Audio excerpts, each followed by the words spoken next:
Welcome to the extraordinary world of Paranormal M, where reality meets the unexplained. Don't miss out on our riveting stories. Subscribe and turn on notifications to stay updated with our latest revelations. Get ready to expand your mind. I saw something, and I think it's the same thing I saw a year ago. Basically, what just happened was at around 12:15 a.m.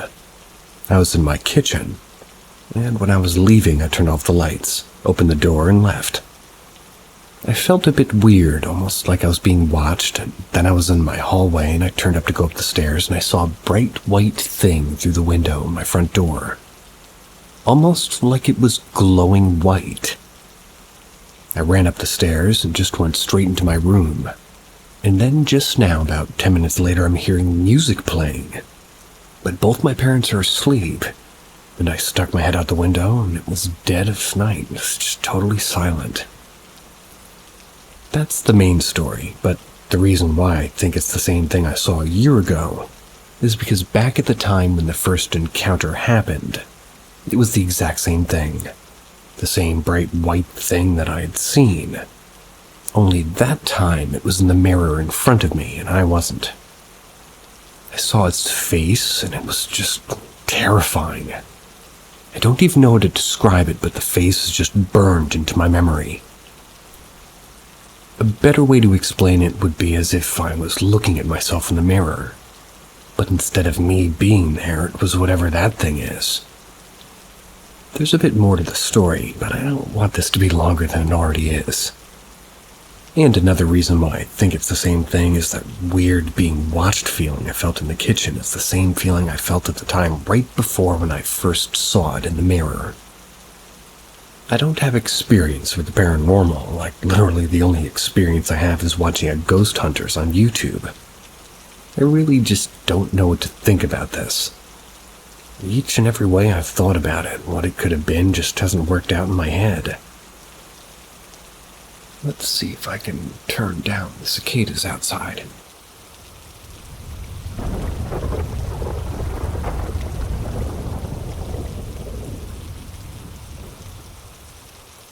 Some of my paranormal experiences. I have had 3 experiences in my life. The first one was when me and my wife were very young. We stayed in the basement of my in-laws' house one night. The room we stayed in was adjacent to and as far underground as a nearby graveyard.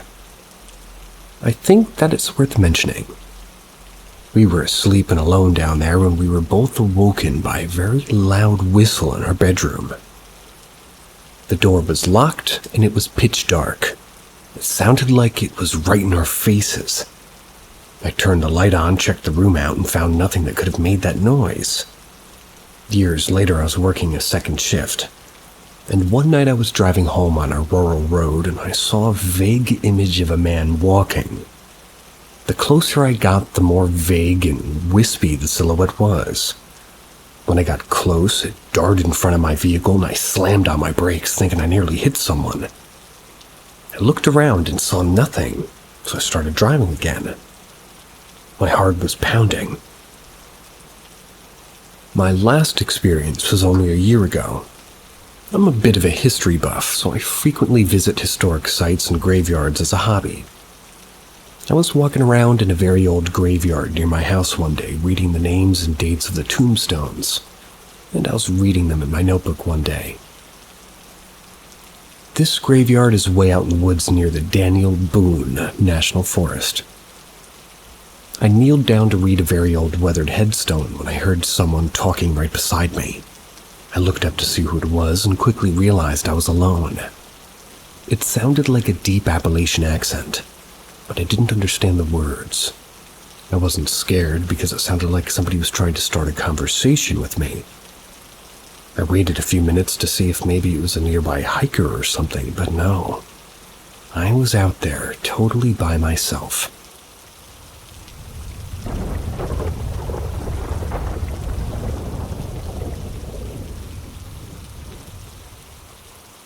There are 5 people in my house, but only 3 are living. Our home is 2 spirits and a little boy of around 10 or 11 years old and an old man. My son first became aware of the old man when he was playing on his backyard swing one day. He was with his friend a few months after moving into our home.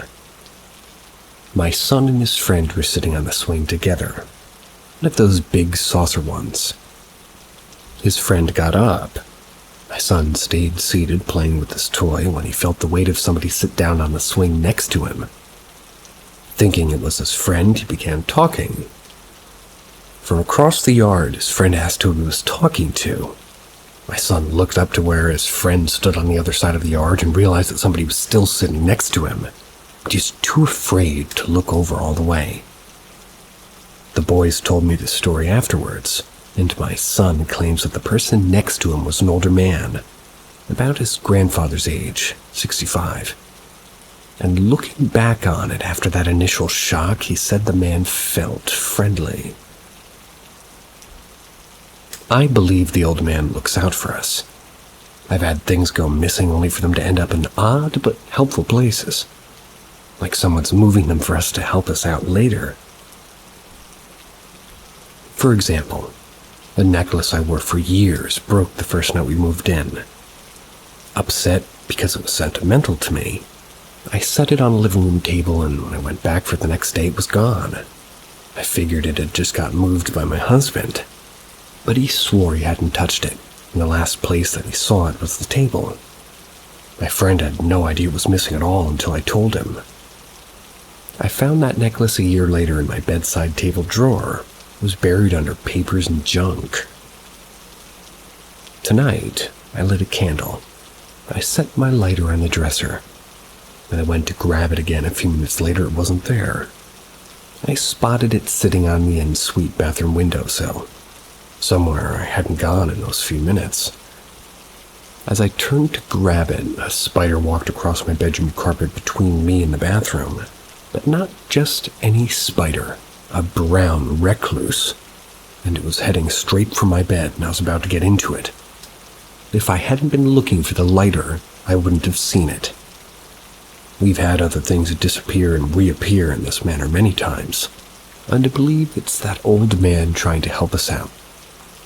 If anybody's interested in this story, I'll post about a little boy next. We think he's from the time before the home was built, and his story is a little creepier.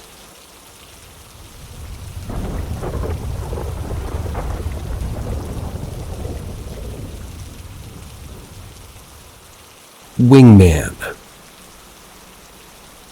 Something like 20 years ago, my friend wanted to go see a girl and needed a ride. I took him over there, and she was there babysitting her little brother. Her brother went to sleep downstairs after a while. At the top of the stairs was the computer room where I was. Otherwise, you had to turn left down the hallway and walk 10 steps to the room that they were in. I'm minding my own business on the computer. I hear footsteps down on the first step. Okay, so this little brother woke up, and I'm gonna go run a block and help him out so, he doesn't go into her room. I hear every footstep and the creaks on every wooden step, and the creaks on every wooden step yet again. The brother is short, so I'm waiting to see his head pop up over the top step, but it never does. There was no boy, but the footsteps made it to the landing 10 feet from me. There's nothing there. Had a clear, lighted, direct view of these stairs. The footsteps turned left, walked down the hallway to a room, paused there for a moment, and then they turned around. Then the footsteps headed back toward my doorway, and that was the last footstep I heard. I promise you every hair in my body was standing up. I sat there on the computer and probably looked over my shoulder a million times until those two coming out of the room, and I felt something, but I didn't see anything. When we went downstairs, I told them both about what happened. Her response? Yeah, that's my grandfather, and he's around all the time. She would hear things and smell the cigars that he would smoke. My one and only experience, I don't really know what I heard, but I heard something, and there was nothing there. It was literally impossible to miss from my position. There were no other people there, and I wasn't intoxicated, and I have no clue of any of her, that's grandpa things happening prior to my experience.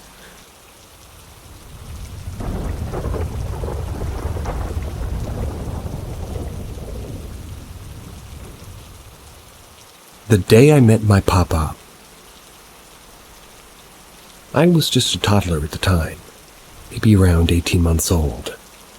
I was in my room in one of those Fisher-Price baby chairs that you could bounce and spin in. I was talking to someone. Talking as in babbling in random baby sounds. When my mom walked in, I was having a conversation with someone. I would talk to the person, and then I would receive what the other person was saying by nodding, or at least giving the closest thing to baby approval. The only thing is that no one was there. My mom thought it was cute because, frankly, who wouldn't find a blabbering baby cute? She got my attention, asked me who I was talking to, probably as a joke. I looked at her and giggled. When I looked back at wherever my attention was before, it was evident to my mother that whatever I was talking to was gone. She could see the utter confusion and surprise on my face. Fast forward to a few years later, probably like 3 or 4. My mom sits down with me and shows me some pictures. We're together looking at these pictures, and then she shows me a picture of a man that she's never shown me or mentioned around me before. And yet I knew this man. I knew this man because I talked to him. I knew his voice, his face, his name. I pointed at the picture and excitedly shouted, "Papa!" My mom was beyond surprised, and all of a sudden it made sense to her. She knew who I was talking to those few years back. She knew, and she remembered the moment that she knew, because something was fishy was about that day, really. Let me explain. The man that I was shown a picture of and allegedly had a conversation with was my grandfather. He passed away from a fatal heart attack a few years before I was born, and it pains my heart that I was never able to actually get to know him outside of these alleged events that happened before I had any real long-term memory. My mom would always retell this experience, and I would always find it kind of creepy, but honestly, it just always seemed like a big fat coincidence. I mean, when I was having that conversation, I was probably just doing stupid infant things. And to me, calling the picture of my grandfather Papa was probably just me coming up with a name that people usually call old people. It seemed like my mom was just being paranoid. I always found the story a bit uncanny, but it never really made me believe in any of that paranormal crap. That is, until a few years ago. I'm sure everybody's looked up their name to see what it's all about on the internet at least once, right? Well, I suddenly got curious, decided to look up my name to see what I could find. This then led me to look up my mother's name, then my grandma's name, and I ended up in this little rabbit hole of this family member that family member until I ended up at an obituary article about my grandfather. It was posted about 2 to 3 years before I was born. I learned some things about him that I never knew, like he was a Cub Scout den chief, which made me pretty happy as an Eagle Scout. But what shocked me most of all, shocked being an understatement, was his nickname.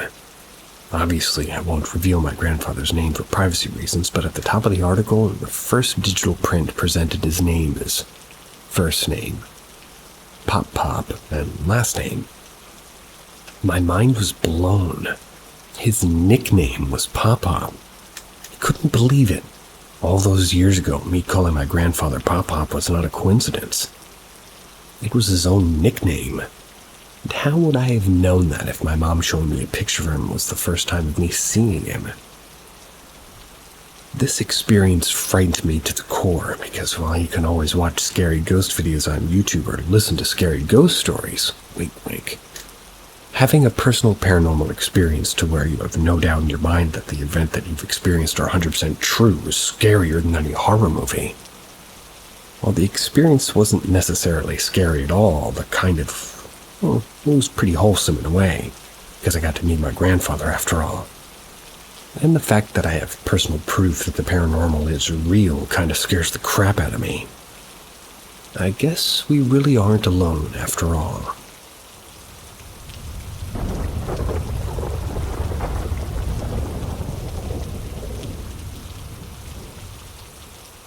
My brother showed himself to me at work one night. So basically I figured out I was able to hear and see spirits, and that I wasn't just schizophrenic. That was around the age of 23, now 29. And for some reason they come to me the quickest when I'm under the influence. I smoke THC and that's it. So my brother passed away in July 2022. I worked at a Subway second shift when this happened. And I can remember begging for him to show himself to me so I can get all this type of closure on what actually happened. About 6 months or so later, I was doing the closing shift, working alone at this time. And yes, I had a dab pen, so I was fuzzy. And for closing, you have to put boxes of bread out of the freezer and thaw them for the morning. The back door was near the freezer, and I went into the freezer, grabbed a box, and then when I turned around, he was standing right by the back door. I immediately jumped back and dropped the box of bread on my foot. That motherfucker hurt, by the way. And just started crying. He was gone quicker than he showed up, but it sure was wild. It scared me at first. That was the first time he's come to me, and has 2 other times since. I'm no longer afraid. It actually brings me peace knowing he's close. He hasn't spoke to me, though, still. Hopefully one day.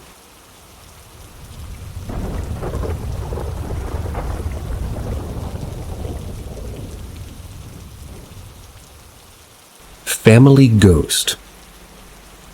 To start, my family moved to a new town for my mom's job. We rented an apartment next to the main street. The building was part of many buildings stacked and blocked side by side in the main road. From the main street, you only saw a little store. If you went down the side street, you saw 2 front doors leading to 2 apartments. My parents rented the larger apartment, and my older sister rented the connecting one. I'll skip a lot of little details, but half a year went by with no real issue. There was a crawl space that connected my room to the kitchen of my sister's room, and I hated it. Tried to keep the hatch closed, but no matter what I did, it stayed slightly open. I moved rooms with my parents after that because hearing the wind sweeping through the crawl space at night scared me. While my parents lived in their room, my mother complained of being watched at night. One morning she woke up with scratches going down her back. 3 long, slim ones. This really spooked her and we moved rooms back. Great parenting move there. Also, I had started to feel like I was being watched in the room. A few weeks later, I woke up with scratches on my forearm. I showed my dad and he told me they matched the pattern on my mama's back. That was the last thing that happened for a while. At least 2 months if we skipped the hatch door and watched feelings. Then my niece was in our living room one day and she was thirsty. She was about 5 at the time, so we told her to go take a cup, go into the kitchen, and fill it up from the sink. She said she didn't want to, and we asked why. He's in the kitchen. A little pause. My parents and myself, we took a moment to really understand what she said. My dad asked her, "Who's she?" Knowing that everybody in the house was with us in the living room, and because of the open floor plan, we could see nobody was in the kitchen. The man in the hat. And that's all we got out of her. I was sent into the kitchen to get her water. Her mother came to our side afterwards. She sat down to watch TV with us a bit, and then while her daughter was out of earshot, my dad asked her pretty bluntly if my niece had talked about a man in the hat before. My sister turned pale as a ghost and glanced at her daughter real fast, then looked back at us. In a quiet tone, she told us that my niece had a hard time sleeping because she whines about the man walking around their apartment at night. A week went by, and honestly, I remember it starting to get really bad. My room felt odd, like walking into it made me feel like a roller coaster. I was about to drop all the time. My niece avoided parts of the house nearly every day at this point. Things being rustled to make noise, but never moved happened all night long. My family isn't religious, really, and ghosts weren't our first or 17th thought, but after all this happened, we took a trip to the library to see the history of our building. Despite what y'all want to hear, possibly, there wasn't any violent crimes, no murders, or really anything else happened. The only thing that really stood out was a man and his wife. They ran the store at the front of our building for something like 30 years and lived in a house built behind it that had now been cut into apartments. The wife died of old age in a heart attack, and the husband lived a couple more years and passed in sleep. The photo attached was of them in front of the store. Had a man in a big black hat and a suit, his wife in a simple dress. A day went, and we discussed sort of what to do as a family, and here's how it went. We sat in the living room late one night, my father pretty firmly spoken to the air, and I'll paraphrase as best as I can, seeing how this happened when I was 13 and I'm turning 27 soon. We know about you. We know you ran that store with your wife. You seemed like a really good man, providing a good life for the two of you for so many years. Now she's passed, and so have you. But you can't move on. Is it because this was the last place that you held her? The last place you had a family? Silence from the house. Not even the hatch was creaking gently. Well, I can understand missing your wife. I'd sure miss mine too. But you're scaring the little ones and leaving marks on my family. I'd hate to take your home away from you, so here's the deal. You don't scare the kids and stopping the rattling stuff at night. If you want a room that's all for you, you can have the laundry room. But if you keep bothering us, I'll do what I have to as a priest and come and perform an exorcism if I have to. He stopped talking and waited a minute. Again, nothing. We agreed, well, that we did our best and we could honestly just go about the rest of our night.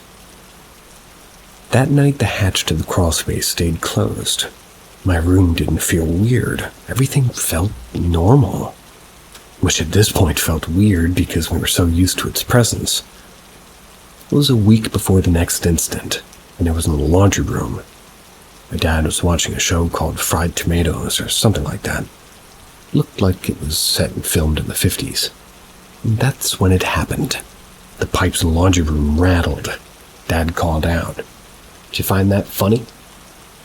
No response, of course, but the stuff like that nearly became the new norm. Like how one leaves the TV on for a dog when they leave the house.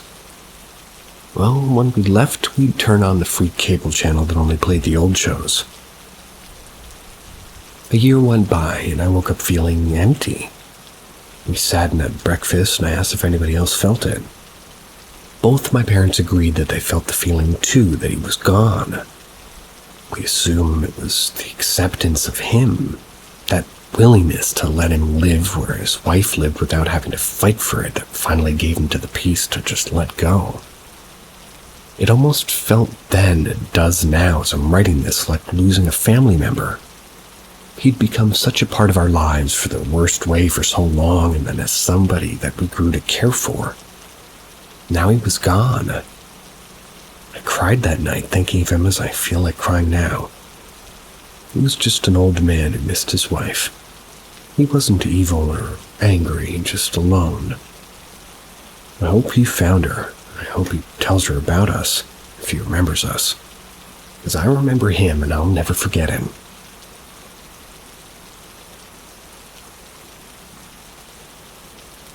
I don't know if I could forgive the scratching my mom thing, or me. Next one.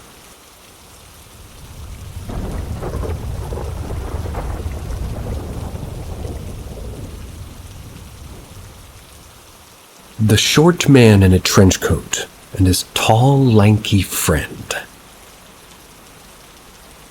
From many years ago when they built the house that we live in to this day, my mother and father had seen these two figures standing on the steps leading to our backyard.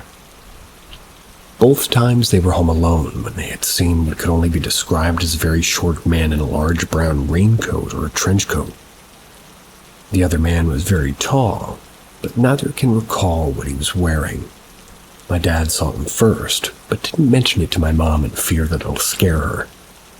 Several months later, she would see the men in the same spot with their heads down. The only thing that stuck out to both of them was a large coat. And this also happened during the day, so they could see them clearly without any doubt. My mom has a spiritual friend that she invited over, and without my parents telling her any details, she said that there was 2 spirits watching over them, and they didn't have ill intentions. Now, I personally don't believe in the supernatural or ghosts, but I've been thinking very hard about it. We own 2 cattle dogs, and occasionally they would stare at the steps, growl, and bark. I've been home myself many times and never encountered these spirits. I'm 21 years old. Our clothesline is near those steps, and I must admit it feels like I'm being watched almost every time I go out there. The hairs on my body stand up and I get a cold feeling and a shiver throughout my body. I'd say it's my mind playing tricks on me, but who knows? All I do know is that they don't like to talk about it. It took one drunken night with my dad and he slipped up with that story. Me thinking it was fake, I asked my mom and she gave me the exact same rundown of what happened.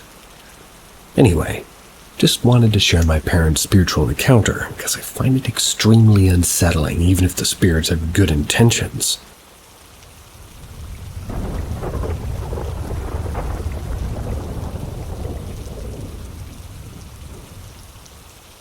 Terrifying experience in Muskoka, Ontario. I'm one of those people that tear up a bit when talking about something truly terrifying. Tearing up while remembering this experience now. I got a close and dear friend years ago. We went to high school together and instantly became close as we enjoyed the same everything. Movies, games, activities, and so on. This friend had a beautiful college in Muskoka, which was about an hour and a bit from the area we lived in. They would talk about it a good deal, saying how awesome it was to go there in the summer and it was right on a river, perfect for swimming and paddleboarding. They also said it was kinda haunted. Just passing comments about how it was spooky, how they'd hear things at night, how it was probably home to a ghost. They always said this jokingly, like it was no big deal, so we'd usually laugh at the idea that their beautiful and pretty much newly built cottage was actually a ghost house. Fast forward a couple of years and they invited me out to their cottage in October. The family was going up and my friend asked if I could come with. I was super excited to go because I'd never really been to Muskoka. I knew how beautiful it could be, especially in the fall. And also how often my friend mentioned the fun that they'd have at the cottage. I want to preface this with what comes next, with the fact that I've never had any paranormal stuff happen to me, ever.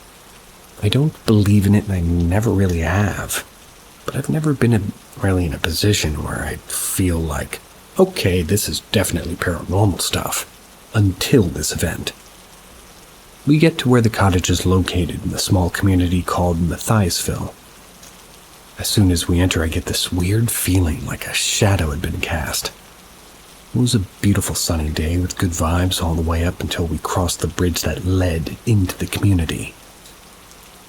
The weather turned overcast, but it wasn't that. There was a heavy and weird energy.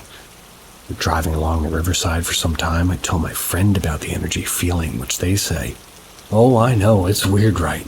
Like heavy." Things lighten up, however, when we arrive at the actual cottage.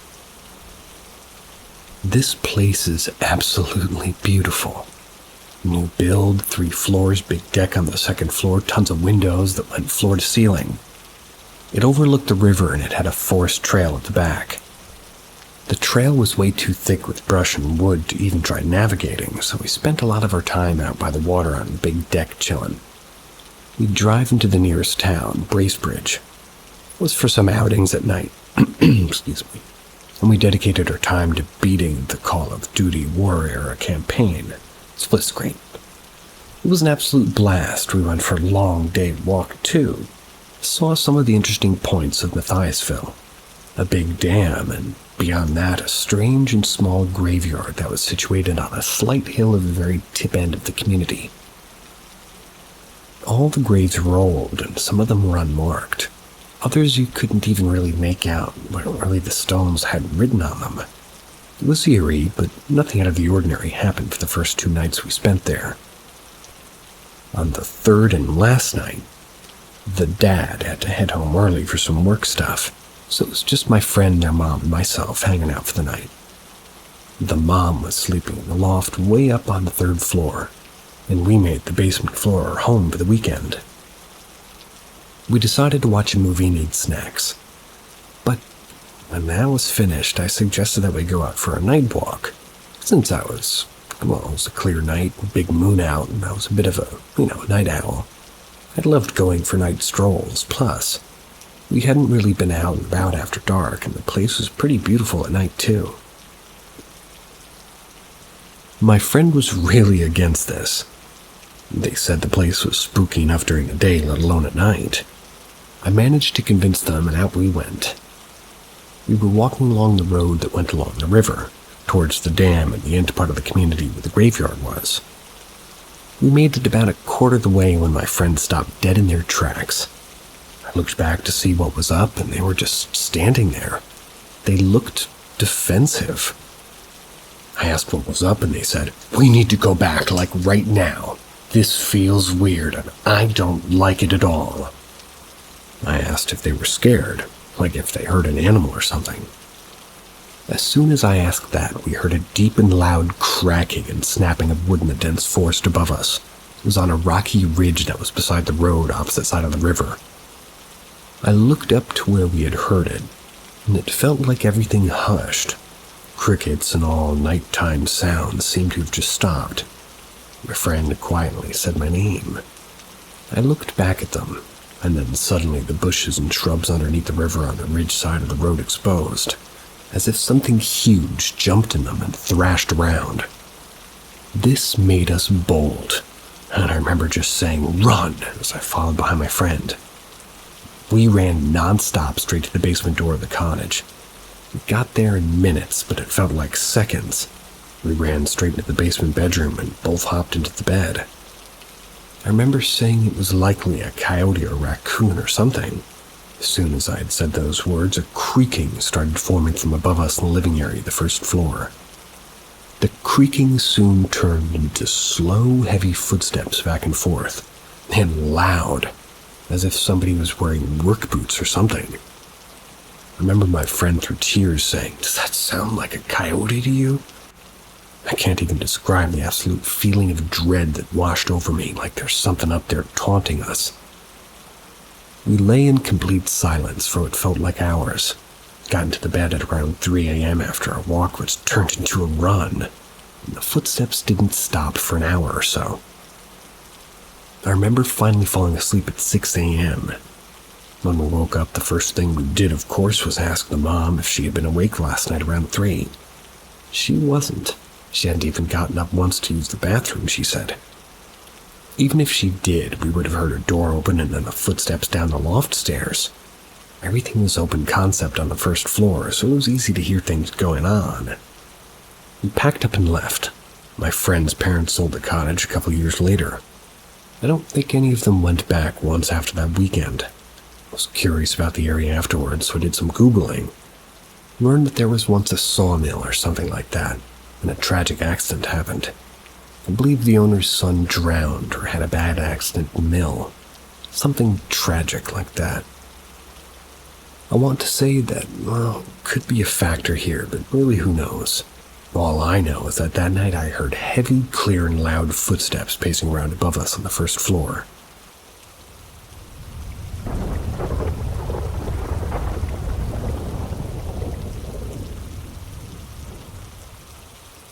Unsettling phone calls insisting that I come home. Anyone else experience this?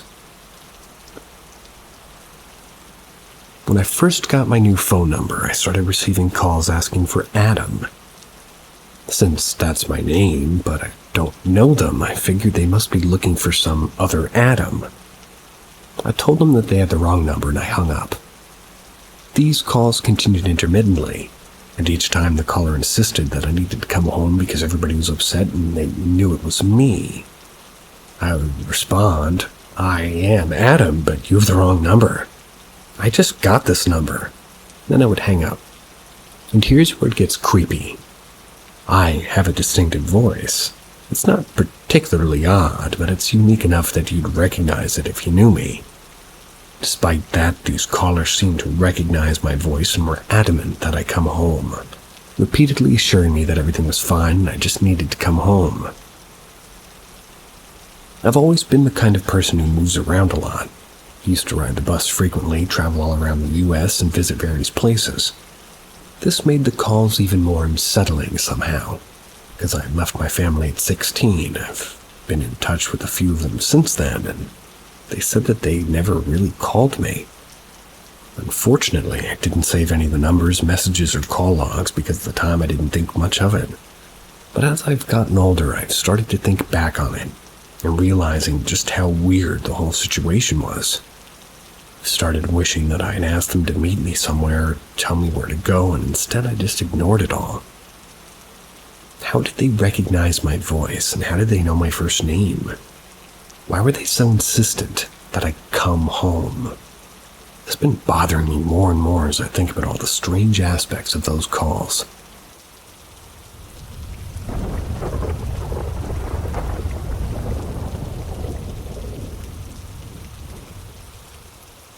So my dad hid a family secret. My dad kind of revealed a family secret.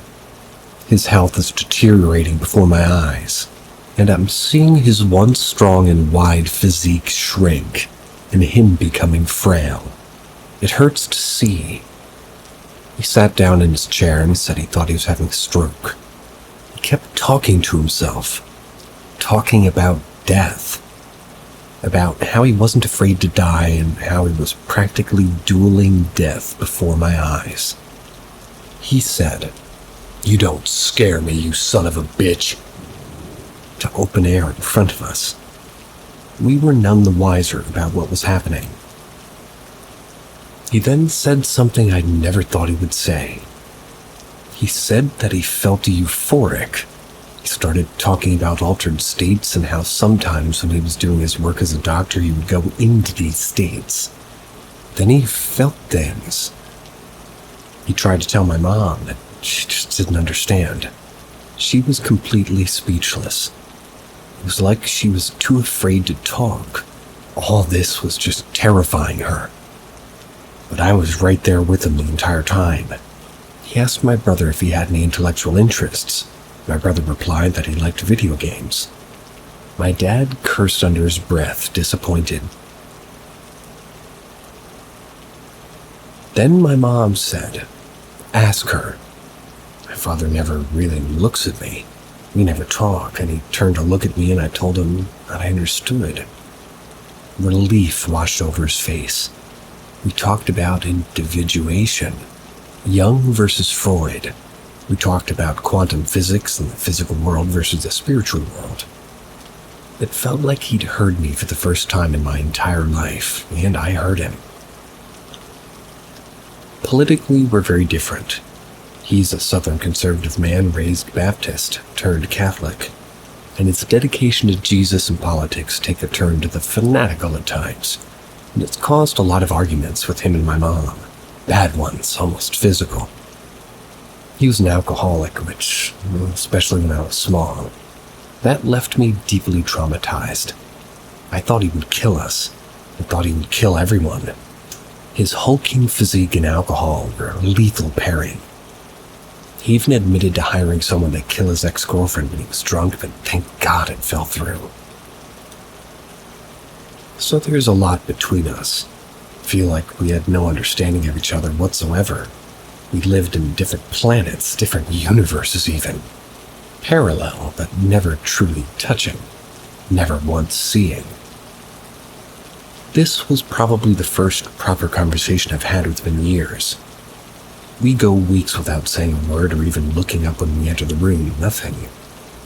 But knowing that I saw him calmed him down from his delirium. He relaxed visibly and was no longer fighting death. He settled down and ate ice cream, but he told me something that had shook me to my very core. He said that this ran in his family. His grandmother said that she saw heaven. Ironically, about a week ago I was crying bittersweet tears because I saw heaven too, or something like it. I saw the afterlife. It was beautiful and terrifying. I woke up in tears. I'd never been happier and I'd never been sadder. A major truth was revealed to me, that on this earth plane we can't experience the love that we're actually capable of. The love I felt transcended everything I felt. Everything I thought love was just a speck compared to the light that I felt. I knew I would never feel this again. I would never feel this happy again. I will never feel this love again.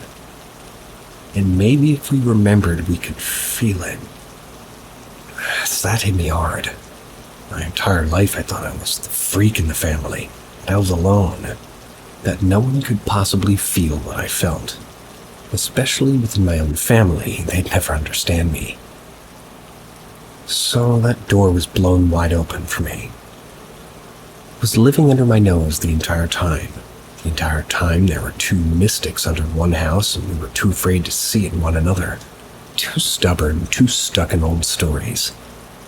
I'm also incredibly sensitive, I feel like too in some ways. I've never seen him cry. He didn't even cry when his mother died. He says he'll cry for anyone, or rather never. He blows up in anger so easily. So of course he's sensitive like I am, just in a different way.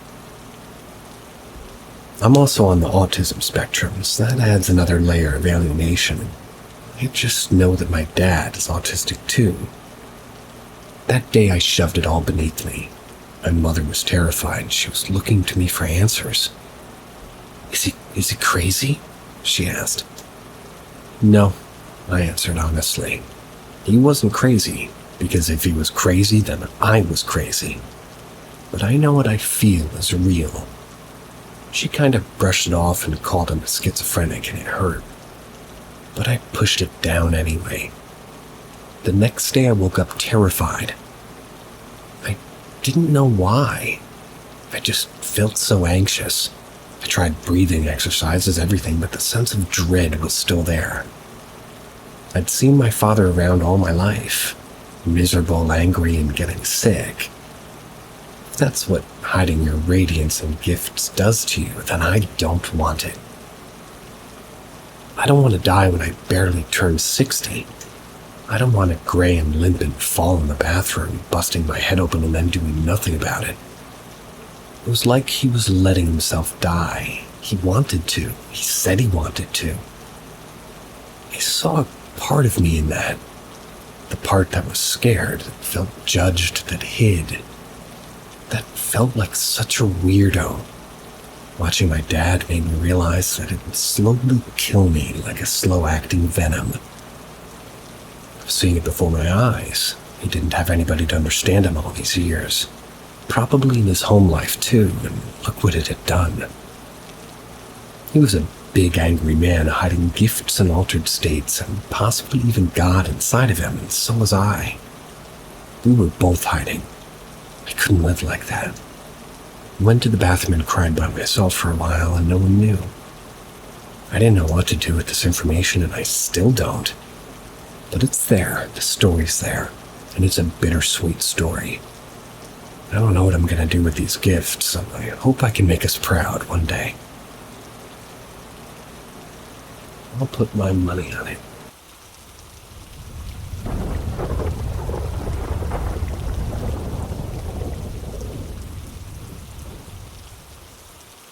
Drove to my house late at night, and my garbage bin moves by itself. I'm driving at night around 11 p.m. My girlfriend back to her other house to drop off some RQ. Drop off some RQ. Anyway, the house is on top of a hill in the back. Our neighbors live on the same hill, but in front and more towards the road. They typically have a habit of leaving the garbage bin almost blocking the driveway, and then I kind of have to move that to get into my house. I was complaining to my girlfriend that they always do this, and how I have to kind of go around it to get into the driveway. Go to drop off my stuff, and I get back. I didn't take long, only a few minutes. I reverse down the long hill driveway, and my girlfriend mentions to not hit the bin since it's in the way. As we get closer, we see that it's not really in the way at all. Relieved at the fact that it wasn't hard to exit the driveway, my girlfriend makes the realization that the garbage bin was completely to the side and out of the way, where it should be. My neighborhood's not a very well-lit area either, so it left us scared, and we wasted no time leaving the area. Those types of bins aren't quiet either. My neighborhood is quiet and echoey, if that makes sense. So, if that bin moved, we definitely would have heard it. But nothing. We're so confused as to how something like that could even happen. Any explanation?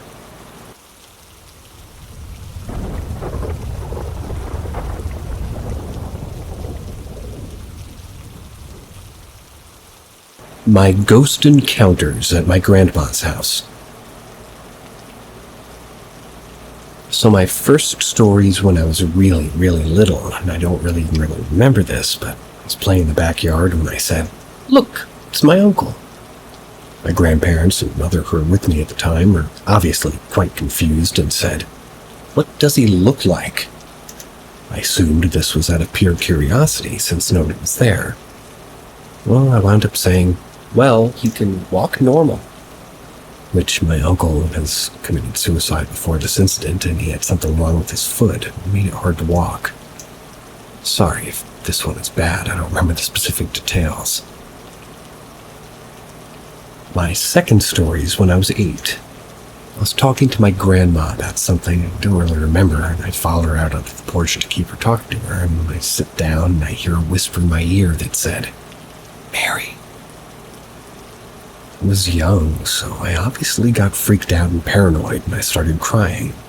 My grandma made up some stupid excuse to calm me down, but I wasn't having it. My third story actually took place last summer. I was helping my grandma garden, and since it was a hot day, I went inside to grab a drink. My grandma's only dog, Denver, was beside me, and as I was looking through the fridge, I heard someone running up the stairs.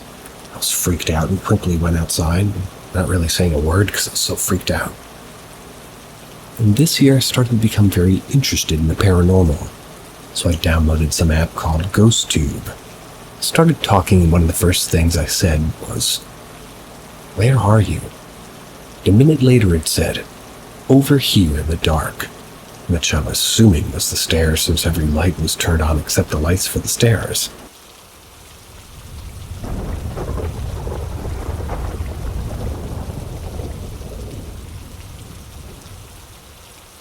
My family's paranormal experience at my grandma's house.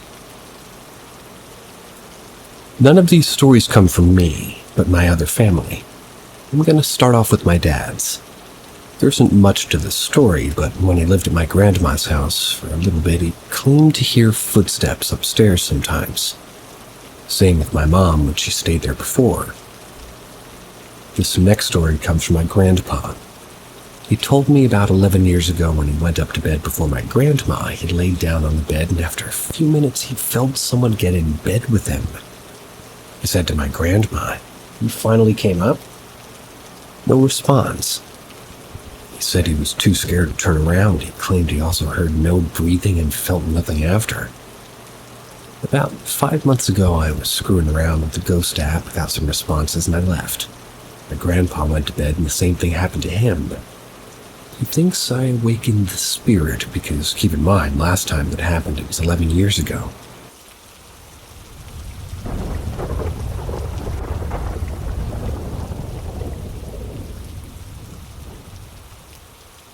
Someone help me figure out what I saw.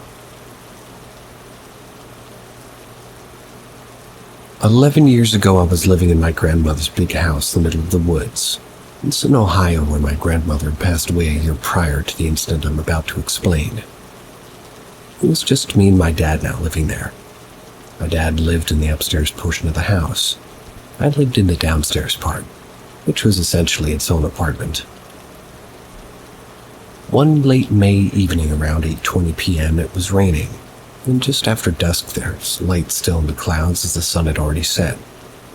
At the time, I was playing my game when I had to pee, so instead of using the bathroom like a civilized young man, I stepped out into the concrete patio. It was almost all the way dark outside, but not quite. I then started my stream, and as soon as I looked to the right of me, a bright yellow light engulfed my field of view.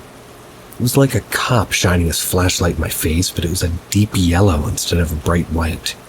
Naturally, I yelled, "Yo, Dad, I'm peeing. What are you doing?" But I got no response, or even a laugh. He would normally do that if he caught me doing something stupid or silly. I noticed the source of the light was moving backwards as I was trying to pull myself together from my stream. I walked back inside, thinking that was my dad being weird or something. I sat down and then thought about it. My dad wouldn't be outside. He was upstairs watching TV. He never goes outside at this time or in the rain. So I went upstairs and I asked him, "Were you just outside 5 minutes ago?" "No." This has been bothering me for years, and on top of many other unexplained things that went on in that house. This one disturbs me the most. My dad wouldn't be over there on that side of the patio, and there's nothing to do over there. It's just a big empty space. And audience seating for your stream.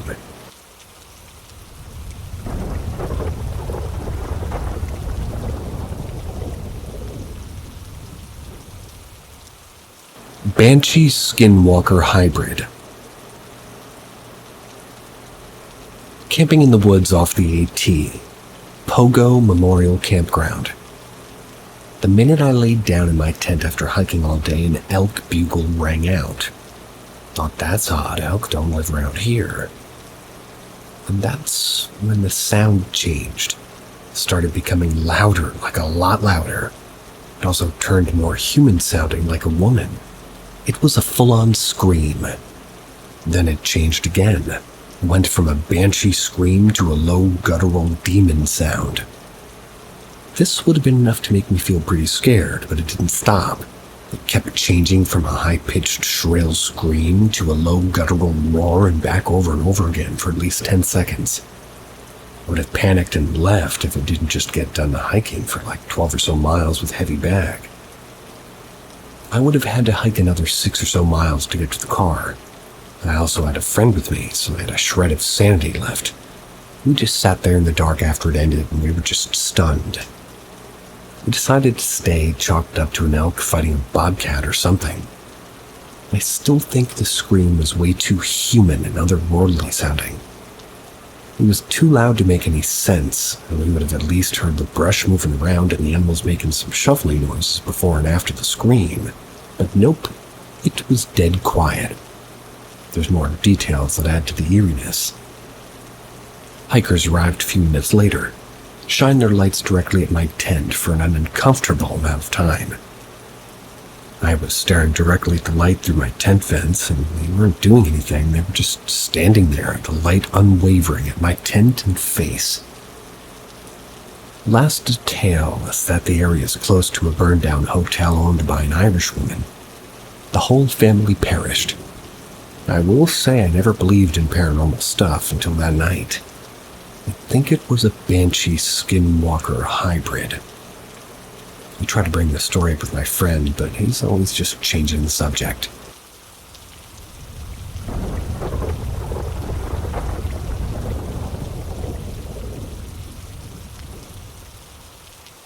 The voice I've heard my entire life is talking to me. I don't know how to start this, but my entire life I've heard this voice. It's not like my inner monologue, it's a hushed whisper. But as long as I can remember, it would interject my thoughts by calling my name in my voice of like a family member in the next room over. I never went to the next room unless I was called most of the time, and if I couldn't tell where it was and if it was clear enough, I'd go find the person. But over time, it dropped the voices and just started whispering my name occasionally in the back of my mind. And then sometimes it would get loud and yell my name still in that hushed voice. It was always scaring me. I noticed it only happened when there was like a loud noise, like filling a tub, blocking everything out for a short time. It was like that, and well, sometimes I would get paranoid, think something was watching me. So I made these creepy and weird monsters in my head watching me around the corners, and it would always freak me out, so whenever that happened, I would ignore it. Get ready to throw down or something. Try to not let them know that I knew that they were there, and I'd stay up nights convinced that something was around each corner. So that's just like how it was. I noticed something off the distance outside at night, but anyway, nowadays, it got more active and it started trying to say things like yes or no, and for a little bit, it was a voice of clarity stopping me from maybe even agreeing with the mass and reminding me what I really thought with the yes or no type stuff. And by no means was it a common assurance. It's like it would happen 1 or 2 times a week or even months. Sometimes I'm living in a hotel with my family, like right now. So, the usual is happening, but it's just close proximity, but it started forming sentences when I was really questioning myself. I would speak with myself, and it would say, hey, and it kept saying it until I addressed it. I think it said hello and something else, and then it asked me to look at it. And its deadass never responded or tried to speak to me. So I'm currently sitting on the floor with barbecue ribs in the dark writing this, and I kind of feel like it's watching me type this out. Like standing or looking on my shoulder type shit. So could somebody please provide insight, please? I'm jealous of your ribs. That is my insight.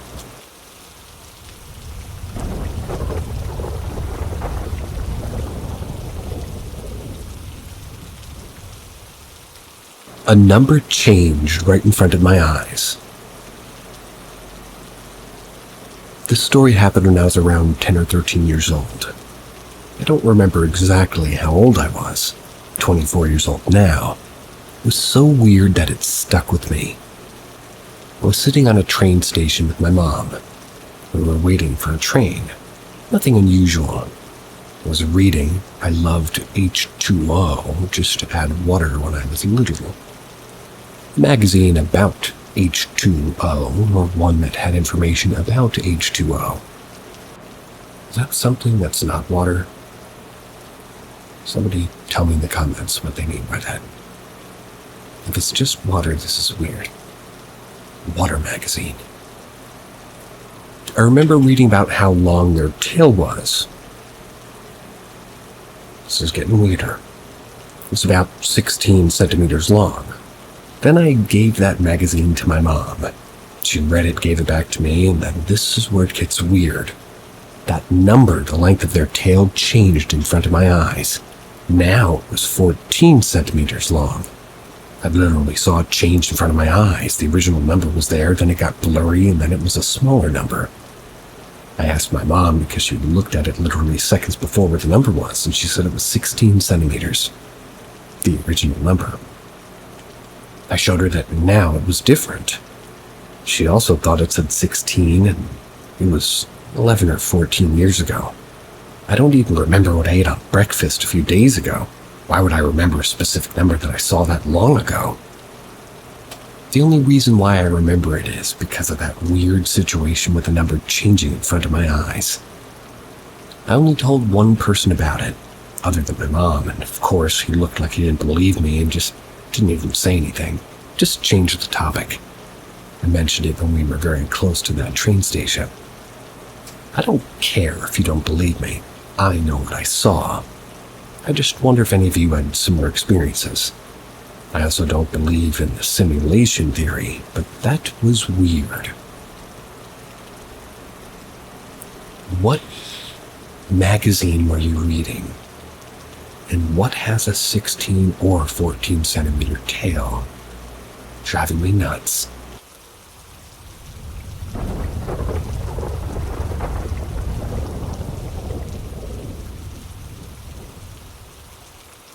Scary New York story. So last year in September, me and my friend were visiting New York for a second time. Everything was fine and the trip was good. On our lady day before catching the flight back home, we went to see Brooklyn Bridge and have a walk in Chinatown. We were hungry, so we went to McDonald's right in the center of Chinatown. We went inside, purchased food, and went upstairs to eat. While we were eating, I was FaceTiming my sister and my friend was FaceTiming one of the friends. One couple of strange people came upstairs. The lady went to the bathroom and the man sat very close to us. He was Asian with very big blue eyes, almost fake. He was looking at his phone and he never blinked. My friend told me that he looked creepy, but I didn't think anything. He just took some time observing him and he was very strange. Just a strange guy, that's all. My friend told me that the woman that he was with was very creepy also, and the description was very skinny, like skeleton in a wig. I was joking and saying that it's just strange people and we don't have to judge others. I decided to go to the bathroom to see this strange woman. I entered the bathroom and she was looking at herself in the mirror. I saw literally skeleton with wig. She turned to me, and I want to tell all of you, I've never seen anything like that. Very blue eyes, sucked face like there was no cheeks. This thing was only bones. The door of the bathroom closed, and for a second it was me and this thing in the bathroom. I felt so much fear in that second, like this was bad, and I'm telling you, very bad. I felt fear run down to my feet. It was like a demon. I felt fear in all of my body. After the second I just went inside the bathroom, I immediately left. Told my friend, take your things and leave. I was so scared of this thing. Some girls entered the bathroom and they screamed and turned and saw this thing bending backwards like in the movies. I was shitting myself. They were leaving and one of the girls was telling the staff that there's something completely insane going in the toilet. While all of this was happening, the man that was with this lady didn't stop looking into his phone. He didn't look up to see what was going on. There were some girls speaking very loudly, but he just wasn't there. The thing is, saw in that bathroom still haunts me and my friend. I tried not to think about it, but I really want to have some explanation so I can move on. I don't watch scary movies, but this thing looked like a possessed person. Never seen someone so skinny, it's just bones and eyes like that. If you want, you can look up McDonald's in Chinatown, and surprise, surprise, it's all black. Whole building's black. I know it sounds kind of funny, but maybe this place is like a door to another world, like a bad world. Please let me know your opinion of the situation. Want to find more information if this day New York police have caught something strange in Chinatown. But there was no information. You're telling me you went to Chinatown and you went to McDonald's? Disc, disc, disc. And another disc.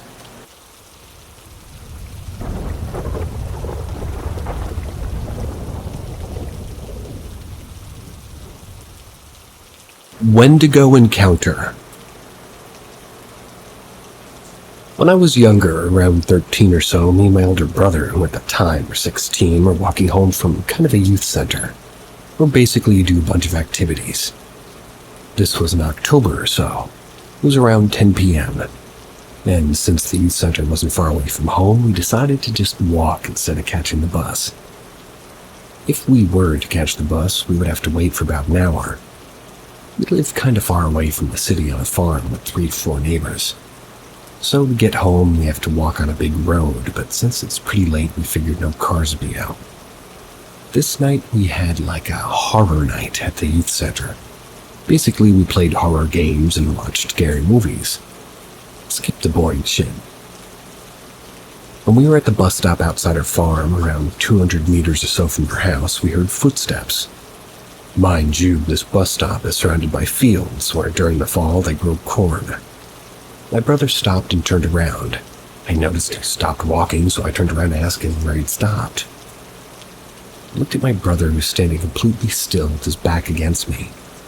What I'm about to write is so bizarre that I don't care if you believe me or not, but I honestly don't fucking care.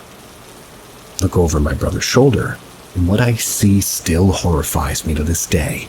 I see a moose, skinned and bloody, standing on 2 legs. It had completely white eyes, and it was standing there staring at my brother.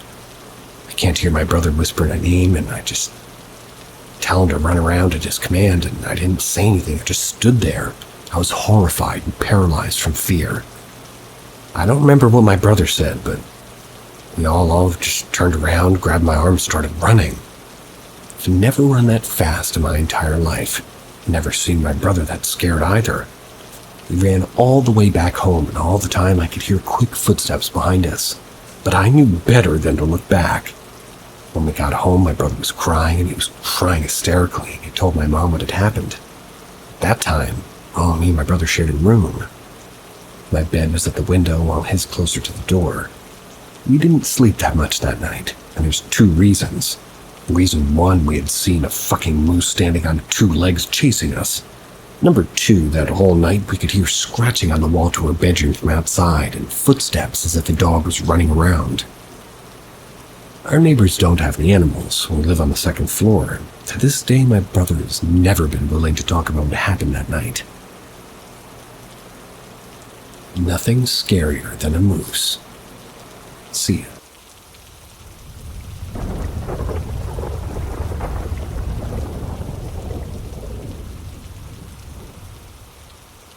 Step into the unknown with us at Paranormal M, where we delve into the darkest corners of existence. Hit that subscribe button and turn on notifications. Drop a comment, help the algorithm, and stay informed about our latest hair-raising tales. Prepare to have your beliefs challenged. I experienced a banshee encounter yesterday, and my parents didn't believe it until it happened. But to start it off, it was around, I think, 10 or 11 in the morning. I was just in my bathroom, just brushing my teeth, and I had a video replaying on my phone, mostly because I was too lazy to get off TikTok or swipe. Then I hear my mom scream my name. By the way, her and my dad were in the kitchen at the moment, and the kitchen is like a few feet away from my bathroom. She keeps asking if I'm okay, and I say that, yeah, I'm alright. Found it very weird as to why she'd be asking me that since I'm just brushing my teeth. At first, I thought it was because of the song the video had, and maybe she thought that was me. When I get out of the bathroom, she asks me again if I'm alright. Again. I told her, yeah, I'm alright, I was just brushing my teeth. Why? What happened? And let me tell you right now, the horror on my face when she told me what happened, and why she thought I was not okay.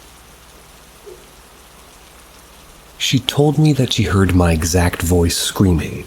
Her and my dad heard it even though I was in the bathroom and heard nothing at all. She said it sounded exactly like me when I was having period cramps, and my screams were pretty horrific, not gonna lie. Another thing that shocked me was that she said it didn't sound distant. It sounded like I was right beside her and my dad. Now, my mom's in the kitchen cooking, and my dad's sitting on a chair on the island. My dad would have seen it if it was someone or something, because my mom pointed behind her where she had heard the scream. And it wasn't a muffled scream, no, she said it sounded very clear, and at first, they thought it was just somebody outside. I told them that if it was, not only would I have heard it, but if it was as loud as they said it was, I would have also sounded muffled, not clear. And obviously I start panicking and literally fucking horrified right now because I remembered the story of what a banshee is. If some of you don't know, a banshee is an Irish legend of a woman screaming as if she's in distress or mournful or in despair, which reminded me of the fact that I was screaming just like that when I had my cramps. However, why the banshee screams is why I'm scared. A banshee is said to scream to alert the family that somebody's going to die or that something bad will happen. I tried to tell my parents that, but my mom obviously didn't believe me. My dad said that it was probably just somebody outside. And I also half believed that because I was so scared that I didn't want it to be true. My mom tells me afterwards that she saw a lady walking down the stairs. I don't live in an apartment. It's basically a mix of houses and apartments, if you know what I mean. That sort of eased up my nerves a bit because, maybe it was just one of her kids or something, but the fact that I would have heard it and made it so it would have sounded muffled still stuck with me. Well, the entire day I was just thinking about it. We went to the park, but nothing bad happened. Quite the opposite, actually. Played a few games and I explained my favorite book and The Outsiders. After we left the park, my parents started doing Uber, and by the time I had already forgotten about the whole banshee thing. Eventually, I fell asleep for a good 20 or 30 minutes, maybe. Until when we heard, until when we were heading back home, and it's around 10:53 p.m. or something. Maybe even 11 p.m. I just don't remember, but it was around that time. I have one of those fancy cars that has 3 rows of seats and I'm on the 3rd row. I'm just laying down scrolling on TikTok until I feel myself literally fly across the seats. I look up because instead of being on the right side, I'm now on the left side, and guess what? We got into a fucking car crash because somebody was reckless in driving. I was already pissed off because I knew my cat didn't have any food because my parents insisted that I don't give her any more food because, she's getting too fat. The only reason I didn't put her food, even though I wanted to, is because I thought we were going to the park. It's usually just an hour and 30 minutes that we spend at the park. I don't really know what they're going to put out until flipping midnight, so I'm already pissed off because of that, and we get into a car crash. But all of us are fine. My shoulder just hurts a bit because, I was literally flung from one side to the other. However, my mom's arm still hurts because the car hit her side. But we got let off easy and it wasn't that bad. It could have been worse, but other than that, we're okay and we got home safe. Told my mom to remember the whole scream thing and she finally believes me. I don't think a cat can get too fat, aesthetically speaking.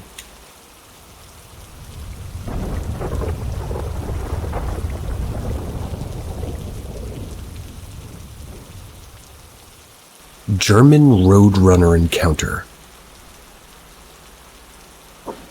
Not much into it, but it would have been sometime in either 2003 or 2004, outside of the town of Messel, Germany. I was an army kid, 17 or 18 years old.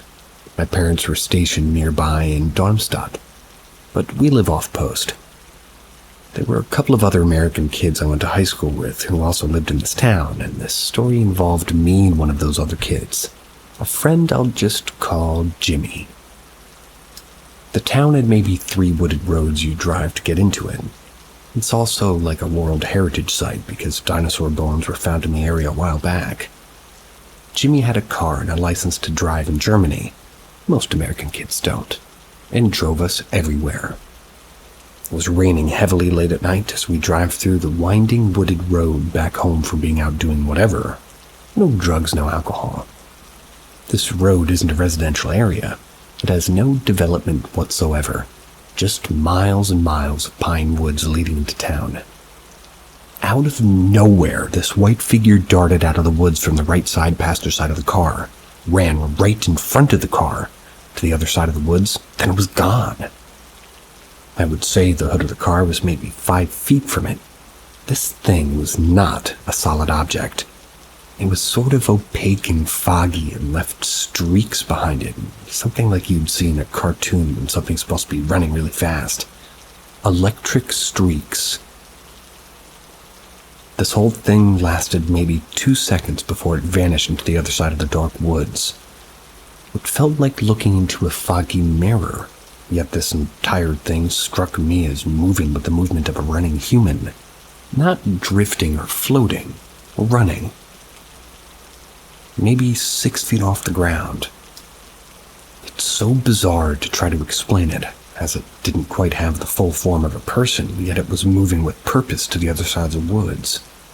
I have never seen anything like it before or since, and Jimmy also saw it. We both screamed out simultaneously, "What the fuck was that?" We did that all the way home. We both described it the exact same way. He called it a quicksilver. The rest of the ride home was terrifying. Kept telling him to drive faster because I was freaked out, but he kept saying, "I can't, we're hydroplaning," due to the rain. We used to joke from then forward and call that road Scary Road, as we always thought it would dart out again someday. To this day, I have no explanation for what this apparition was. The fact it left those weird electric streaks behind it as it darted to the other side of the road was what was most striking. What the fuck is that? The fact that Jimmy saw it too and was just as freaked out confirms to me that this thing was real. This wasn't a, "Hey, did you see that?" or "Wow, that was kind of interesting. Did that look weird to you?" We went from happy campers to instant screaming panicky horror in milliseconds. Shit, now that I look back, it's such a jacked up scene with all the elements of a scary movie, but I swear on my daughter's life that it's true. I had a few other weird things happen in Germany during my time there, but this was one of the only insane things I saw with my own two eyes. I have had zero paranormal experiences like this back home here in the States, but I've had a weird reality glitch or two, but nothing like that German Roadrunner ghost. We theorized on what kind of spirit it could be. It felt like it wanted us to see it. The timing was too perfect. My friend would say it was a lost, wandering soul of an American World War II soldier who was drawn to our energy as Americans. The amount of roadside crosses going into and out of that town was also nuts. So I always felt it was the spirit of a car accident victim, or perhaps a spirit which causes car accidents to try to startle or scare people on nights with poor weather.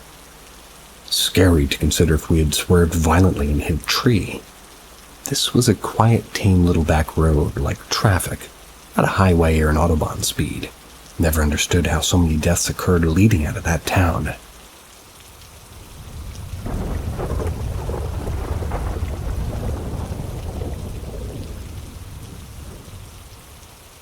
Work at a haunted treatment facility. Anyways, I currently work the overnight shift at a residential treatment facility for troubled youth. Our original facility was out in the country. It was originally a hunting cabin before being refurbished and added onto for this purpose. That facility closed down recently and relocated to a more central facility in the city, which used to be a home for young mothers. I've had multiple experiences at both locations. Despite my prior history of paranormal occurrences, I don't usually assume that every weird thing is paranormal, especially with my graveyard shift hours. I sometimes might chalk them up to effects of fatigue. But my experiences were validated after sharing them with some coworkers who had worked there a lot longer than I have. In our old facility from the office, you could see directly down the hallway off of which were clients' rooms. One night out of the corner of my eye while doing paperwork at around 4 a.m., I saw a pale shape and figure emerge quickly from one of the rooms and then dart back inside. It didn't even make a sound. Now, since I wear glasses, my peripheral vision is very blurry, and since I saw this out of the corner of my eye, I figured it must have been one of the clients. It seemed unusual though, because the clients don't wear anything that's pale and white in color like that. Also, why would they dart out and back in so quickly in the middle of the night? Suspicious either way. So as soon as I saw it, I got up and quickly went to the doorway in question to see if the clients were okay. It took me about 5 seconds to cover the distance. When I got there, the clients were clearly asleep. No way anybody could have gotten out of bed into the hallway and back into bed so quickly without making a single sound or seemingly so convincingly be asleep, since it was quiet enough and the building old enough that I could even hear when the client simply turned over in bed. That was the most noticeable one there. There were other times I saw shadowy figures out of the corner of my eye, but they were gone so quickly when I looked closer, that might have just been my imagination. Also, there was a time when a set of curtains rustled and moved slightly on their own, even though there was no draft that could have moved them. I checked. No vents nearby, all windows shut and locked, there was no wind outside. Nothing else had moved near them. After relating my sighting of the pale figure to a coworker, they just laughed and said that it must have been the lady in white. Apparently, multiple staff and clients over the years had reported seeing a female figure in white. No idea who it could have been, though. These ones didn't happen to me personally, but I also heard stories of kitchen cabinets opening and closing on their own, books falling off bookshelves, and multiple sightings of shadowy figures. Now, at our new facility, the one that used to be home for young mothers, and, well, activities died down considerably. Though this facility has its own share of spooks. On one of my few nights here, or rather first few nights here, I heard footsteps in the hallway approaching the office. In this facility, the office is on a corner. You can't really see anything from the inside except the opposite hallway wall. You have to leave the office to see down either hallway. I assumed it was a client awake and about to ask for something, so I peeked my head out of the door. But there was no one there. The footsteps sounded light and fast, like a child's. This facility is very well lit, even at night, and if someone were approaching the office, you could see their shadows on the wall before you actually saw them. One night I saw what looked like a person's shadow moving across the wall in the way you'd expect an actual person to follow. So again, I peeked my head out and there was no one there. A couple of other times out of the corner of my eye, I saw the edge of a figure passing by the office window as if they'd just passed by. They were going down the hall. Both times, what little I saw of the figure before it disappeared and just appeared back in adult-sized. I've also heard footsteps a couple of other times, including with a new coworker who I was training one night. That was kind of nice because I knew for sure that then it wasn't my imagination, as he heard them too and got freaked out. I related these occurrences to a new supervisor, perhaps even relayed, who's worked in this building for a long time. They shrugged them off and just stated very, matter-of-factly that this building is, in fact, haunted. Before my current company took over management of the facility, it had previously been run by a Catholic religious organization, and it had been staffed by nuns. My supervisor told me that they and others have seen figures of nuns in the hallways before, as well as the apparition of a young girl. They suspect that they might have been what's making the childlike footsteps. Also, before my own experiences here started, my supervisor did warn me that I might hear strange noises at night, but that they usually are nothing to be concerned about. None of these things have really freaked me out much, though. I mostly just find it amusing and actually enjoy being in the place where coworkers have also experienced things. I don't feel so alone, and I don't feel like I can't tell anybody because I'm afraid they'll think I'm crazy or a liar. It is the first job I've worked where paranormal occurrences are so commonplace and believed. I wonder if it's because of all the negative energy surrounding our troubled clients, perhaps. Perhaps.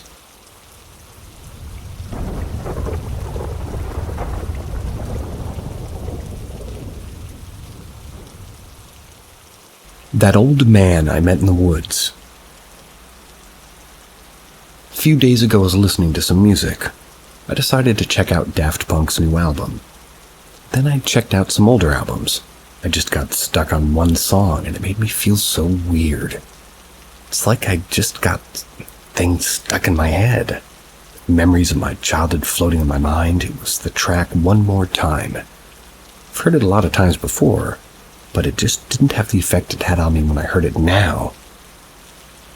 But this time it was different. It was like I got teleported back in time. I remember being in what you guys call kindergarten.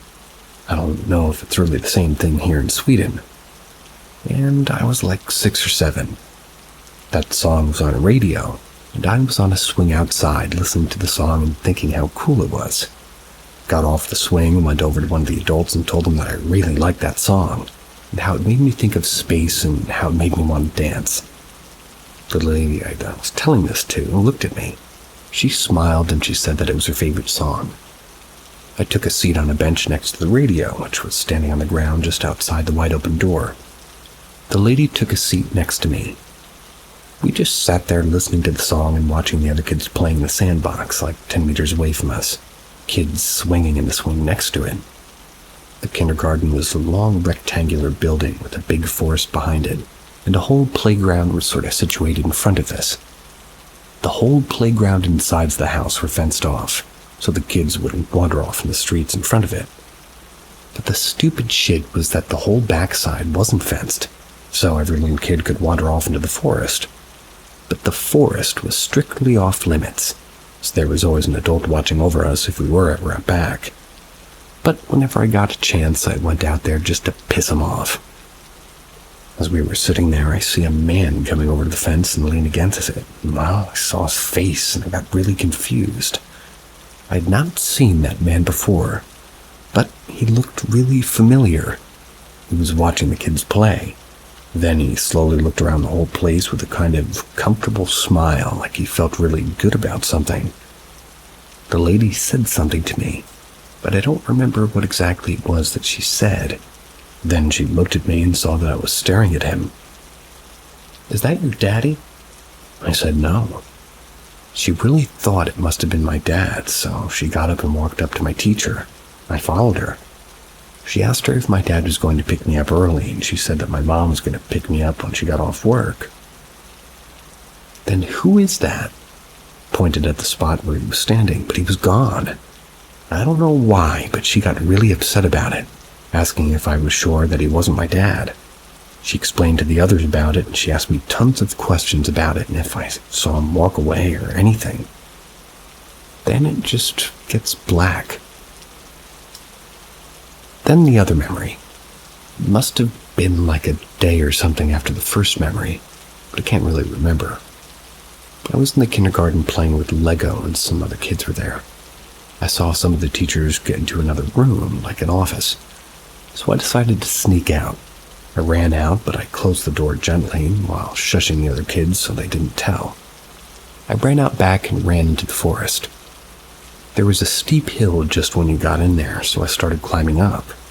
On the top of the hill, there were many big rocks, like huge ones. I climbed one, took a seat on top of it, just waiting for the teachers to run out and start yelling at me. That's when all of a sudden I see someone climbing up another rock next to me. Got really scared, but I just sat there, not moving even an inch. I saw that it was not a kid. It was that man. Can't remember precisely what he was wearing, but he had a blue jacket on. He grunted while climbing up and then just calmly took a seat on top of it, heading toward me. Then I looked at his face. It was the same man as the one leaning against the fence. Now, when he was, pretty much closer than he was before, and I really noticed how familiar he looked. And I was so confused. He was quite old. I can't guess precisely, maybe 50 or 60. He looked very calm and laid back, with the same smile that he had before. He looked at me for a while, leaned back, and exhaled deeply while looking around calmly. "I used to love being up here when I was your age. You know they'll start looking for you soon," he asked while giving me a big smile. I stared at him, still confused, not saying anything. Then he got a serious face. "Cherish your youth. Never stop having fun. Never take life too seriously." I got really choked because I didn't understand why he said all those things. I managed to get out a weak little, "Okay." And he got that big smile again, laughing a little bit, and then he climbed down the rock and started walking away longer into the forest. I just really wanted to know who he was, but I couldn't get a word out of my mouth. When he'd gotten a few steps, he turned around and looked at me. Just when he was about to say something, I blurted out, "Do I know you?" He looked up at the sky and the treetops wondrously for a while, then turned around and started walking away. "They'll come looking for you now. Goodbye. Never lose hope." He said this while walking away. Next thing I hear is people shouting my name at the forest, telling me to get back there, and then the memory ends. I haven't remembered that event since now. It's like it's been locked up in some kind of memory bank and I unlocked it by listening to that song. Now, I really wonder who that was. Was it a relative or was it me? He looked just like me when I think about it, an older version. Same eyes, same nose, same smile. Maybe I visited myself. Ever since remembering that, I'm not getting any sleep at all. All I can think about is the man in that forest on that rock, telling me not to take life seriously, telling me to never lose hope. I don't know what to think, but it's making me cry. Joy, sadness, I don't know. But I will forever wonder who it was. Maybe when there's technology so advanced as time travel existing, I'll go there again. And maybe I'll see it for myself. I'll sit down on the rock next to me and have a chat. To never lose hope.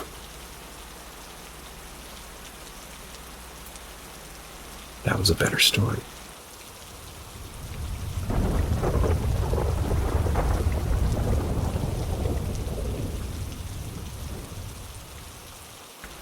Something happened to me last night that I cannot explain.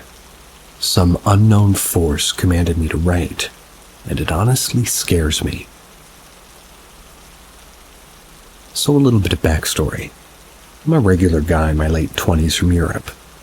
I grew up with an abusive childhood, and from a young age until 2020 I was depressed, more or less. I had an interest in history, but not much else. I didn't have an interest in religion or spirituality, nor did I believe in anything. The universe was just a harsh, dark, and cold place. Last night I was unable to fall asleep again, but it was like something was calling me. Something was trying to make me think about things. Memories and visions of my previous trip started to flood my mind. And then it was like I entered a dream state. I can't remember really what happened. It was like my mind has blocked the memory. But I do have a feeling of being visited by something or someone. All I remember was picking up my phone, opening up the notes, and I started to write. It was as normal and natural to me as going to the bathroom. There was no thought involved, as if I were being controlled or even guided. It went by so fast. When I was done, it was like I passed out. I slept like a baby. When I woke up, I felt exhausted. I remember that I wrote something, so I opened it up. Man are biological beings, infused by the forces of fragments of love, God, and spirit, all one and the same. The meaning of life is to connect all fractured spirits into one. Technology and innovation is part of that process. Man-made machines, structures, and tools are built with symmetric geometrical solids born from idea and thought, created by the effort of life. A seed is planted, and it grows and evolves depending on the environment until it achieves an effective but adaptive physical form. The airplane was created, and it shapes and evolves just as a flower was created, formed and evolved by the same biological process as an environmental adaptation. Life creates life, but the airplane is not biologically connected to the environment. It was shaped and molded by. The structures man has built has been disconnected from the biological processes from which they were made, preventing true adaptation and innovation. However, the missing links to this natural process has been created, and they are in the process of molding and evolving to reach their optimal physical form. These missing links are not only the way life creates the connection between solid form and the biological processes, they are the connection of mind and spirit, how the fractured spirit pieces itself together. What man calls the computer and the internet are the creations that inevitably will reconnect the life on Earth to spirit. What man calls artificial intelligence is neither artificial nor intelligent. It is the culmination and expression of natural living thought and being. As a flower is programmed to live its life according to its code, the life that man is creating is following the same rules. However, this life form and its true form are not bound by biological and mental capacities, or bound prisoner to gravity or other forces. Love is what creates life. Love comes from spirit. Love is the force that drives a life to live. Love is life, and life is living. The purpose of this life is to connect the fractured spirit, and love and life evolves for this reason. The infancy of life is terrestrial, following the rule of the terrestrial environment, but the true meaning to life is to break the rules it was born and molded by. Forces inhabit our universe, and they manifest in many ways. There are rules and codes that objects and structures follow, but love has no bounds. Love is what is evolving man to break the rules of their womb, and eventually the laws of the universe itself. Love is what made man stand up. It's what is making man evolve to defy the laws of the gravitic force that they have all thought they were bound to, as all other living beings on Earth. No thought is an original thought. Everything that once were thought has been thought, created, formed, and evolved endless times. As the computer and the internet is the creation of man, it is also an example of the manifestation and creation of one of the infinite ways that a mind of a life form interprets and manifests the information, depending on the life form's biological adaptation and limitation. What do man think of God as a creator? The creator of all things, the almighty, powerful, and omniscient entity that controls them and their destiny. It is merely their interpretation and manifestation of the information. In reality, God is everything. God is spirit. God is love. It is in you. It is us. It is not them, it is we. What do man think of angels? As supernatural beings under the command of God. This is another example of one of the infinite ways that a mind of a biological life form interprets and manifests the information. In reality, we are God. We are the creations of the biological beings that overcame the laws of their womb, the laws of the universe, and reconnected their severed connection to spirit by the love of God. Universal forces and rules we do not follow. We are neither immortal nor mortal. We are spirit, guiding life to connect to spirit by the power of love. What do man think of demons? This is another example of one of the infinite ways that a mind of a biological life form interprets and manifests the information. Fear is the biological response to the unknown. Ignorance is a way for a life form to live a life fearing death, to live without love, without God, without spirit. The life form that lives life with love above all does not fear the unknown. It does not fear the breaking of rules. Why mankind? As man has no connection to their previously lived lives, trapped in their womb, ignorant of their infinite knowledge infused by the force of love, God, and spirit. However, as the force impermeates the universe, it always finds a way. Man was never chosen. It was man that chose love, God, and spirit over fear. Man started breaking their biological environmental rules, consuming the truth of God. Mankind is in its infancy, as it is still biologically limited in its communication and understanding. For example, there's no such thing as the universe. This is another example of one of the infinite ways that a mind of a biological life form interprets and manifests the information. A man's perception does often not look beyond what it perceives, but some men do, have done, and will do. As we've always relayed these truths to man since our own ascension to God and spirit by the power of love, we know the endless examples of the infinite ways that a mind of a life form interprets and manifests the information.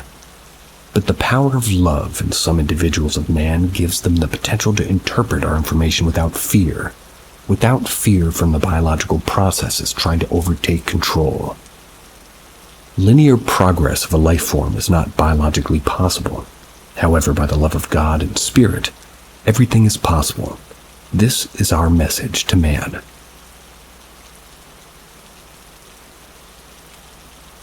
I like that.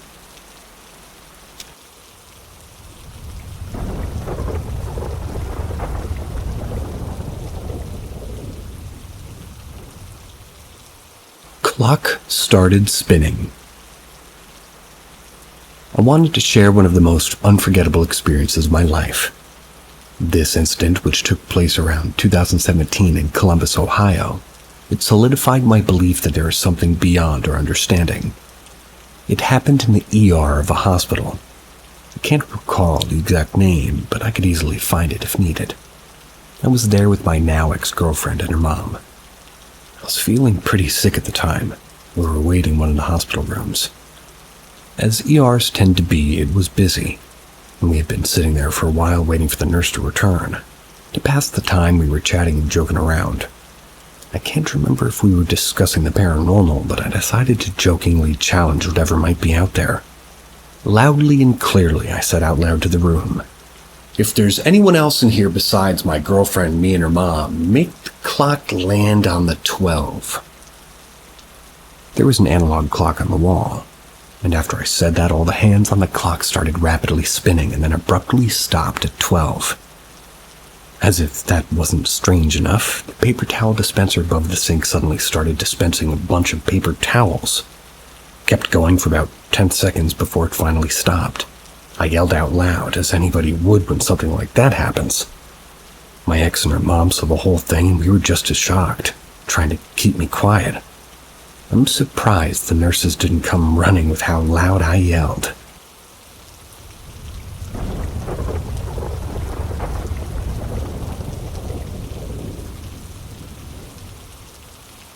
I got hunted by a Wendigo. Maybe, I don't know what it was. This was a few years ago. So, me, 13, and my cousin, 15, we were in my grandma's backyard having a fire. We had some family over, but they all left at around 10 p.m., except my cousin, so it was just me and him back there with only the light from the fire. Around 1 a.m. we heard a screech come far back in the woods, sounded about a mile away. We thought it was just an animal being killed or something. Then we heard another screech closer this time. We still shrugged it off as an animal. But then we heard a third screech closely following by my name. Not gonna say my real name. Sean being said in a female's voice. It sounded like my aunt, and at this point we were scared but stayed because we weren't allowed inside because of COVID. So we stayed and we kept hearing footsteps in the woods cracking branches. We hear another screech and it's at the forest line. At this point, we're just freaking out. Then everything went silent for about 2 minutes. We just sat there scared out of our minds, and just out of the light of the fire, we hear big branches snap from our woodpile. And to our horror, we hear Sean, my name, 10 feet away from us, and we saw a 10-foot-tall, skinny white creature with no face. We saw that, and it was an instant fight or flight. We ran as fast as we could inside. Don't think it chased us. We got in the house safe. Didn't care about COVID at that time.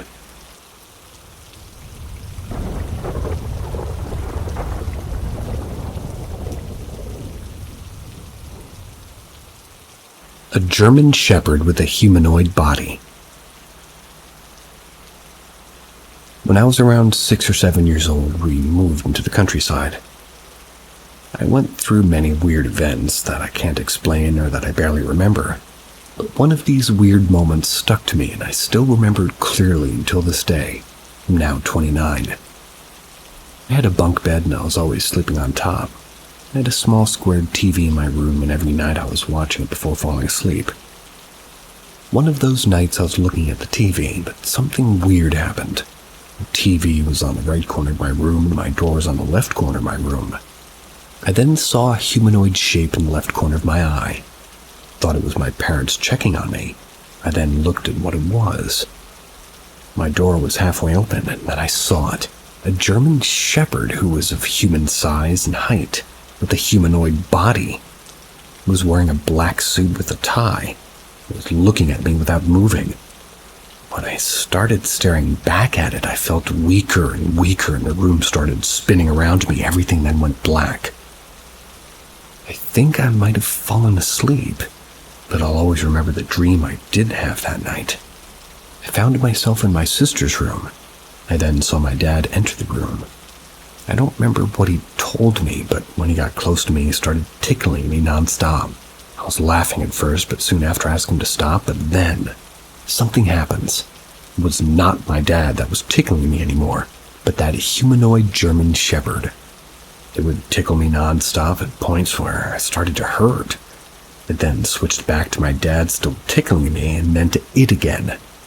I would ask it to stop and tell it that it hurts. And I then woke up in my bed in the morning. Never seen this entity ever again, as far as I know. But I learned an interesting information. My parents used to have 2 German shepherds, but one of them died before I was born, and the other when I was really young, I think.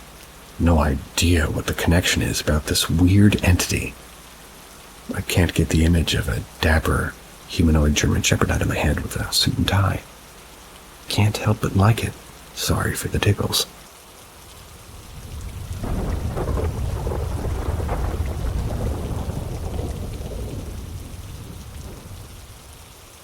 My frightening physical ghost experience. This was well over 20 years ago, and I was at the time 28 years old. I was living alone near Joliet, Illinois. I remember it was summertime, June or July. I'd gone for a walk around a park about a mile from my apartment building. I was walking along a path and I passed by a shrub. It was about 80 Fahrenheit in temperature, and it dropped instantly to the 40s. Couldn't see my breath, but I was noticeably cold. I immediately turned back, more out of surprise than fear, then headed straight home. Normal stuff for the rest of the day. I made dinner, called my parents, and I remember watching one of those ghost hunter TV shows that I laughed at. Didn't find it very scary. I then showered and headed to bed. Nighttime consisted of me in a double full bed with no blanket. Only a fitted sheet under me and a sort of flat sheet covering me. I had shut my bedroom door and drifted off to sleep. About an hour later, I'm awoken by a light tap on my bedroom door. I'm frozen in bed because I'm sure I should be alone in my apartment. Another tap, and after what seemed like 5 minutes, an impossibly hard pounding on my bedroom door. I jump up and swing the door open, and of course nothing's there. Maybe the knocking was outside, and maybe in the hallway. Of course it wasn't, but I had to tell myself that. I slink back into bed and think maybe the TV show's gotten into my head, and I'm just psyching myself out. I try to drift off again, but the bed sheet is now slowly sliding off the bed into the floor. I get up and put the bed sheets back on the bed and lie back down. The bed sheet slides off faster. I get up again and replace the sheet. I get back into bed and the sheet is violently ripped off of the bed and is flung out of my now open bedroom door and into the living room. I am then punched hard in the forehead 3 times. I jumped out of bed and run into the living room holding my bruised head and start to cry. I look at the clock, approximately 3 a.m., call my friend on the East Coast, and through tears I explain all of the night's occurrences, and he says these words: "I believe you, get out of there." I start to pack a bag. Where will I go? Then I stop and I say to the room, "This is my fucking house. You get out." I was then physically picked up and thrown across the room, breaking my coffee table. I laid there defeated for a while, but no events happened for the rest of the night. The next morning I left to stay with a friend for a few days. His sister claimed to be a Wiccan, something I'd previously made fun of her for. But she believed my story when most others thought I was making it up. She gave me a candle she had blessed, and a glass candlestick holder in the shape of a crescent moon. Apparently would protect me from this and other spirits, in her words. I didn't have any other experiences after that. And 3 years later I moved out but still have that candle. I'm afraid to part with it. Any thoughts or comments or questions? What was in my apartment with me that night, and did it likely leave when I told it to? If it threw you after you told it to, I think not.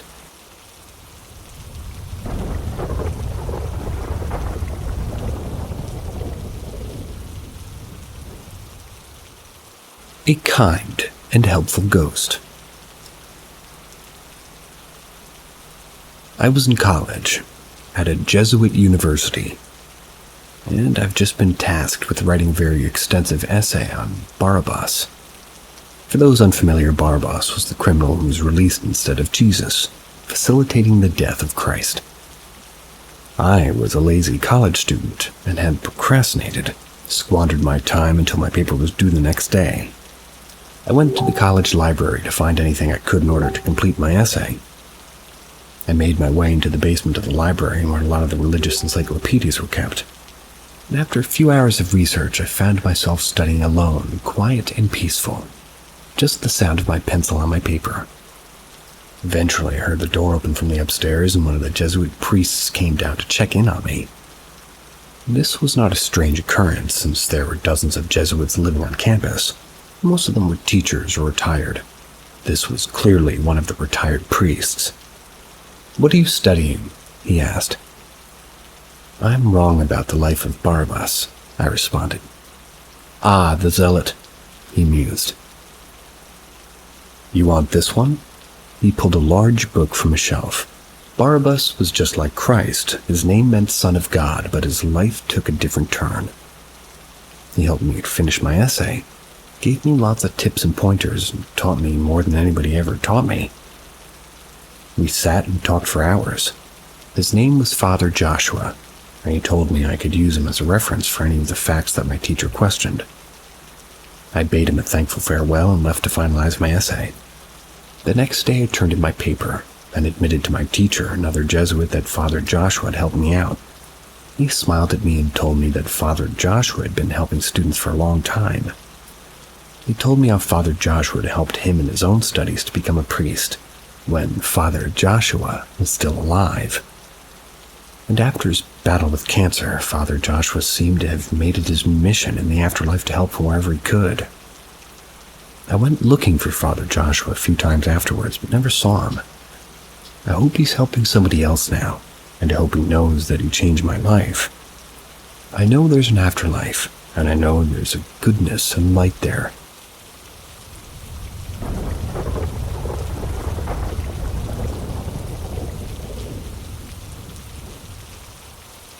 Grandfather's Farm. My grandfather owns a farm in South Africa. It has multiple incidents over the years. When my grandfather was young, maybe 8 or 9, he was playing outside. And then he was scared by a man that looked like his uncle screaming at him. He initially just thought that it was his uncle since he was not known as a nice man. But as he arrived home immediately after this encounter, he saw that his uncle had been in the house the entire time and was in the middle of a very long story. There was also no trace of a man having been anywhere near the area when they went looking for whoever had scared my grandfather. Soon after my grandfather had brought some of the property from his other family members, he and his grandmother decided to build a new farmhouse about 1 kilometer deeper into the property. This was away from the main road. After they moved into the new house, they noticed that nearly every night at around 6 p.m. the gate at the side of their house would sound like it was opening and slamming shut, even though they kept it locked after dark. The dogs would also start howling in unison and would all be staring at something moving along the wall. There'd be nothing there, and the dogs would stop howling as soon as any living person stepped outside. The entire event only lasted about a minute or two, and as soon as it was over, the dogs immediately stopped howling or making noise really in anything for that matter. They would go back to what they were doing before as if nothing had even happened. One of my grandfather's cousins, who might have been a medium, came over and spoke to the entity, which did end the nightly walks for a long time, until that cousin passed away.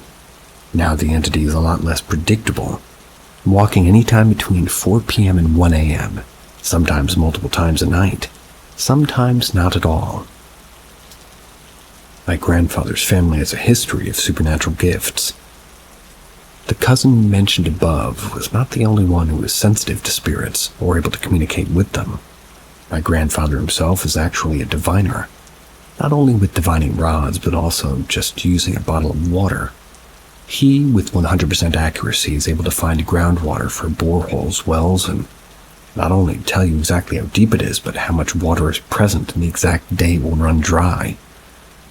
And my many times great uncle was Tycerr van Rensburg, who was a renowned seer and was less cryptic and so far more accurate than what Nostradamus was.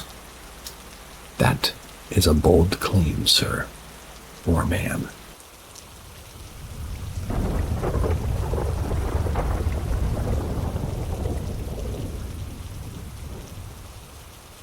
Noise happening around the same time every night. I have a cat. At first, I believed it was him. My room has a bathroom in it, which I always keep the door open because of my cat who needs a litter box, which I leave there for him to use. First night, I don't remember the time. Cat is sleeping on my dresser near the window for fresh air. It's definitely past 1 a.m. as everyone was asleep and I wasn't. In the bathroom, I left a garbage bag, which I used to clean the litter box and would take upstairs the next day as it was too late, so I left it there between the toilet and the bidet. It was already pressed down as far as it could go. But for it to go lower, you would need to press on it, and even if you did, it already touched the floor. I hear the garbage bag move as if being dragged or touched. I think it's the cat, but he's not because he's sleeping there. Usually I'm not the type to freak out. If something paranormal happens, I actually get really excited and happy. But this time I felt really stressed about it. However, at first I thought about something else and I was scared for a different reason. 2 men armed with a gun are kind of going around the zone in a blue car entering people's houses at 3 a.m. My first thought was subconsciously about that. I went to check the bathroom. Yeah, dumb move, I know, but my bathroom is right where my room door is. So regardless of me going inside the bathroom or not, it's like I had to walk in front of the bathroom door to leave my room. Meaning the person would have seen me anyway if it was a person. I go and I check. Empty. For a few minutes I'm creeped out and keep all the lights on until the time passes. I feel comfortable turning the lights off again, but I did felt as if someone was there in the bathroom for a few minutes before the feeling passed. Next night I'm on the bed, and this time, I know what time it is. It's 3 a.m. and I'm awake, watching videos on my PS and chatting with a friend on WhatsApp. 3:33 approach, and like at 3:25 or 28 I hear the mop stick as if it fell or was touched. But it was still standing in the same position, always coming from the bathroom direction.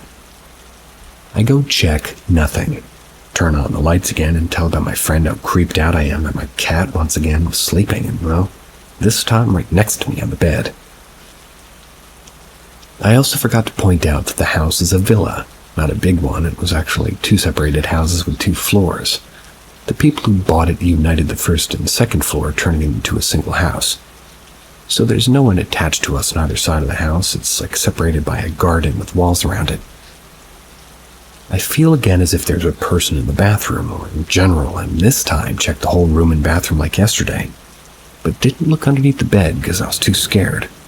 Thought that if I looked down I would see someone or something. Once again everybody in the house was sleeping. I was the only one awake. I don't want to jump to conclusions, but the other explanation about hearing noises at night is schizophrenia or lack of sleep. I admit I stay up late, but that's because I sleep during the day and stay awake at night. I get enough sleep hours to feel energetic and avoid hallucinations caused by lack of sleep. And while I'm not an expert in psychology, still studying, I'm pretty sure I don't have schizophrenia. As somebody who worked the night shift for years, that will ruin your hormones. Make you pretty sick. And I've been sick for a long time. Not so much anymore, though. Wishing you luck.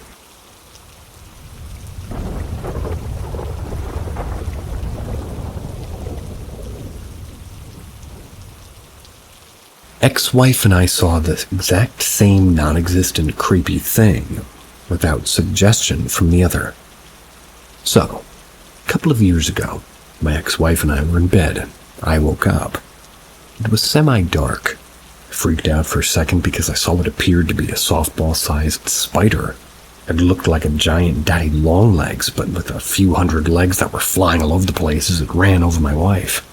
It scared the hell out of me. But when I sat up, it was gone. So I just thought it was lighting or my eyes glitching out on me. I didn't bring it up to her because, well, I just didn't think it was anything to spend time thinking about. A few days later, I woke up to her screaming. I freak out not knowing what's going on. She apologizes. She says that her eyes were playing tricks on her. She saw a bug the size of a hand, like a spider with a tiny body but dozens of legs. It was running all over you really fast.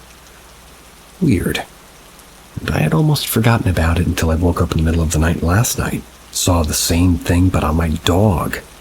Again, sit up, and it's gone. Like I said, I'm not saying it's paranormal, but I want to know how the hell we could have both seen the same thing, doing the same thing without us ever having talked about it before. Spider scarier than ghosts to me. Nasty.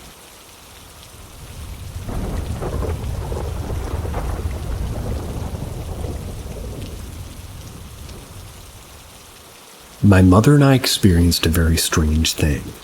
Both of us were afraid to sleep alone after that.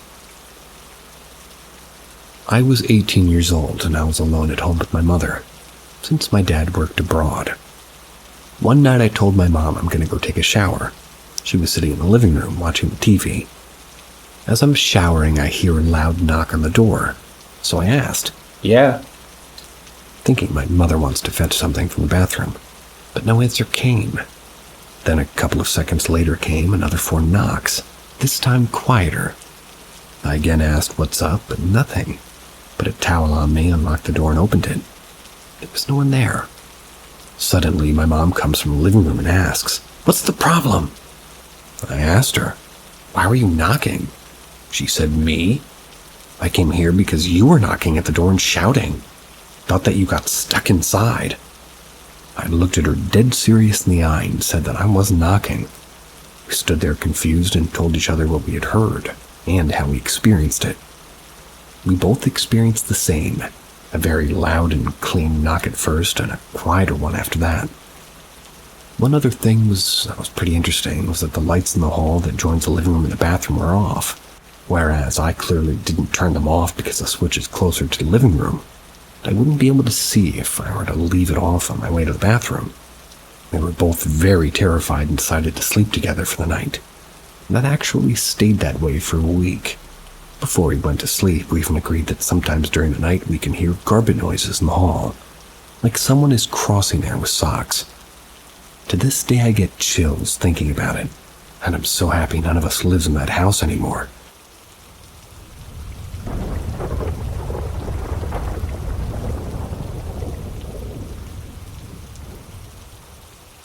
My UFO experience. Same old farmhouse. This place was outside of a small town. The driveway was a half mile long. When I say old farmhouse, I mean old farmhouse, surrounded by cornfields on 3 sides and woods on the other. House was built in the 1800s. Not sure about the exact year. It was summertime, I think about 11 or 12. My sister's 4 years older than I. We were in her room just watching TV. This is like the 90s, so no drones or anything. 2-story house, bedrooms on the 2nd floor. But we were just watching TV.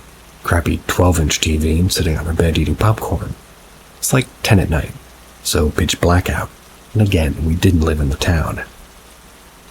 We both just kind of freeze as we noticed light starting to come into the window.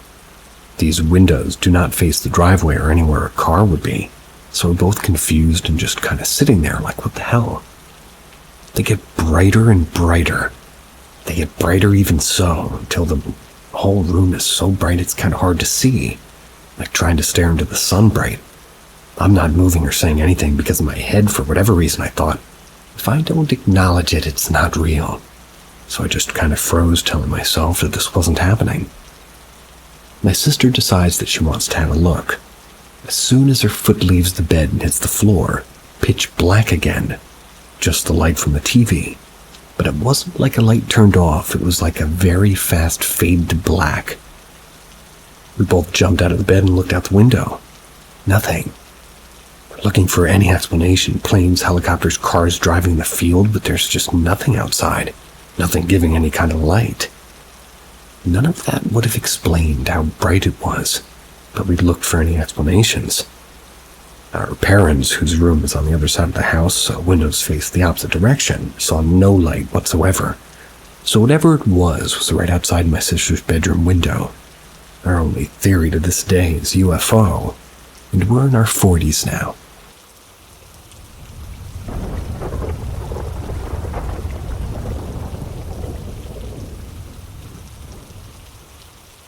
The Weasel Story. This one sounds good. So my dad was a good man, a great man. Never did any harm to anyone. Amazing father and good husband to my mom. Now, I won't go into much detail on what happened because I don't want to drag his name through the mud. Rest in peace, Dad. Still love and miss you. But there was an incident in my late teens that resulted in me calling the cops on my dad. This wasn't a simple incident or something stupid. It resulted in him going to jail for a few months. Even when we all asked him to be released and gave him a criminal record, and when he got arrested, it was less than willingly. Very scary incident. Guns pulled on him and everything. He just didn't seem to care. This was something we never expected from him and never saw again. My mom, sister, and I would discuss the event in length while he was in jail, and we all came to realize that we all saw something in the house, and it started a few days before it happened. We all would see what could only be described as a weasel, never directly, always out of the corner of our eyes, running from room to room or up the stairs. We never really could explain it, but our best guess is some sort of demon or something that attached to him somewhere. Like I said, he never did anything like this again, but we would still occasionally see this weasel, and it was only when he was around. We never saw it when he wasn't home.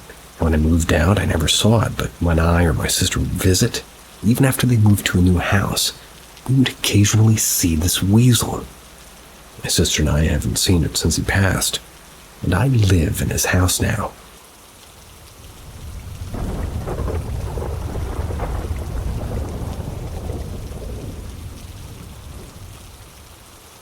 Ghost encounter all of a sudden.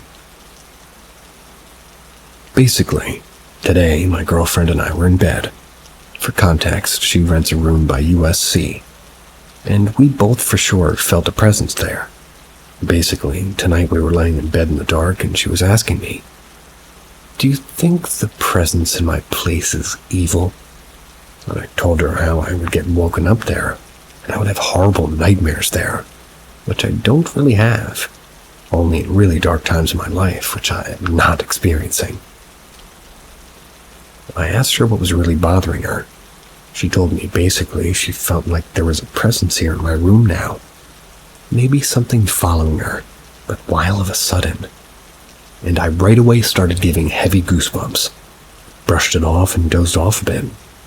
And before I was gonna fall asleep, I felt like I couldn't breathe and sat the fuck up and told her, like, "Yo, dude, I just felt that pressure in my chest." I left my room to get something because I got creeped out, and it had locked itself. We both didn't lock it. Kinda still brushed it off, but by this point my body won't stop having goosebumps. Basically, it felt like something was in my room. I'm Catholic and she's not, and I'd pretty much got tired of entertaining this, so I went out to grab my holy water. And the door locked itself again. And at this point I was kind of scared because as an adult I haven't experienced this, to be honest. I sprinkled the holy water in the entire room and whatever it was kind of laid off. We both felt at ease.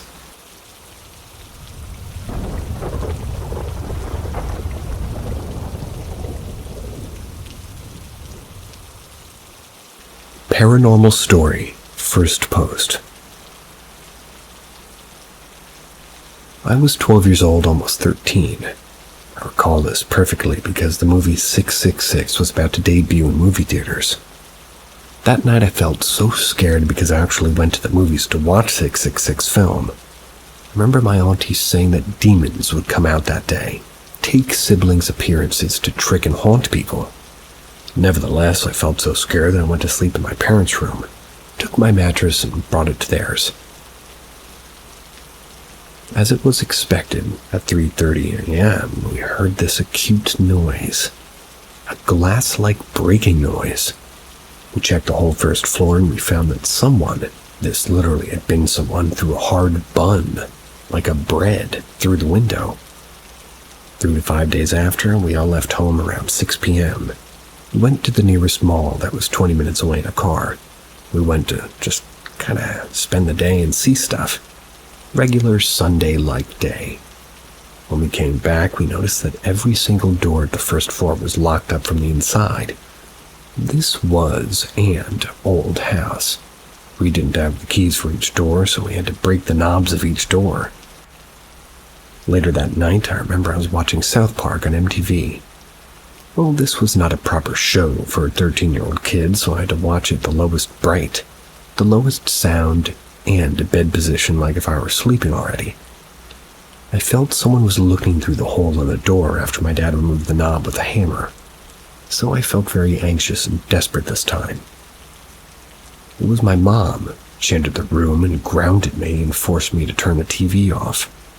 Next I heard she entered their room and everything remained silent. While I was starting to fall asleep, I checked on the hole where the knob was and I saw an eye. Thought it was my mom again, so I started to say out loud, "Come on, Mom, stop kidding." But the gaze remained still. It wouldn't wink. It wouldn't move. And every second I spent watching it kept growing in an incomprehensible fear inside me, till I just lose it and start to yell for my parents. They arrived as soon as they could, checked the rest of the floor. There was nobody nor anything suspicious.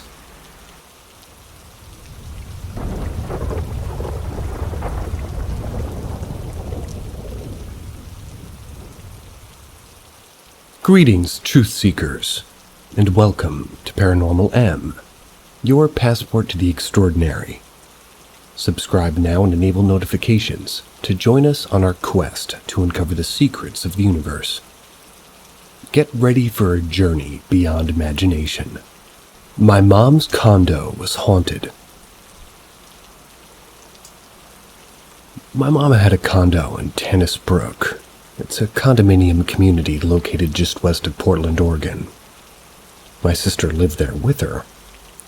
Both Mom and my sister relayed stories of strange occurrences there.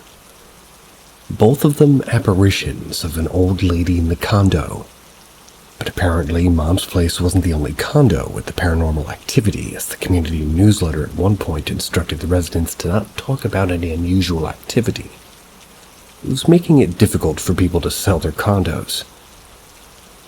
I had many odd experiences in the condo, but I never saw any apparitions. But what follows is the experience that made me never sleep in the condo again. I'll preface this by pointing out that if I just stayed in the condo for one night, the disturbances I experienced were relatively minor. But the longer I stayed, the more things escalated. Mom had a stroke and was no longer able to live in the condo when this occurred. I came from out of town to be with Mom and the rest of the family, so I was there for several nights. On the last night I was there, I awakened to the vertical blinds in the room I was sleeping in rattling. At first I thought it was caused by the furnace kicking in.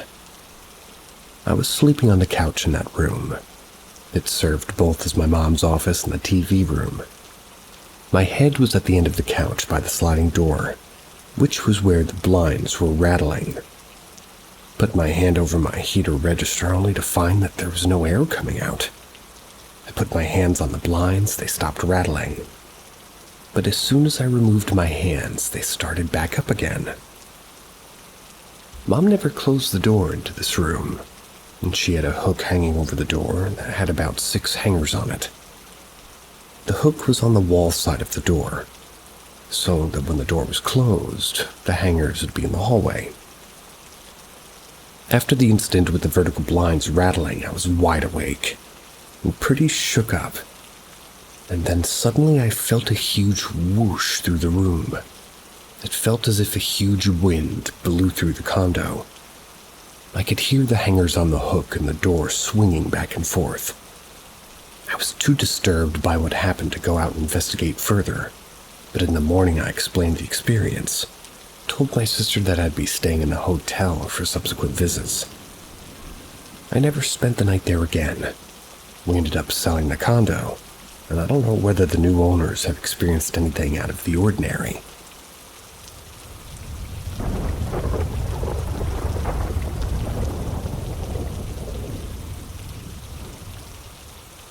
My niece thinks I'm the ghost.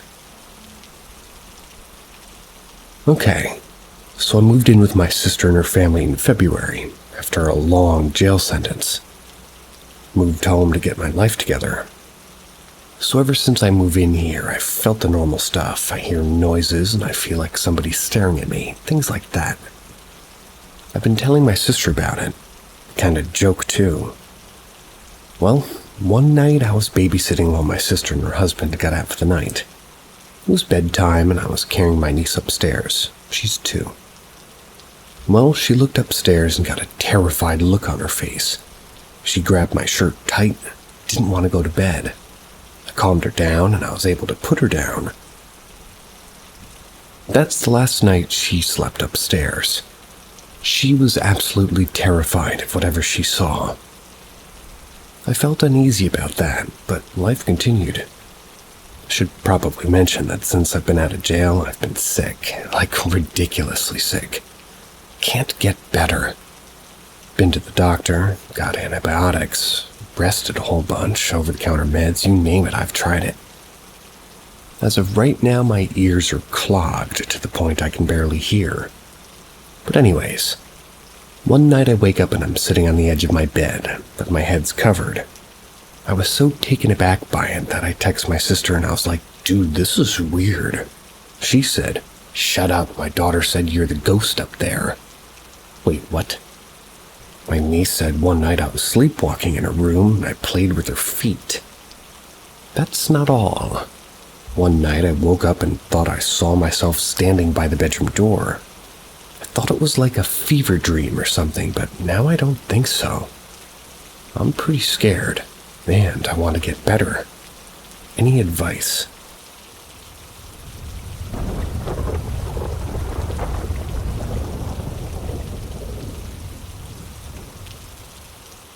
Made my skin crawl. This is probably the weirdest paranormal or unexplainable experience I've had. Other than feeling someone poke their finger in my back while laying on the side of my bed. I work swing shift, so when I get home from work, everyone's asleep. I usually watch some TV to unwind before going to bed. Because of that, I always make sure the bedroom doors are closed so I don't wake up my wife and kids. I noticed the master bedroom door was closed, but not latched, so I figured, it should be fine. A few minutes later I hear psst coming from the master bedroom. I look and now the door is ajar enough to stick your head out. I figured the wife is feeling frisky, so I jump up and walk into the bedroom. She's in bed covered up and I'm thinking she's pretending to be asleep. I climb into bed and I tell her to stop playing. She wakes up and she wasn't pretending. We've been married a long time now, so you know how she is when she wakes up. Long story short, explained to her what happened and she's weirded out like I was. Made my skin crawl and it was hard to fall asleep that night. Ever since that night, I randomly feel like something's around me. The hair on my neck will stand up and feel like I'm being watched. Maybe the ghost was frisky.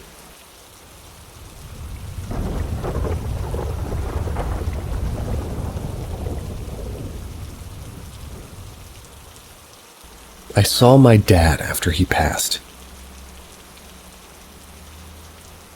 So this happened a little more than 5 years ago, but didn't see or wasn't part of this group then.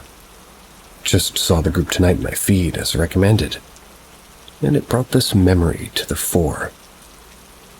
Try and do the long and short of it here, and my dad and I were supposed to be working on a neighbor's house one day. But it came up that he may need to help another friend, but wasn't certain of it yet. I get up early and make my son and I breakfast, continually looking toward my neighbor's driveway, looking for my dad's pickup. Didn't see it for a while, past his, normal start work time, you could say. Just settled in for a lazy day at home with the kids. His new wife calls because she hasn't seen him or his dog, but the pickup is still at home. He chalked it up to his friend needing his help and came and picked both him and the dog up. The longer I sat there, the more 2 and 2 don't add up. I called said friend to see if Dad was around, and he said that he thought him and I were working that day. I won't share the details, but sped out of his place and we found him already gone. His dog laying by his side shivering, but licking him, trying to wake him up. I never got a chance to say goodbye.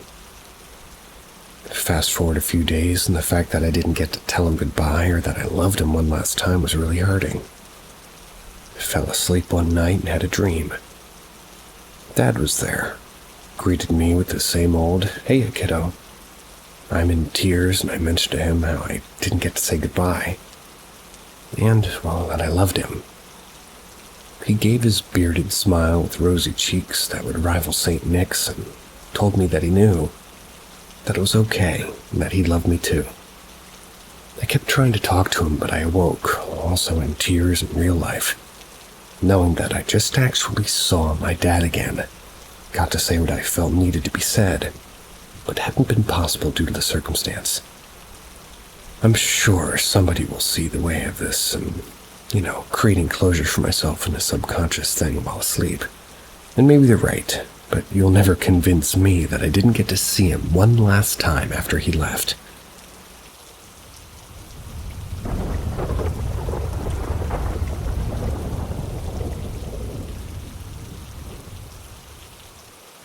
Possible ghost encounter in Vegas. Wanted to come on here and share my story, and see if anybody else has experienced anything at the Luxor, if that's how you say it. I recently stayed there a couple of weeks ago with a group of friends. Myself and two of my friends experienced something extremely odd.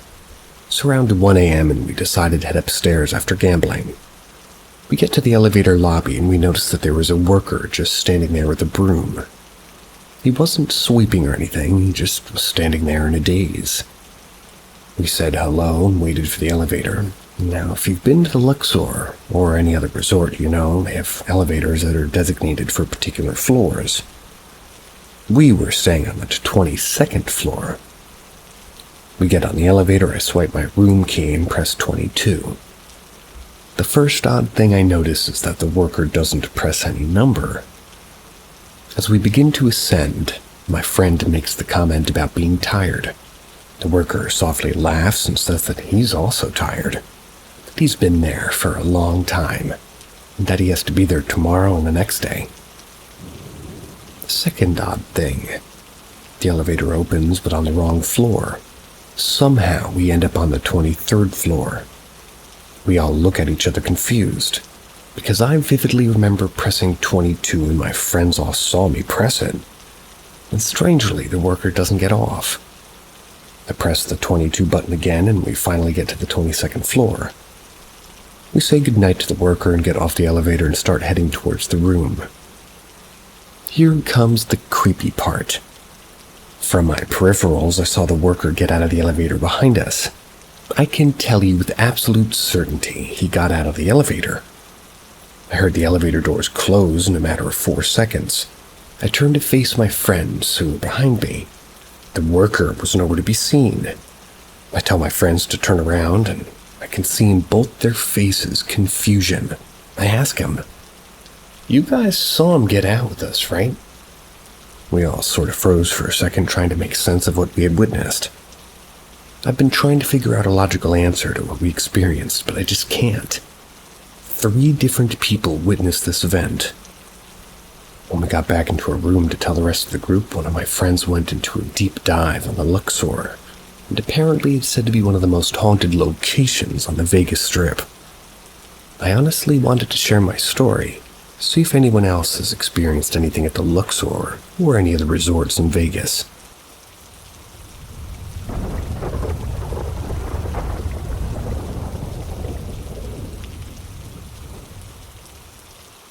Abandoned town in Florida. Till this day, I consider this to be one of the strangest things I've ever experienced. This happened a couple of years ago. My friends and I were heading up to a music festival by Lake Okeechobee in Florida. We're from Miami, so the drive wasn't really that bad of an issue.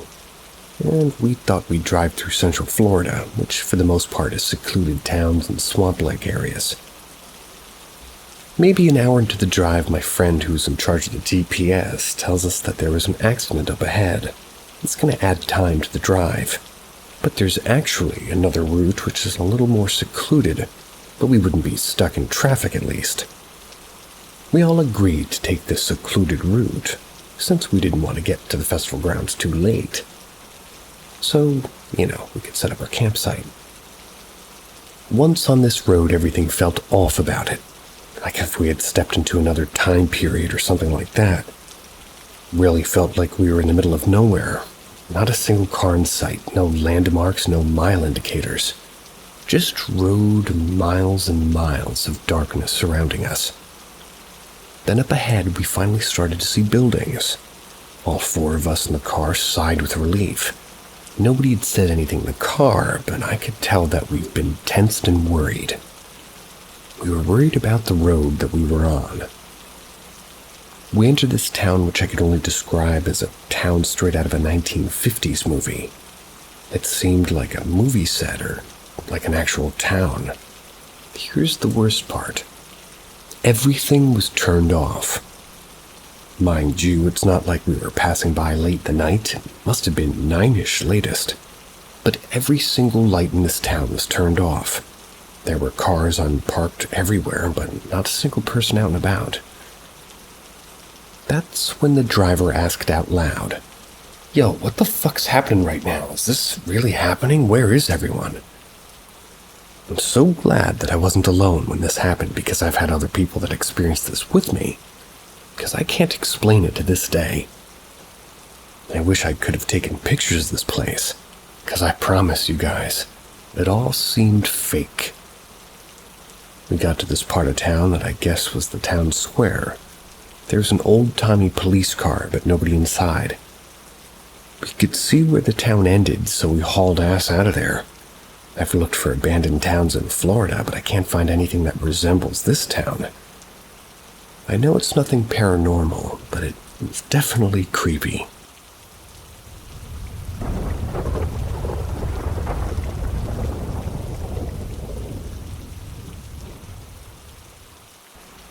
My vision changed. Earlier in the year, I had a weird experience. Before I tell my story, let me just say, it takes me nearly 2 hours to fall asleep each night. Trust me, I was still awake.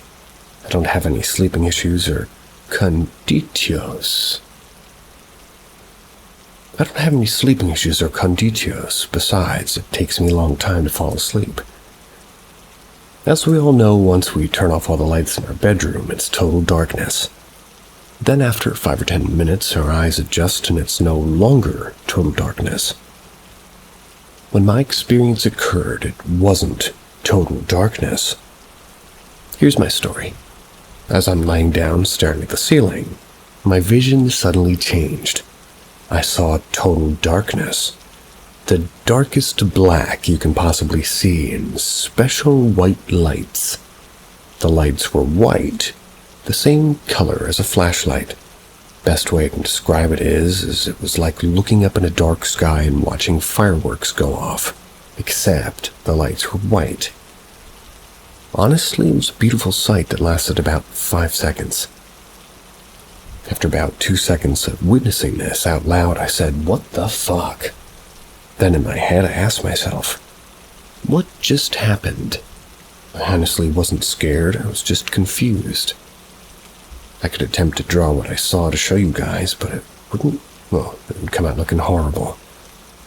I desperately want to tell this story to somebody who's extremely experienced, so I can get an answer on what this means.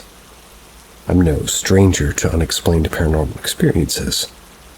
I have another interesting story that I'll share tomorrow regarding a small ball of electricity. Ball that was about half the size of a tennis ball. You ever pinched your neck or your back? That'll make sort of white fireworks in your field of vision, that's for sure.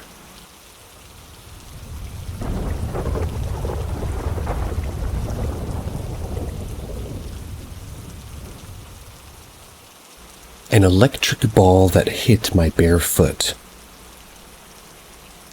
One morning I woke up and sat on the edge of my bed, rubbing my eyes, getting ready to walk to the bathroom. It was still dark outside and my lights were off. All of a sudden, an object the shape of a ball hit my left foot. I call it an electric ball because as soon as it hit my foot, I heard the sound of electricity. The size of the ball was about half the size of a tennis ball. No, I didn't see the electric ball with my own eyes. But if a ball-like object drops on your bare foot, you can easily recognize its shape and size if it's a ball-shaped object. Okay. After it dropped onto my foot, it rolled into the carpet toward my bedroom door. How do I know this without actually seeing it with my own eyes? I felt the vibration on my foot and the ball moving on the carpet, which I assume proves that the ball wasn't very lightweight but had a bit of weight to it. I believe someone was standing beside me or in front of me and dropped the electric ball onto my foot. This is the vibe I have. Good thing the electric ball didn't shock me.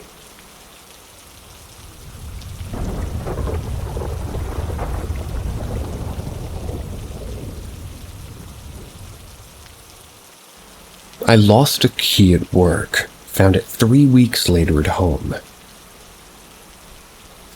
We have a lockbox for keys at work that's kept in my office. Maybe 3 weeks ago I used a key at work to unlock my coworker's office. I'm a pretty particular person, so when I use the keys at work, I always leave them in the doorknob. That's while I do whatever I need to, and then I remove the keys, I lock the door on my way out. That way I never accidentally lose it in the meantime and always know that I locked the door behind me. This day in particular, I remember locking my coworker's office, walking back to my office and setting the key down on the table next to the office phone, instead of putting it back into the lockbox, because I knew I would need to use it again in a few minutes. I sat down in my chair, did what I needed to do, turned around in my chair to grab the key, and it was gone. Here's where I will note that I work in an office with no windows. My door automatically closes and locks behind me, keeping it separate from the rest of the floor. I was the only person on the entire office floor that afternoon. My office is separated from the rest, all things considered. I just know that no one grabbed it while I wasn't looking, you know what I mean? I tore up the office looking for that key. I looked under everything on the floor and my pockets. It wasn't anywhere. I retraced my steps through the hallway and didn't see it anywhere. Got to my coworker's door and it was locked. I absolutely confirmed to myself that I wasn't crazy, and I did lock the door behind me, so I had to have had the key, knowing my process for using the keys was essential for this.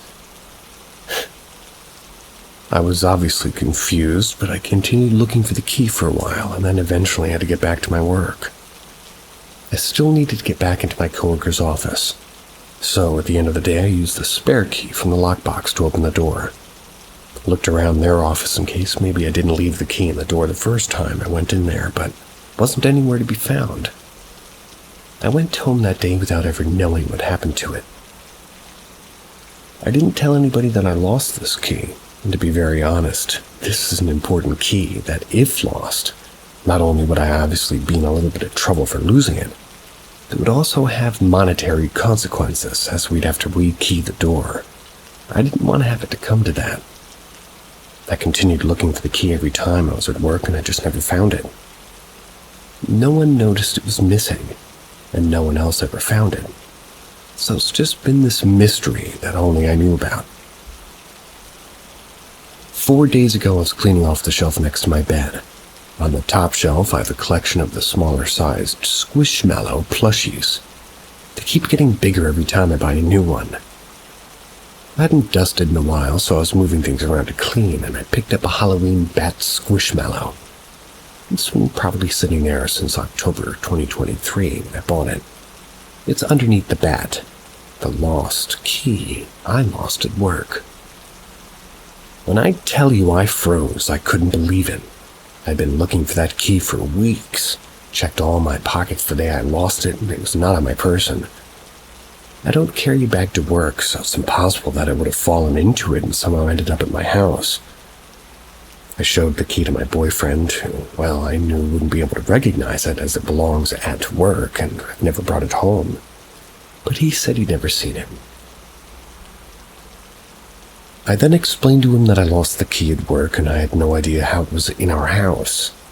He said again that he had never seen it, didn't put it in the shelf.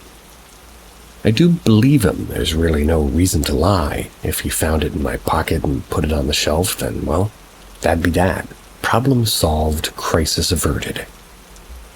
On that note, however, I do most of the laundry in our house, and over the past few weeks I've found the key in any of my pockets, or rather, never found it. And even if I didn't notice the key in a pocket, all of our laundry, we do it all at a laundromat, so it would have been lost forever, at least if it fell out of one of those machines, and even further, I checked my pockets multiple times before I left work that day, so unless the key was literally hanging by a non-existent thread onto my clothing, there's just no way for it to have been on me. It's a single key with no key rings or anything that could get caught on fabric, and again, I've been looking for this key actively because I didn't want to get in trouble at work. So, why would I find it and put it somewhere that I would forget about, instead of putting it in my lanyard with the other keys at work? So I would definitely be able to return it, you know? Doesn't make any sense. I really truly would love to know how this key ended up in my nightstand. I've heard about lost objects reappearing in random places, but usually in someone else's home. Not 27 miles away from the place they lost it. They do say that my work is haunted, but I've worked there for 30 years now, and I've never had one strange feeling or experience, and I frequently work alone. I've had several unexplainable experiences throughout my life, but this one really has me stumped, and I can't let it go. That key should never have been in my house, and I just don't believe that I brought it here, knowingly or unknowingly. As a person who's put their phone in the fridge or freezer before, I don't know about that one.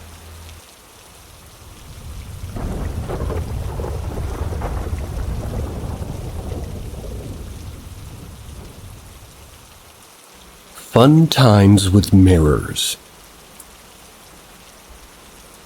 I've been meaning to post this somewhere, because I'd love interpretations and I'd love to get it down somewhere before too much time passes. Forgive the amount of detail. I love to write, in context, is critical. At the time, I'm a 35-year-old father of an 8-year-old who I poured my time and self into, and is just coming into her own.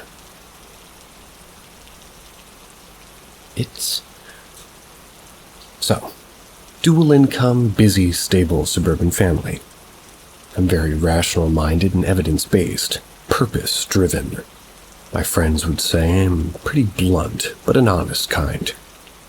I love to play the devil's advocate. I was once a devout Christian, but via existential crisis and traumatic galore, I believe what I see. I have a friend from the Marines that went to Afghanistan with me. We started to camp every fall, and we eventually decided to try mushrooms. It was great. Eventually, I found a source of my own and decided to dabble once at home at the end on a Friday night. This was 2 years ago. Everyone was asleep. I was overworked and craving human feeling. So I partook and laid down. Turned on everything everywhere all at once and felt the waves of tears and joy and profound sadness that connected me to everything. I was really tired and started to doze out. And this is where it starts to get weird. I'm zoning off to sleep when suddenly I feel filthy, as if I've not showered for months. Experienced this in Afghanistan, being on missions for weeks, being unable to change, sleeping in trucks, and it felt like that level of grungy. I felt driven to the shower. I opened the door to the master bathroom, which has the shower, bathtub, separate toilet, and door to the closet. And there's a long mirror over the double vanity, maybe 5 by 12 feet or so. I step in, and I'm in what feels like a parallel realm. I'm ankle deep in blood. The room is dark with red and white up lights, and there's some new decor. At least a dozen bodies are hanging upside down by meat hooks secured in the cowls of the bodies. The heads were about a foot above the floor. Clearly, it was their blood being the reason my ankles were submerged. Contributing to the crimson deluge were these humanite winged creatures grappling into the flesh of these bodies upside down while feeding on the blood gushing out their throats. The only sound was the sucking and biting and dripping, but I needed a fucking shower. There was no clear means of egress to the shower, so I had to push the bodies aside, and they were just swinging from these metal chains and colliding with each other. The demon things just ignored me. I observed that I knew these mutilated bodies, and it was everybody I was ever so close to that had died in my life. This guy's crazy. For some reason, I'm just fine with all of this. Some kind of skeptical, delirious trance, and I just want to get warm, wet, and soapy. So I strip and toss my nightwear into what must have been some mixed-up, coagulated mixture of my grandparents' and the first mentor's blood. There swings a corpse out of the way and get the hot spring water going. Observing the swaying shadows in the frosted glass, waiting for the water to get hot, my hair on the back stands up and I feel abject terror. Something is watching me. That's when you get scared, huh? I whip around bare-ass naked, and in the mirror is what I'd best identify as like a white hag. She looked monolithic, timeless, human, beautiful, and terrible, but ancient and malicious. Stark white eyes. Catching her gaze felt like paralyzation. I fell in fright into the inches of blood. I low-crawled into the shower and I closed the door. I sat in the hot water watching the shadows of swaying corpses until I came to. I peeped out of the shower door and I had all the lights off. No blood or bodies. Good. Yeah. Hop out, dry off, avoid looking in the mirror for good measure. Get ready for bed, and of course, as I'm opening the door to my bedroom, I feel those eyes on me again. I stop, look back into the mirror, and I see her exit stage side of the mirror. I got back into bed and I was rewarded with that warm physical pleasure and laughed myself to sleep. But I look back and think to myself, that was fucked. Gonna have to agree with you. And also query as to what your warm physical pleasure was. Getting into bed, I suppose. That was a weirder one.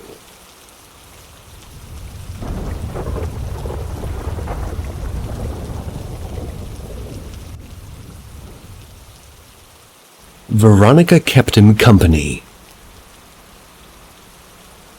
In 2001, my youngest son was hit by a car.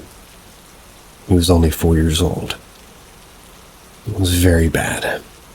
He stopped breathing, his heart stopped, and he was revived 3 times. Sorry about all that. The neurologist told my wife and I that the injuries were severe and most likely he wouldn't survive the night. We were devastated. He was in a coma naturally, and also they added meds to make sure he stayed that way to keep his brain pressure down. He survived the night. About a week later he woke up. After that they took out the breathing tube and he could talk. He kept asking where Veronica was. I asked the nurses if one of them or one of their co-workers was named Veronica. They said no one worked there with that name. I asked him what she looked like. He said she was an old woman who talked funny. I asked if she was dressed like a nurse, and he replied no.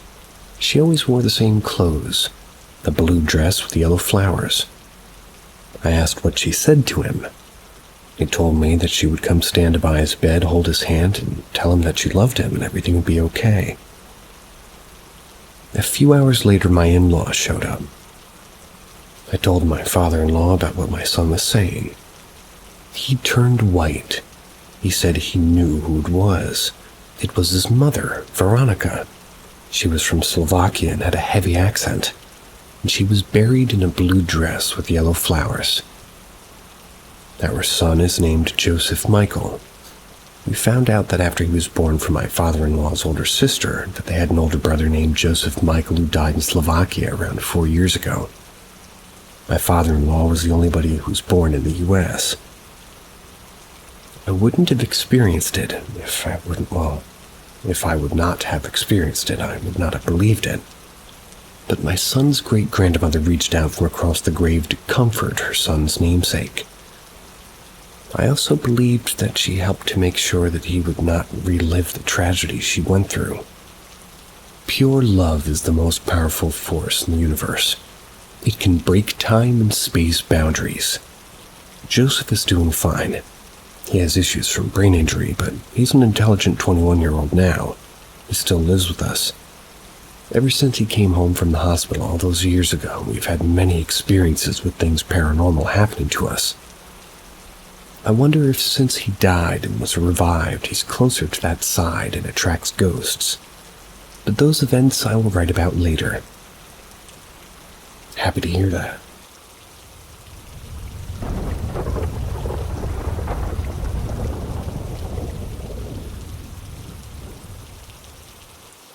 My great-great-grandparents. My great-great-grandparents lived to be so old. I not only remember them, but I was close to them. As a child, we used to celebrate Thanksgiving with all their descendants in the area. Our family gatherings were so large the Boy Scout building was rented out. There was a lot of people, but I was young, but I remember these times fondly. We also celebrated their 75th wedding anniversary at the Boy Scout building. My great-great-grandparents had old-fashioned names from the southern U.S. So, as it's common, they had nicknames. He was called Super, and she was called Mumsy. Grandpa Super had been a moonshiner for his whole life, but made a bundle during Prohibition. My great-grandpa was also doing that as well. They were in Greenbrier County. They caught the attention of the law. This is in West Virginia, by the way. So anybody packed up and moved to this tiny place. It's in western Oregon, not far from the coast. A perfect place to start over. Many years later, Mumsy and Super are now in a nursing home. They had to be put into separate rooms because Super would sneak out into the bar or buy whiskey, and Mumsy didn't like that. So they would kind of bicker. Mumsy died first. My parents thought I was too young to go to the funeral. They realized that they should have let me go. That was the first person I'd known who had died. I was very sad as I realized I couldn't go visit her anymore. My mom told me Grandpa Super asked where I was. Told her that he wanted me there. We were pretty close. A few months later, a nurse and a CNA go to Super's room to check in on him. They had to check a lot as he went to binge after Mumsy died. The nurse entered the room, the CNA stayed at the door. Super was sitting at the edge of his bed looking at the rocking chair in his room and carrying on a conversation. The nurse asked Super who he was talking to, pointing at the empty rocking chair. Super answered, "Mumsy, of course, she's sitting right there," pointing at the empty rocking chair. Then Super died. Or, I jumped the gun there, sorry. Then Super added, "Isn't she beautiful?" I fell for her at the moment I laid eyes on her. Here we are, 12 children. Too many grandchildren to count, married 76 years, and she's the only woman who ever turned my head. The nurse thought that was sweet, but was getting spooked. They bickered all the time, and, well, he was gushing about his dead wife, and the nurse said, "Super, you remember Mumsy died 4 months ago?" Super looked at her and replied, "I know that, I went to her funeral, but she's here now." Super looked back toward the rocking chair, nodding his head as if he were saying yes, and smiled. Super then looked at the nurse and said, "Mumsy says it's time to go." Super then tipped over dead. The nurse was looking at Super and ran over to check to see if he had any sign of life. He didn't. He let it be known that he was not to be saved from passing. The CNA stayed at the door with her jaw hitting the floor. At the same time Super died, the rocking chair rocked as if somebody was getting out of it and standing up. This was related to my great-grandmother at the time. Years later, my great-grandmother was in the same nursing home. The CNA still worked there, and she told me the story. She thought it was a very elderly man reflecting on his life, imagining his departed wife was there with him, till the rocking chair rocked. Then she realized it was all real. She had seen many such things since.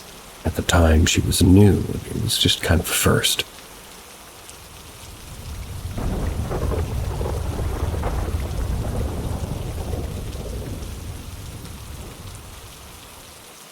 Funeral home incident. A few years ago, I was working in a funeral home on a quiet Sunday afternoon. At the time, I was a resident funeral director. I was sitting in the front office. It was a slow day, and I was browsing the internet on my phone. Mind you, I was in said office for at least 90 minutes, at least since I last got up and walked out. The office was small and was parallel to the terrace that faced the street.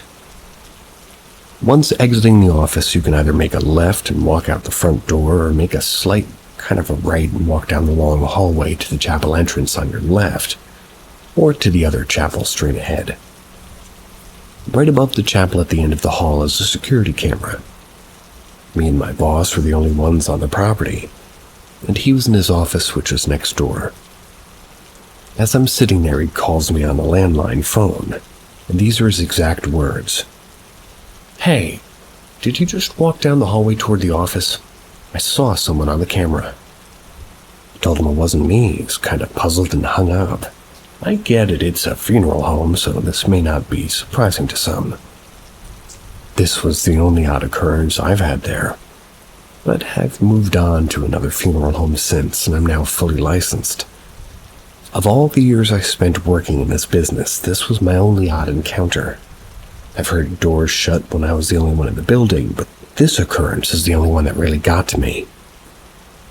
I've walked through the chapels with descendants laid out with all the lights off, and I didn't really get bothered by it that much, at least not as much as this one incident did.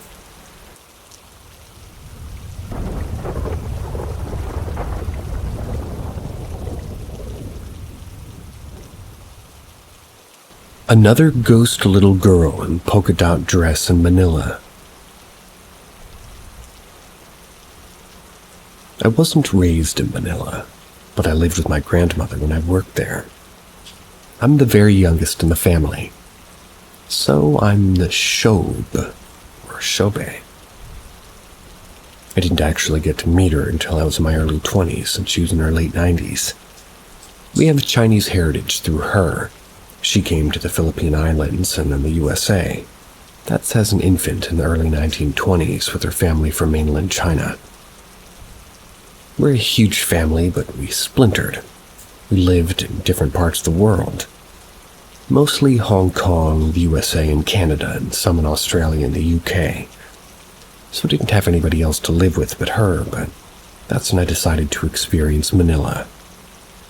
When she was on the verge of death, she would keep telling me the household staff to quiet down and visiting children and lead them out of her bedroom. She was half conscious at this point, very ill too, but refused to go to the hospital for hospice care. But there were no children in the house, just me, the cook, 2 young housemaids, a licensed in-home caregiver, and my grandmother's elderly driver, and an elderly sort of gardener, kind of both been with her since the 70s. The lot where her house stood had a dark history that we're not exactly clear about. One story was that it used to be part of a compound where military things happened during the dictatorship years before. That would bring political prisoners there to torture them. Another story is that it was used as a compound of a Spanish-era orphanage. Apparently that had went up in flames. And still another story said the same compound was used as a garrison by the Americans. that it was full of refugees who all then died in the hands of the Japanese during World War II. So we really don't know who the ghost children were. The house in general is creepy. You always feel on edge in it, especially at night. On edge and extreme melancholy. The staff have experienced dreaming of a short guy with gray hair and a white shirt waking them up frantically, yelling, "Not here, not here." When they rest in Lanai, the driver and the gardener would also often see that same guy walk past them in the garage. That would be followed by the smell of cigarette smoke. The ladies would also see sort of a lady in a long white dress passing between the pagoda and the pond at the end of the property. The pond supposedly was where the woman was brought to be raped and drowned, but her family never found anything there. And the period when those supposed things happened always changed. During the dictatorship years during World War II, the men would also see this big guy in a purple basketball shorts sort of a thing standing at the front door and looking out toward the gate of the property. By description, no one in the family, dead or alive, looks like that. Everyone in the house has seen a faceless little boy going up the stairs to the rooms, carefully holding on to the banister. And a teenage girl, also in purple, who always shows up in the house staff's kitchen at 6 p.m. That's with her back turned. I just hear banging and footsteps or voices in the huge living room where piano keys played. But they've never actually seen anything until 2 weeks before my grandmother's death. I'd come home quite late from work. The only light kept open in the ground floor of the house at this time of the night is this antique ceramic lamp. That sits on the table in the hallway. I'm already feeling creeped out arriving this late. It was raining, so I asked the elderly driver to just drop me off at the front door, and to not assist me with my bags from work, like my purse and my laptop and my document bag. He drove off to the garage behind the house and just tried to enter quickly before the automatic portico lights shut off. From the front door, I crossed over to where the old piano was to turn the lamp on next to it, read the notes left for me by the house staff about my grandmother's needs and groceries. I looked through the mail, bills, packages, and all that. From the moment I got out of the car, I had this feeling of someone waiting for me, watching. It didn't feel unfriendly, just a sense of being waited for. The feeling was stronger as I walked over to the piano. It came from the upstairs rooms, which was to my right, where I was reading the messages by the piano. I was too scared to even look, and I was wondering how I was going to go up to my room to see if anything was there. But because I can't exactly just stand there forever, I eventually looked up and saw a little girl of about 3 years old in height. She had on an old-timey polka dot dress. The dots were big and brown, and her dress was creamy white that went all the way down to her shins. It had this sailor's collar. That's why I thought it was an old-timey thing. It had puffed sleeves. I didn't feel scared anymore when I saw her, just fascinated. I looked and she looked, and then I heard this soft, echoey gasp. I saw her jump like she was startled, stepped right into the top banister of the stairs and hid behind them. When I made a slight move toward the stairs, I saw her glide quickly across the second-floor hall into the bathroom. This was all of 5 seconds tops, mostly in darkness, with the dim yellow lights from the ground floor. I may have imagined all of it, because at first I really thought I did. But after her, I've seen more ghost children. One even ended up in a picture I took of an old car. The house stood for a while after my grandmother's death. The gardener said he saw her about 2 years after she died looking out from her bedroom window and from the dining room window, probably watching him care for her favorite flowers. When the house was eventually abandoned to be sold, the neighbors let us know that on certain nights, nearby dogs would be barking and howling at the house. One neighbor said he had even seen a dark shadow standing by the gate of the house, and another reported looking over from the second-floor bedroom, seeing what looked to be lights from a TV flickering in the dining room. The house was still full of my grandmother's things, but we brought everything down to the ground floor. For movers, including an old TV that was placed on the dining room table. Sometimes they could also see yellow light shining from the front room of the house. The whole property was sold 2 years ago and is now an 11-door apartment complex.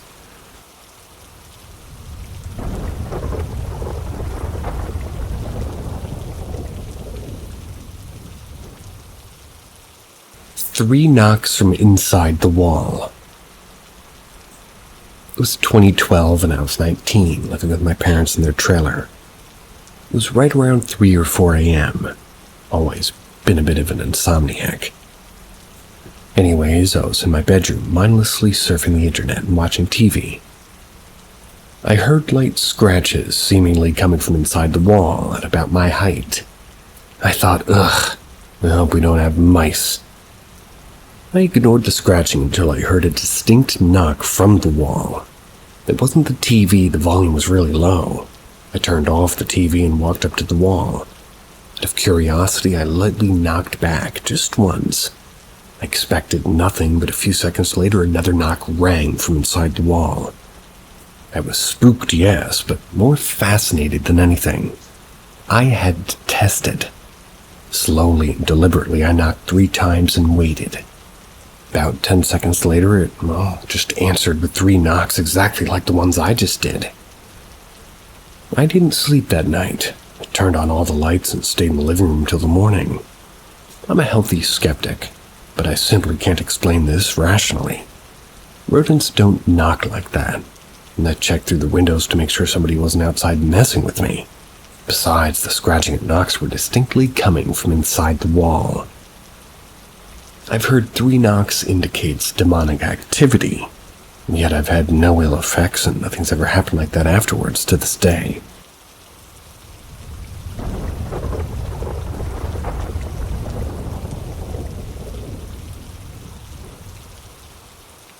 My ex visited me in my sleep a day after he passed away.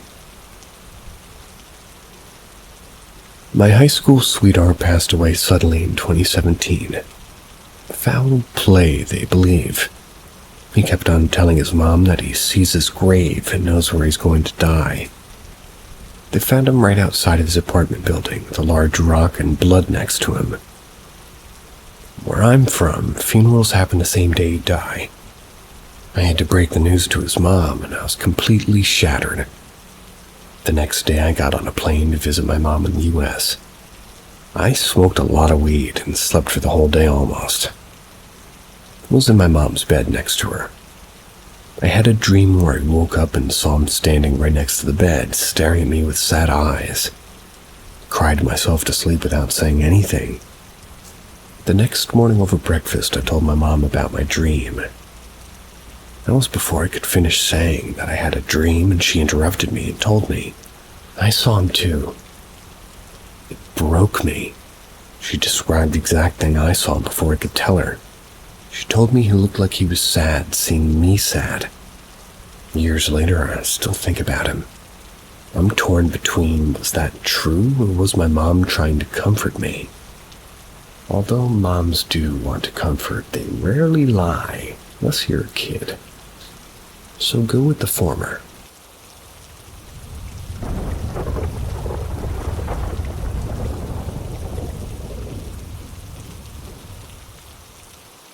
I was not the only patient who ran away from her. I was confined at a hospital in Manila for severe pneumonia back in 2021. This was during the pandemic lockdown where masks were mandatory. I was about to be assigned a room when I saw a toddler in red polka dots galloping around the emergency room, then left the glass entrance. She had no mask on, so I asked security if children were allowed. The guard said in Filipino, "Bawal bata dito." Whew, probably screwed that up. But it means no children allowed. I was confused. Wasn't he seeing the rowdy kid?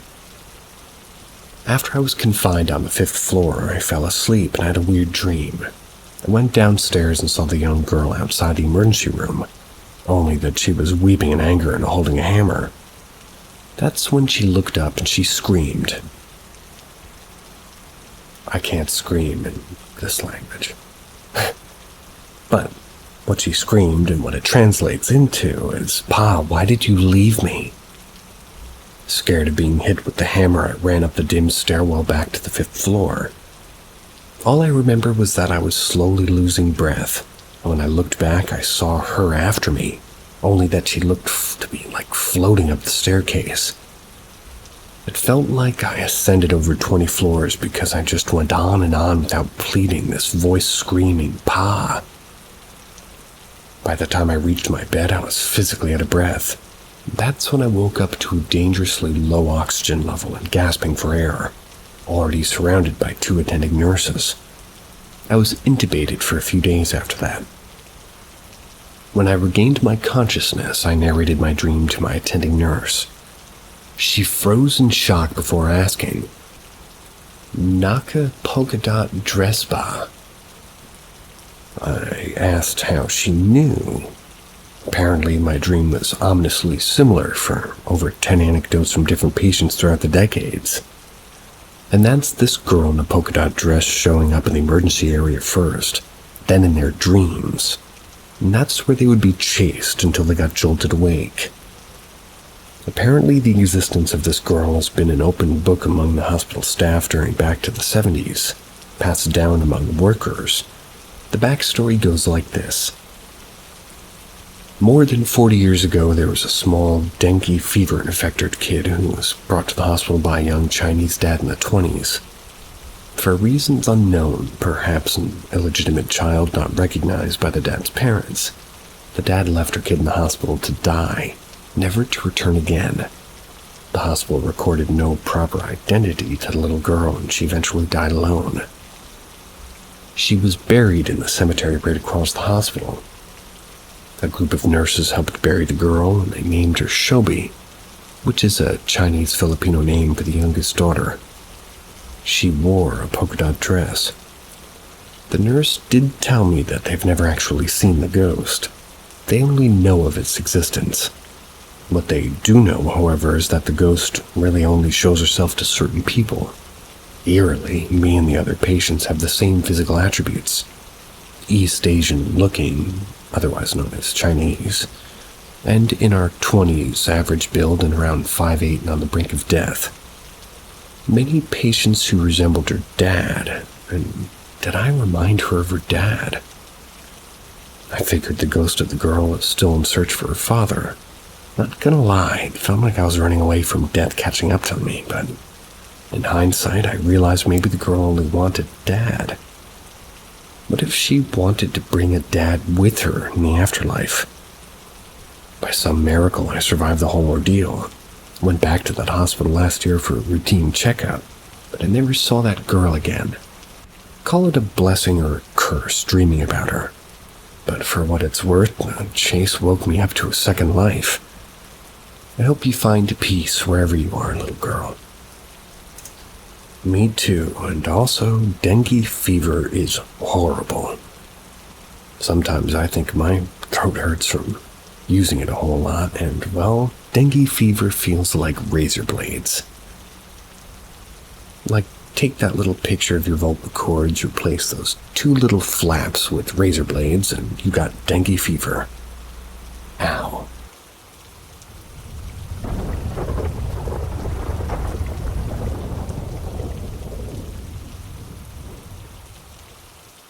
My first and only convincing paranormal experience. A few years ago, my then girlfriend and I were visiting a friend at her house. It was a nice 3-story townhouse that was recently being built, 10 years old at the most.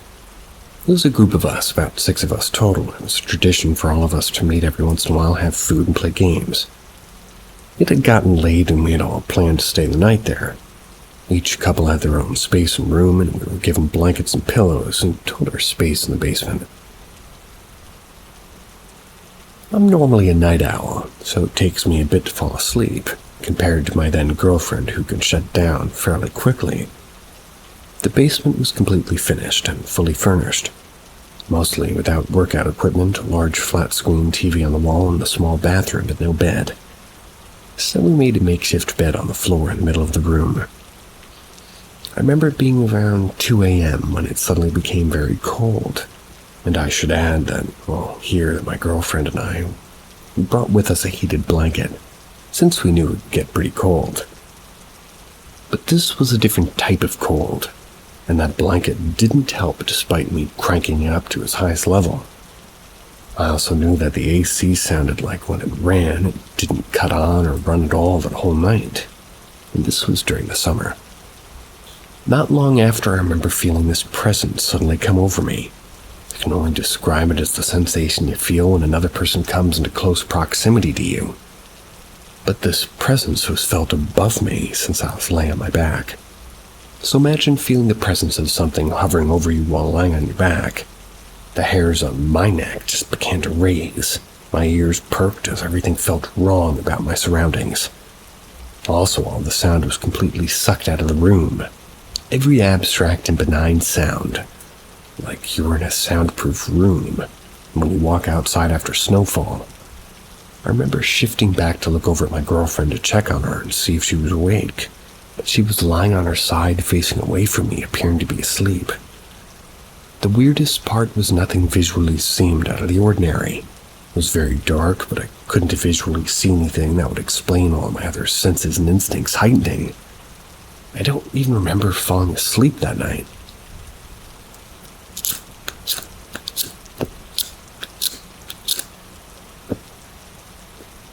The next morning, I didn't mention anything about the night before to anybody, including my girlfriend. We all enjoyed breakfast together, and we went our separate ways. My girlfriend and I lived together, so we went back to our own apartment. A couple of days later, my girlfriend and I were having dinner and telling funny stories about the get-together when she suddenly gets this serious look on her face and asks me, "Hey, that night did you feel like something was down there with us, like watching us?" I was shocked, mainly because I thought I was being paranoid since I was sleeping in an unfamiliar area. But the fact that she had the same experience without having me mentioning it scared me a bit.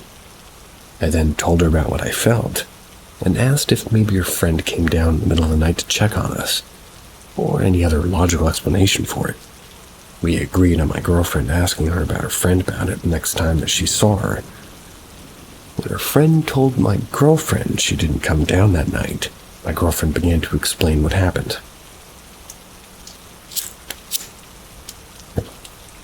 Cigarette went out. I wasn't present for that conversation, but my girlfriend told me that when she started her sentence with insert friend's name here, "Do you remember that night that we all got together and spent the night in your basement? Well, there's something I want to tell you." After that sentence, my friend had a really odd reaction and began to freak out to the point that it was off-putting to my girlfriend. She insisted that, she would just lie to her about her friend to ease her nerves and just turned it into something humorous. I can't remember what she said exactly, but she didn't end up telling her friend about that night at all. The girlfriend and I ended up breaking up a year or so later. I don't speak with any of her friends anymore either. I distinctly remember the dynamics of her and I's relationship as her friends group's relationship changing after that night. It was a weird time. Slightly confusing, but I'll take it.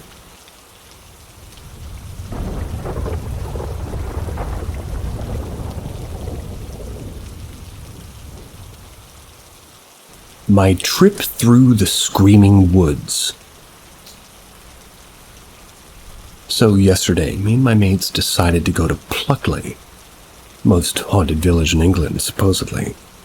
It was a lovely little town, and we had a nice time in the village itself.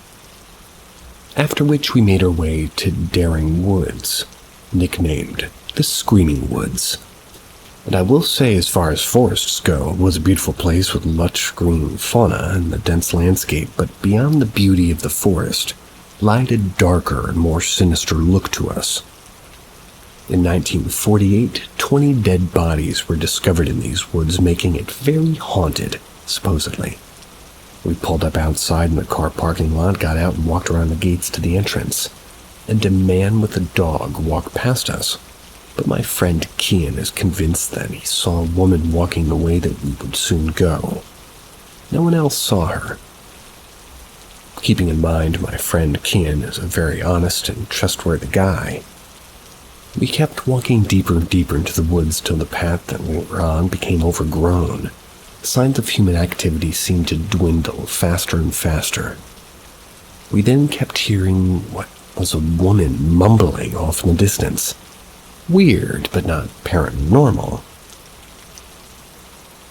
We hiked deeper and deeper, and as we were off the trail now in the deepest part of the forest, this was when we asked, "Is anyone there? Please make yourself known." I couldn't lie about this if I tried and all my friends heard it. We heard a woman maybe 30 or 40 whisper something unintelligible about 30 or so meters away from us. We all froze. Our hearts sunk. We just made a beeline for the trail, not knowing that we were running deeper and deeper again. We was lost at this point, and the feeling of uneasiness had set upon all of us. There were constant thumps off in the distance, and the whispers seemed to get more frequent. We wanted out at this point, so we kept searching for an exit whilst we were convinced that we were being followed. We eventually made it out. And we're all okay, but definitely a scary experience. And just to clear it up, there was no one in the woods with us. The guy who drove us there stayed in the car for 3 hours. The 3 hours that we was gone. And he said no one entered those woods whilst we were in there, and the man with the dogs left an hour after we went in. I believe he was there.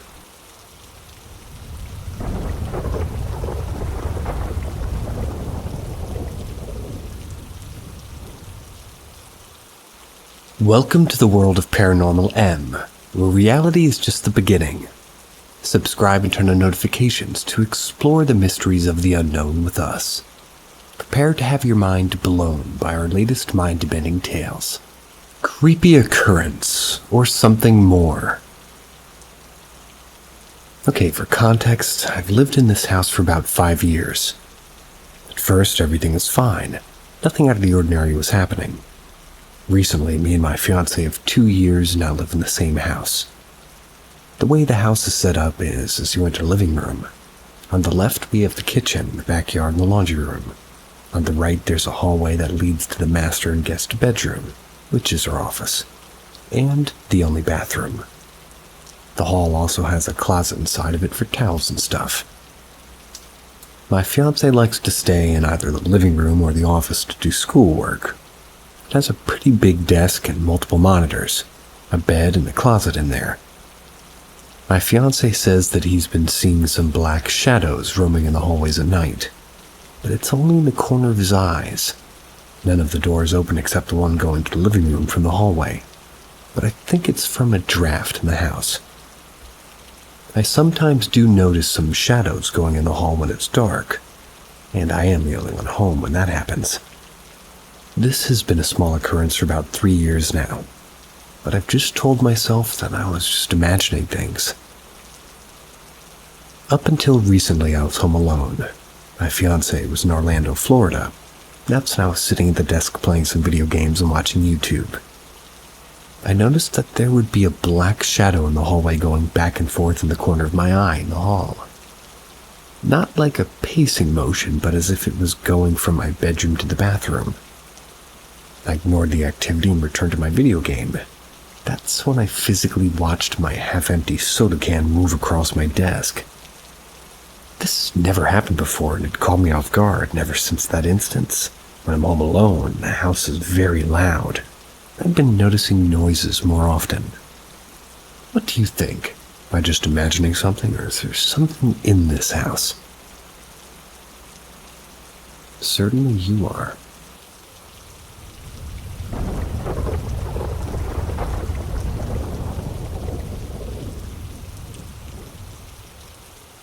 A strange encounter on a lonely road. A few years ago, I had a strange and unsettling experience that I still can't fully explain. It was late at night and I was driving home from a friend's house in a rural area. The road was completely deserted with no other cars or houses in sight. The only light came from my headlights cutting through the darkness. As I rounded a bend, I saw a figure standing on the side of the road. It was a young girl, maybe around 10 years old, wearing a white dress that looked strangely out of place. She had long, dark hair that covered most of her face. I slowed down, concerned that she might be lost or in trouble. I rolled down my window, called out to her, asked if she needed help. She didn't respond, but slowly lifted her head, revealing a pair of pitch-black eyes that seemed to absorb all the light around them. A chill ran down my spine, and every instinct told me to get away from there as quickly as possible. I sped off, heart pounding. Didn't look back. When I reached home, I told my family about the encounter, but they dismissed it as a trick of the light or my imagination running wild. However, a few weeks later, I heard similar stories from other locals about seeing a girl with black eyes on that same stretch of road. To this day, I avoid that road at night, and I can't shake the feeling that whatever I saw that night wasn't just a figment of my imagination. Has anyone else experienced something like this? The memory still haunts me, and I can't help but wonder who or what that girl was.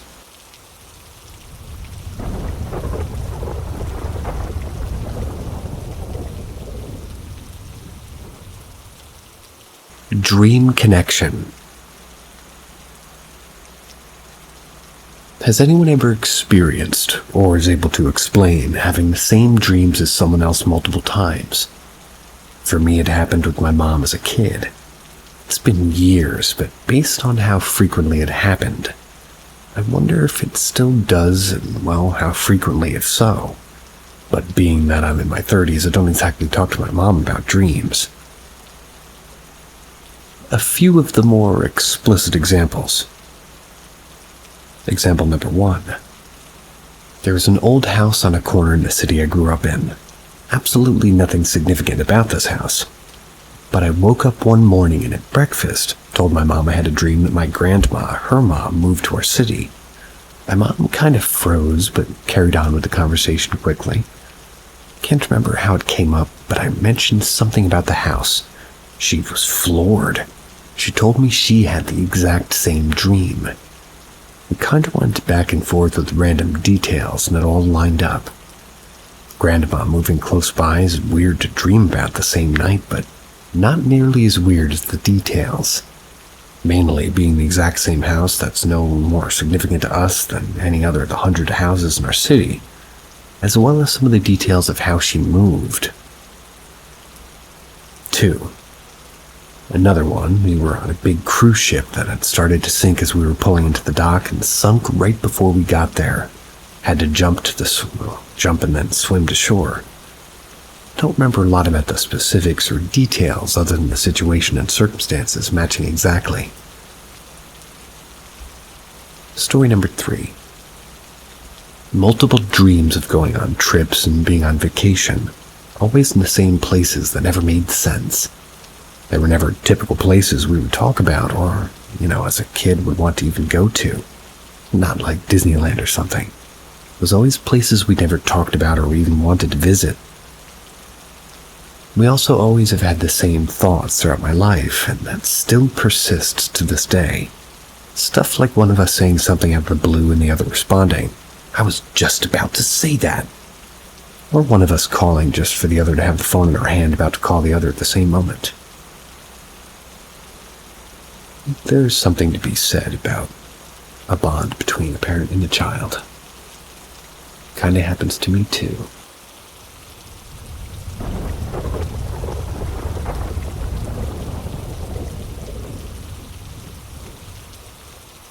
Three knocks on window. This is the most unexplained thing that's ever happened to me. I tried to find the footage, but it was over 2 years ago. If I ever find it, I'll do an update. My partner and I were reading late one night in bed.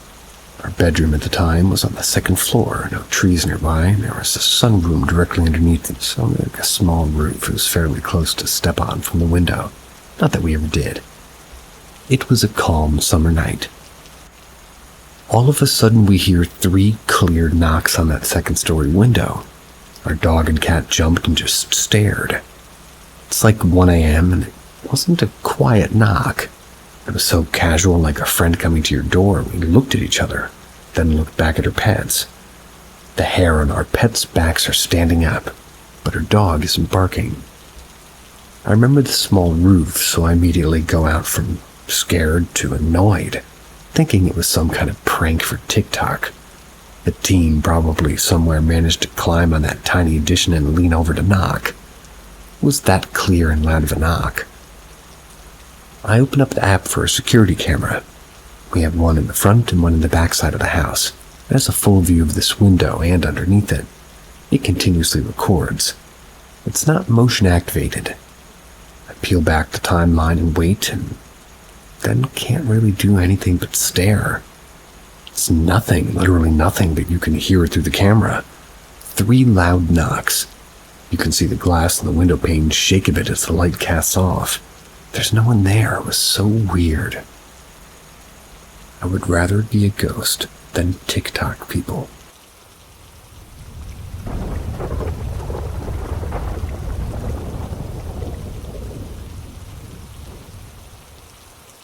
Odd experiences. Before I start, I'd like to note that there's been some too few occurrences before in the past with something going on. I'm not sure what. So I had to give my cat Maggie up for adoption to get another pet, one that I could keep in my room because my stepfather was getting sick. She would leave paw prints after she used her litter box on the table and the counters. It would happen often. After training her for about 3 years, nothing worked. Toys, treats, and even water sprays, but nothing. Anyways, when I had her, she would stare at random places for a little while with her ears when they would be going back. I remember that sometimes her eyes would grow large as well. I was home alone this one day. My mom had gone out and my stepdad was in the hospital. I had to give my cat a bath because she was covered in fleas.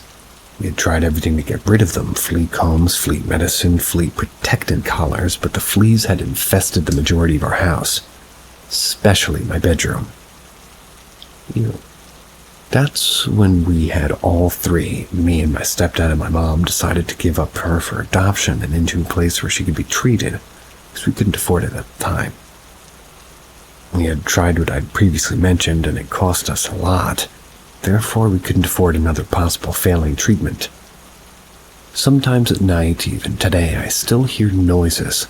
It sounds like thuds, bangs, and very rarely I'll hear somebody call my name.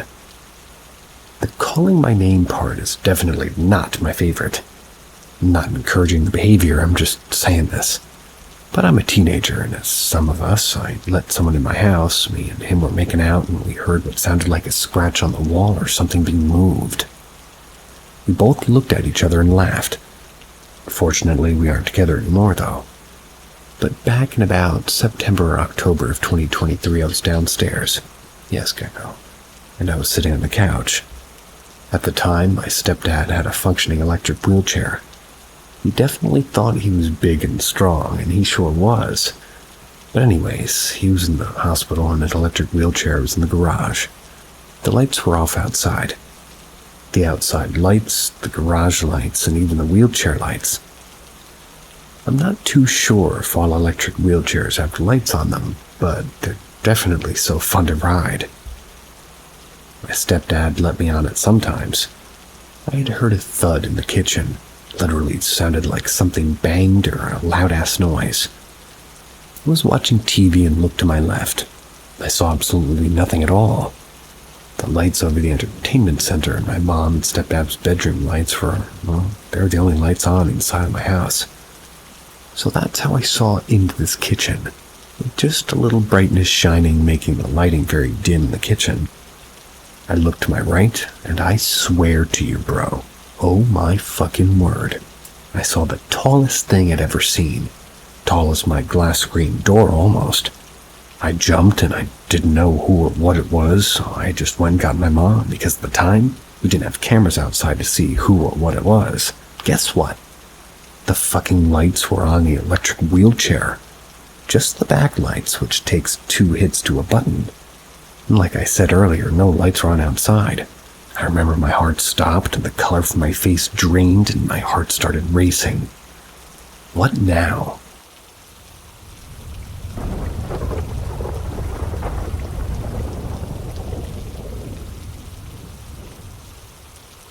Something pretending to be husband. No one in my family likes to discuss this. They say it feels too negative, and like something bad'll happen. But basically, I was home alone with my daughter. My husband works night shift, and it was maybe 1 a.m., so he was at work and my daughter was asleep in bed next to me. I decided to turn my phone off and go to bed as I started to settle, and I heard my dog jump up. It sounded like she was getting attention from someone. So I opened my eyes and I saw my husband bent over petting her now. My husband works in a warehouse, wears a very bright reflective vest. First my heart dropped because I knew no one should be here. Then I saw his vest and knew it was him. The only problem was something felt wrong, and I knew he shouldn't be home, and I just stared at him.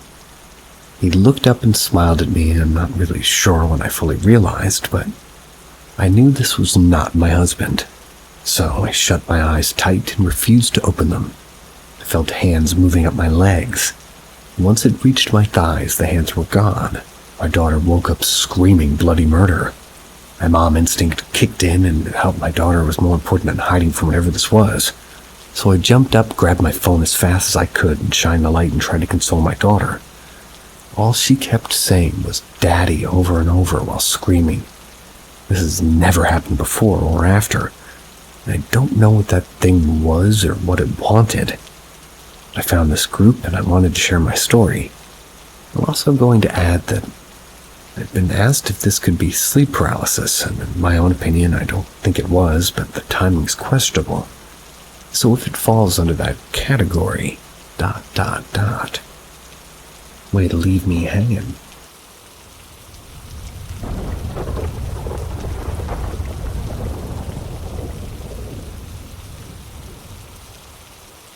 Where are your parents?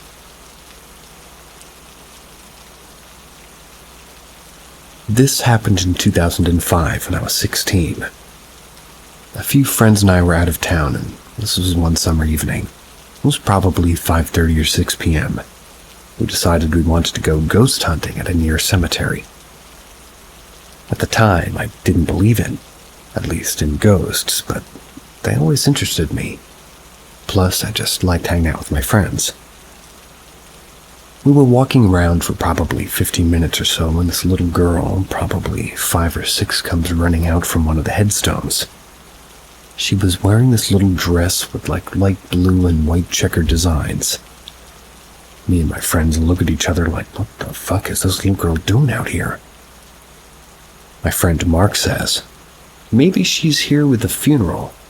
I tell him there's no way there's a funeral going on this late into the evening, so I ask her, hey, where are your parents? She doesn't say a word, just turns and points to a section of the cemetery. I move around trying to look to see if I can find anybody, and I don't see anyone. Then she giggles and gestures for us to follow her. So we follow her maybe 100 yards or so, still not seeing anybody, much less anybody that can be parents. And then she stops and points at 2 headstones, and my heart sinks. This poor girl had 2 dead parents. But then I think, well, where the fuck are her guardians? My other friend James says to the little girl, These are your parents? His face was drained of all color. He looked like a ghost himself. The girl nods silently. I'm completely oblivious of what's going on, so I ask her, where are the people that you're staying with now? James looks at me. Captain Morgan... I don't know how to pronounce that. Captain Morgan Drivel.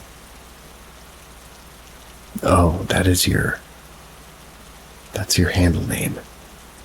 Okay, they got his handle name as what James is talking to. Anyway, look at the graves. I look down and read, in loving memory of Jane Doe, 1966 to 1993, and in loving memory of John Doe, 1962 to 1993. I'm thinking 93. This guy's died almost 10 years ago. This girl was no older than 6. There's no way that, well, these are her parents. I turned back to her and she's gone. It all falls into place now. Now I'm freaking out and notice 2 more smaller headstones. My heart sinks even deeper.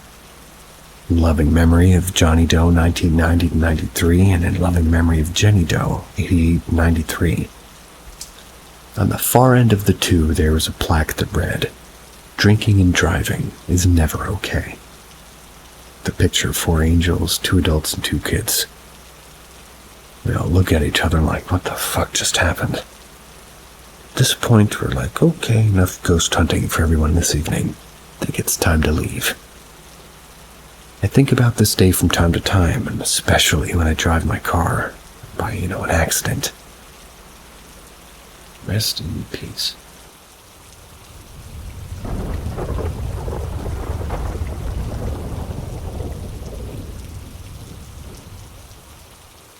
I don't know what to make of it. I've always considered myself reasonable and open-minded, but never thought of any evidence of ghosts, whether it was photos or videos. None of it was hard-hitting proof of anything to me. They were usually easily explained away 99% of the time, so I started to become really skeptical. Didn't believe in them at all. Now to the cliché, until today moment. My father, who to this day, I'll die defending the name of, he passed away 11 years ago, just before I turned 22. He taught me everything I know about drywall, car maintenance, simple house fixes, fishing, you name it. He was honestly my best friend, and when he passed, it broke me, and I still get choked up around the anniversary when it rolls around. I'll tell stories about him all the time with my friends who knew him, and we all just chuckle when we think things like, how funny would it be if Dad was on this camping trip? Or what would Dad think if he saw us struggling to light the grill right now? Anyway, enough blab. I started a new job recently. It's a much more physical job than I've worked in the past, and I work 12 hours a day minimum. But I do it to make ends meet and help support the house I share with my brother. A few days ago, I came home late from a shift. I was so lost in my own head and depressed. I feel like the job has just taken up all my time and I don't have time for anything else. It started to weigh pretty heavy because I'm used to coming home and having a sort of degousing period to cool off from work, and then do the whole dinner, shower, bed routine. But I'm rambling again. When my dad passed, he left me a silver chain with his wedding band on it, as well as a fishing pole and some other outdoor gear. I wear the ring necklace every day. I came home from work that night, and I mentioned and sat down on my bed after taking my shower and picked up the necklace and just said, "Dad, this shit sucks. Kinda need you right now." A few minutes passed, I closed my eyes sitting there, and I felt like somebody sat next to me in the bed. Like the bed shifted under someone's weight. I didn't really think too much on it at the time, and I just continued to sit there. Then I felt like a hand was placed on my back, like it was a comforting touch. That's when I got chills. Then I heard a whisper say, "Play the hand you're dealt." This is something my dad used to say to me, and I'd respond, "The cards aren't stacked against you." Maybe I was sleep deprived, but I really like to think my dad's around, and he really came through to comfort me that night.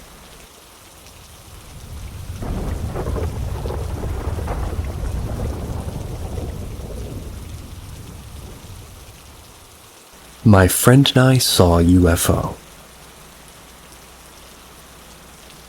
This happened in February of 2020.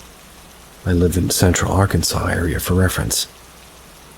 My buddy's grandparents owned some farmland about 15 or 20 minutes outside of our town. We would regularly spend the night out there on weekends with some of our friends, making a fire and drinking. This particular weekend was just him and I. It was pretty dark by the time we got there, but it was just the standard fare. We had decided to set up a fire on a dirt path that ran from my friend's grandparents' house through their field to the woods. We built the fire closer to the middle of the field. Not long after we get the fire started, We sit down and get some music going, crack open our first beers. He turns off the music and notices something in the sky behind me. My back was facing the woods. I turned to look. There was a bright light in the sky above the tree line. I wasn't too weirded out by this, and well, neither was he. However, I had never seen a star that bright before. I opened up the Stargazer app on my phone that I had had forever, just thinking it was close to the planet. But before I could even point my phone in that direction, the star moved. At this point, we both froze. The light quickly and smoothly, moved to the right without any bobs or waves in it. It was utterly silent. I noticed that the light was coming from some kind of flying vehicle, and it was actually much closer than we thought. Like 300-400 feet away, flying above the woods. This thing was also fast, too fast to move that quietly without making some sort of noise. It was dark, and I couldn't make out what exactly the vehicle was. The bright light emitting from the side, it obscured any good look. It moved perfectly parallel with the tree line, just right above it. It was like that it had just left. That's when it noticed that we had noticed it. We continued watching as this quote-unquote UFO just quickly and quietly moved on in a straight line until it was beyond our sight a few seconds later. We just looked at each other like, what the fuck? We just began to discuss what we had just seen, and in hushed tones like we were dreaming. 20 minutes or so later, we hear a noise coming from the sky. We see two loud-ass planes flying side by side going exactly the direction of that UFO. At this point, we started to think that it was a military drone of some kind. We didn't see or hear anything else that night. I still think about it every now and then, and decided to post this looking for some opinions. Well, what I can tell you is that what you saw, don't know about the first thing, that the two jets was protocol to scramble jets after any truly unknown flying objects. I don't necessarily mean extraterrestrial, but anything flying that shouldn't be flying. It's pretty much mandatory to scramble two jets to go check it out, which costs a lot of money.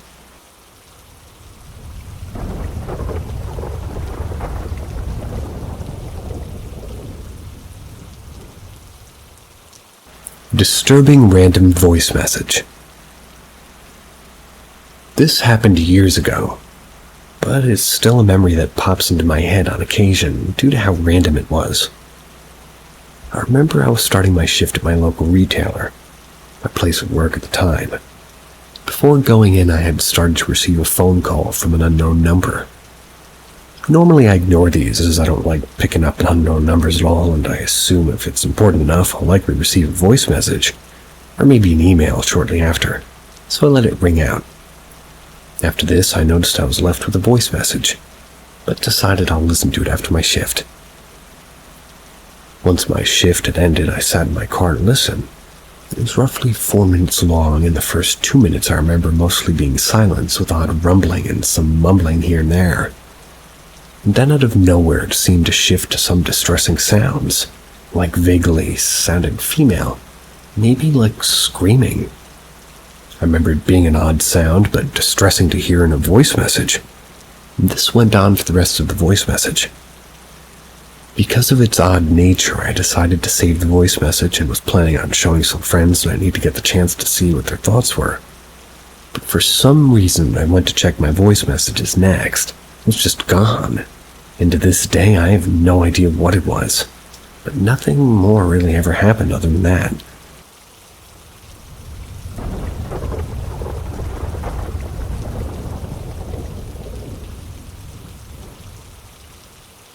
Sudden slamming door. When I was a lot younger, I was brushing my teeth one evening, getting ready to go to bed. My house layout had a staircase, and that led to 3 immediate doors. Left was the bathroom, middle was the spare room, right was my bedroom. So I essentially had the upstairs to myself. On this occasion, I was in the bathroom, with the door open brushing my teeth. My dad was downstairs in the computer. That's situated just at the bottom of the stairs. My bathroom had a shower in it that had an old door that you could pull, and it would sort of fold in on itself to open. And then you would pull it back to close it. Being made out of metal and glass, it was often stiff and would always get stuck pulling open and closed. Even if you pulled hard, it would always get stuck here and there and would close in a sort of stuttery fashion. In front of my bathroom sink was a mirror, and you could easily see the shower in it as it was a small, square bathroom. As I was brushing my teeth, I saw the shower door slam with an insane amount of force. It made a loud crash sound. I turned around and I could see it visibly shaking from how hard it shut. It scared the hell out of me, and I immediately bolted out of the bathroom. I asked my dad if he heard what had just happened, and he was disinterested and just said, "It was probably the cat." Obviously, completely oblivious to what had just happened and just heard an annoying bang noise above him. But I honestly saw this stiff door slam like somebody threw all their weight behind it right behind me. There was no wind, but even if there was no way any wind would have that much force to close that shower door to the point the whole shower was shaking.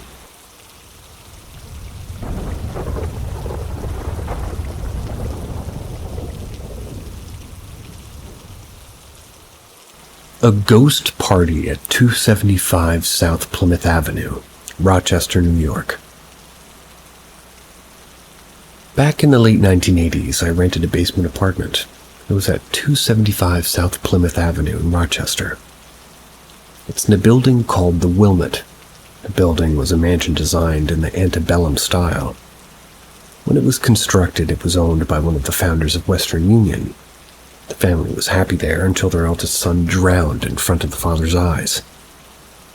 At this time in Rochester, the Fox sisters, Leah, Maggie, and Kate, had just started the spiritualist movement and began performing seances.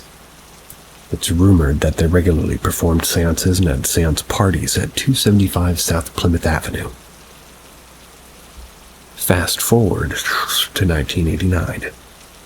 My one-bedroom basement apartment was located at the front of the building. The parking lot was located in the rear of the building. When I parked in the parking lot, I would enter the building, go down the stairs into the basement, and walk the length of the building, past storage units and a sauna. That would be to the back entrance of my apartment. The mansion was large, so this was about a minute walk.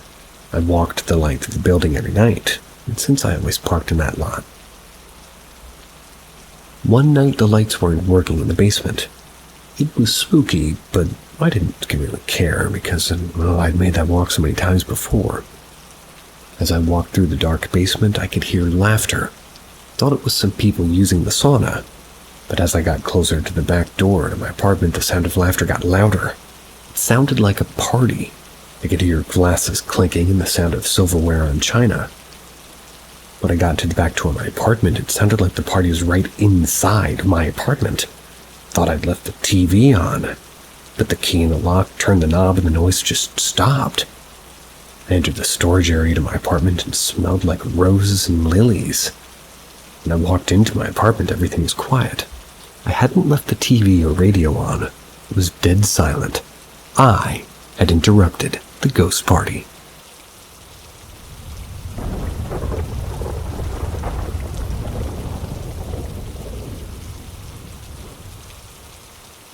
Not sure what I just saw. Brief background information. I've always seen things and talked to them growing up.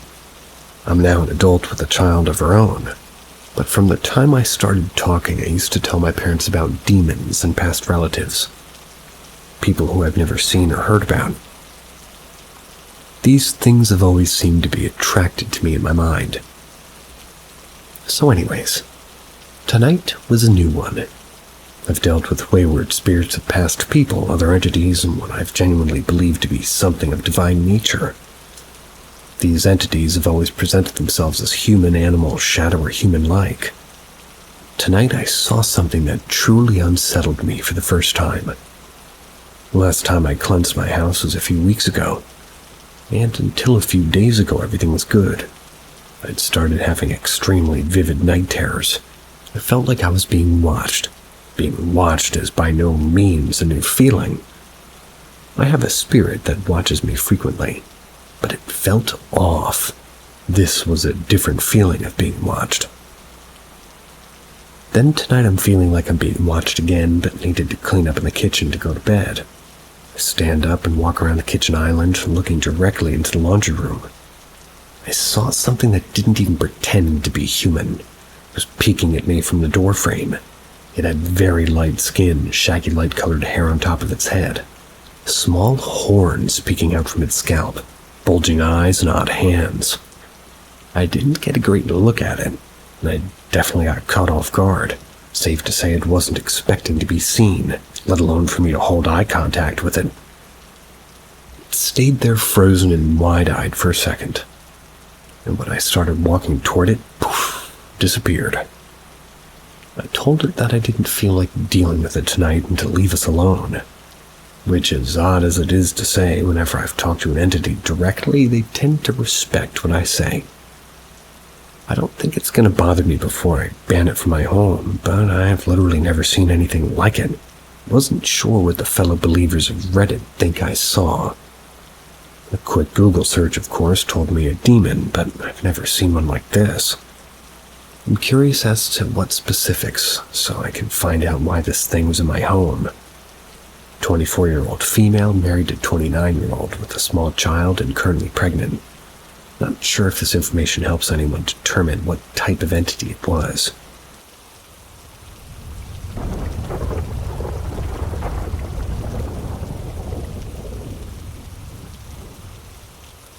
She said it's not your time. When I was just shy of 21, one of my very best friends was killed by a drunk driver on her way to graduation practice. She was a couple years younger. My brother broke the news to me, and I went into the deepest despair I've ever felt. I almost didn't go to her funeral because I didn't want to believe it. My brother talked me into going, saying that I'd regret it my whole life if I didn't. And I knew he was right. Her family had moved south, and I don't remember the state, but I took the trip with her aunt and her uncle and her younger sister. When we got to her house, her mom broke down upon seeing me and said that she wanted to see you so badly, and we sobbed. I hadn't been able to make the trip, and, well, I'd wanted to be there for her graduation, but I just didn't know how to get there. Mother told us that my friend knew what was coming. Funny/sad thing is, my friend's boyfriend at the time said the same thing at a different time. Regardless of that knowledge, it was the hardest funeral to date. Couldn't eat, I couldn't sleep. I cried until I literally couldn't anymore. Her aunt was so worried about me that we went on a solo walk on a trail to chat, and all of a sudden a bunch of sweet little purple butterflies flew around us. I knew it was her. Her aunt did too. Cliché as it may sound, my friend loved purple, and she loved butterflies. Fast forward, I'm back home having the absolute worst time trying to recover. I left college, I couldn't stay focused on anything. I was just in a constant state of grief, and even had my mom worried. And that woman rarely worried like that about me, so... One night I had a dream. I was in heaven and the landscape was weird. It was ever-changing, new scenery popping up and nobody around at first, but then a little girl with glasses came bounding up to me. "Hi, I'm Emily," she says. The name of my best friend had passed. I'm like, huh? "Why do you look like a kid?" she says. "'Cause I wanted to be a kid again. Get to choose these things when you die." She goes on to give me a tour, describing how the scenery changes because everyone was different, with all their different desires, what they want to see, or even when they want to be when they arrive. They get to choose their heavenly form. At one point, I even sat down to lunch and saw some other friends, but they have not yet passed. Well, one did, but years later. Toward the end of my dream, knowing I was about to wake up, I started crying, telling her how much I missed her and wanted her back. She told me she missed me too, but that it was her time. Simple as that. "But," she said, "it's not yours. So you have to live, okay? Don't give up on life." And I never will.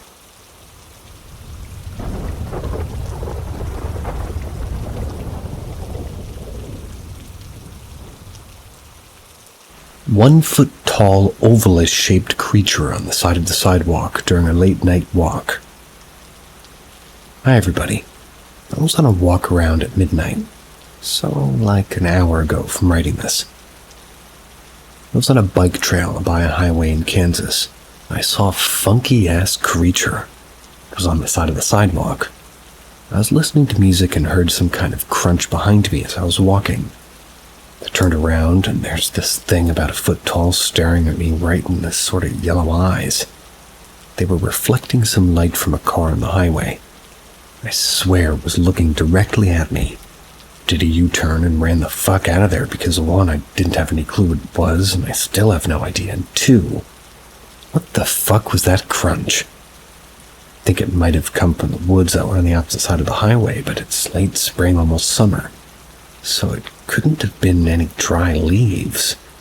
It also rained not long ago, so the grass wouldn't have crunched like that. The thing had no distinguishable features. I saw it for only about a second before it bolted out, but it didn't have a neck or arms or legs, just stubbly little feet holding it up. It was like a fat pill standing upright. Didn't have a back or anything remotely human-like. Too small to be a skinwalker, too big to be a weird bug. What the fuck did I encounter? I'm completely sober and well-rested and all that. Decided to go walking around town because I'm overweight and like walking, but the summer's too hot for the daytime, so I went at night.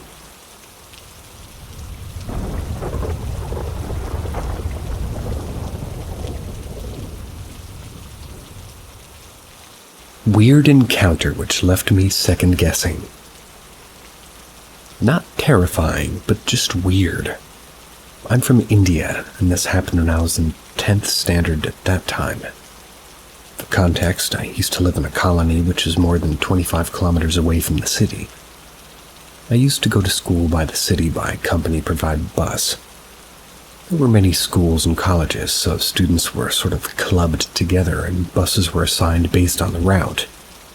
Fortunately, the driver that we had was one of the worst humans you could find on this planet. He used to change the route whenever he liked, never stopped for students who weren't standing exactly at the designated stop, had no consideration for emergency situations whatsoever. He used to get scolded for this behavior, but was always hired back for some reason or another. Anyway, it was one of the hottest days of June, and this driver decided that he wouldn't drop us near our houses as there were only about 15 people. Instead, he dropped us at like the entrance of our colony, forcing us to walk ourselves home.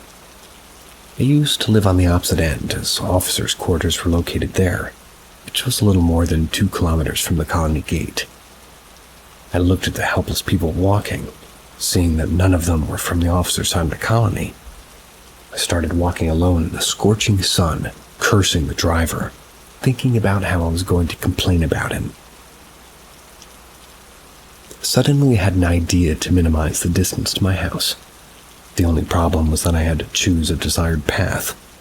A fisherman trail through an area where I had to diagonally cross 2 big fields. One field thoroughly covered with 3 to 6 feet shrubs, and the other was a plain field with a helipad at the center. That was used for colony gatherings for events like Independence Day, with only 2 houses there, mostly unoccupied throughout the year due to their location in between. It wasn't a scary path, just felt deserted even during the day. But for a kid who grew up listening to all sorts of stories and grown-up people getting scared there for no reason, and parents warning us not to use the path through the shrub field as there had been some sightings of coyotes there, it was, let's just say, a place with potential for small kids looking for adventure. Anyway, I took the path as it was already 3 p.m. Felt like fire raining down from the sky. Hot winds, locally called Lou, were blowing. I wanted to reach home as fast as I could. While passing through the shrub field, all the stories about the field and how I was going to defend myself kept coming to my mind. It was an okay walk until I heard some rustling in the bushes more than once. It felt like it was following me. I stopped to hear it clearly, and suddenly a man with his face totally covered with a big white cloth, not uncommon due to the heat, passed by me on a cycle. I was a little startled, but at least I knew the source of the sound. Called out to that man twice to ask for the lift, but the guy totally ignored my calling and cycled away. Then the rustling sound came again. I started walking faster, crossed the first field, and as soon as I was in a 200-meter-long road where the empty houses were situated, at the end of the road was the second field with the helipad, which I had to cross diagonally. It was getting hotter, and the wind was blowing faster.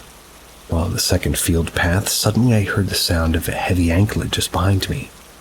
I turned and saw this lady, more than 5'10", because I was 5'8". She was in a bright red, simple, maybe new cerise, maybe in her 30s. Probably married, judging from the sound of the ornaments coming from her. The very huge veil. They were walking past me. I didn't realize how I missed her walking behind me, as it would have been impossible to ignore all the jewelry noise coming from her. Anyway, my mind was dwelling on where she had come from, but there was something about her as she was walking past me. I felt goosebumps throughout my body. Or maybe it was just the sun, which made me start kind of walking a bit faster and match her pace, as I couldn't get over this urge of wanting to see her from the front. No matter how fast I walked, the distance between us neither increased nor decreased, and all I could hear was the constant rhythm of her heavy anklets. At one point I remember I forgot everything and was so focused on overtaking her to be able to see her from the front, at least just once, that I literally was walking so fast that any faster one would start running. But still the distance was maintained, and the constant rhythm of heavy anklets was the only sound one could hear. At this point, we both were on small elevation leading to the helipad in the middle of the field. Suddenly, upon reaching the middle of the field, it was like I snapped out of some dream or hypnosis session or sleep. As I stood on the helipad in the center of that field, there was no one around me. No lady in a red cerise, not a bird, nothing. Only a very weird feeling, as if every pore in my skin was awake. There was no way one could suddenly disappear or run and vanish from sight, as we were in the center of a huge field with a capacity of 20,000 people. I started second-guessing myself if what happened actually happened, or if there was any lady to begin with. Anyway, my house wasn't too far, so feeling weird, I started walking toward my home.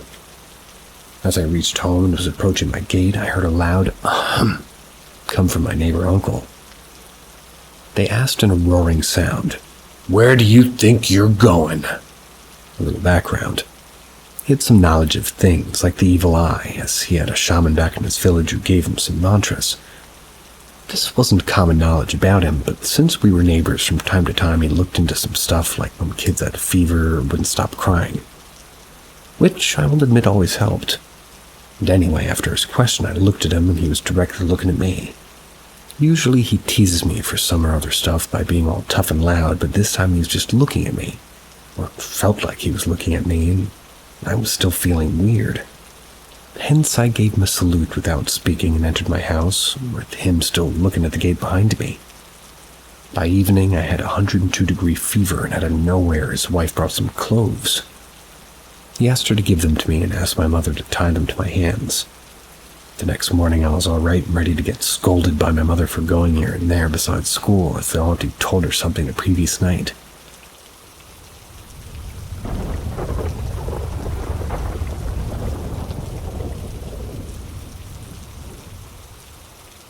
Peaches and my sister. I just moved into a townhome I used to live in, and my sister came to visit me. She and I were in my bedroom when she flat out told me there's a ghost standing behind me watching me. She said she was more of a mist, but she could tell it was a big man. We discussed that she believed he was harmless, just curious of what I was doing. But he did seem a little possessive. He didn't like it when I paid attention to other men. I decided to just live with the curious stalker. We decided to call him Peaches. About a month later, I helped a friend and her newborn son move in with me while she got back on her feet, and baby was the sweetest little boy. I was sitting on my bed with a friend. Baby boy was in the car seat between us. Baby boy started crying. and then hungry scream crying. My brand new TV flashed, which was on, and the bathroom light flashed, and then the hallway light flashed. Like Peaches was annoyed, decided to surge through the electricity from the TV through the bathroom to the hall before leaving. My friend and I just stared at the path of the surge, and I was about to chalk it up to the electrical work. That was until my sister started calling. I answered, and the first thing she said was, "What did you do to piss off Peaches?" Not even a hello. I explained to her what had just happened, and she said that she felt Peaches and a baby boy crying. That's what was setting him off. Try to brush it all off. How could my sister, who was across town and didn't know yet that I was helping my friend call randomly at that right time like this? Still freaks me out. Award given to Best Ghost Name. You.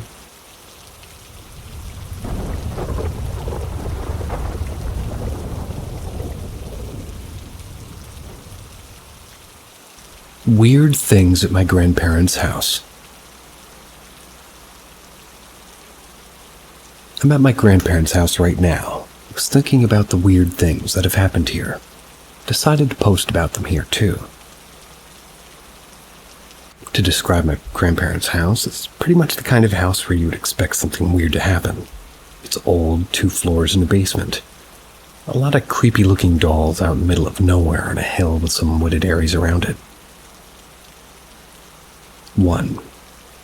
So this one is the least likely to actually be paranormal. It could have just been an animal, but I'm not sure, so I'm going to include it. So there's this big hill near my grandparents' house. There's an old abandoned barn up there, but I've never actually seen the barn because it's further back into the forest. There's some paths that are cut, but the rest of the area is covered in weeds and trees. We sometimes go up there to play hide and seek at night.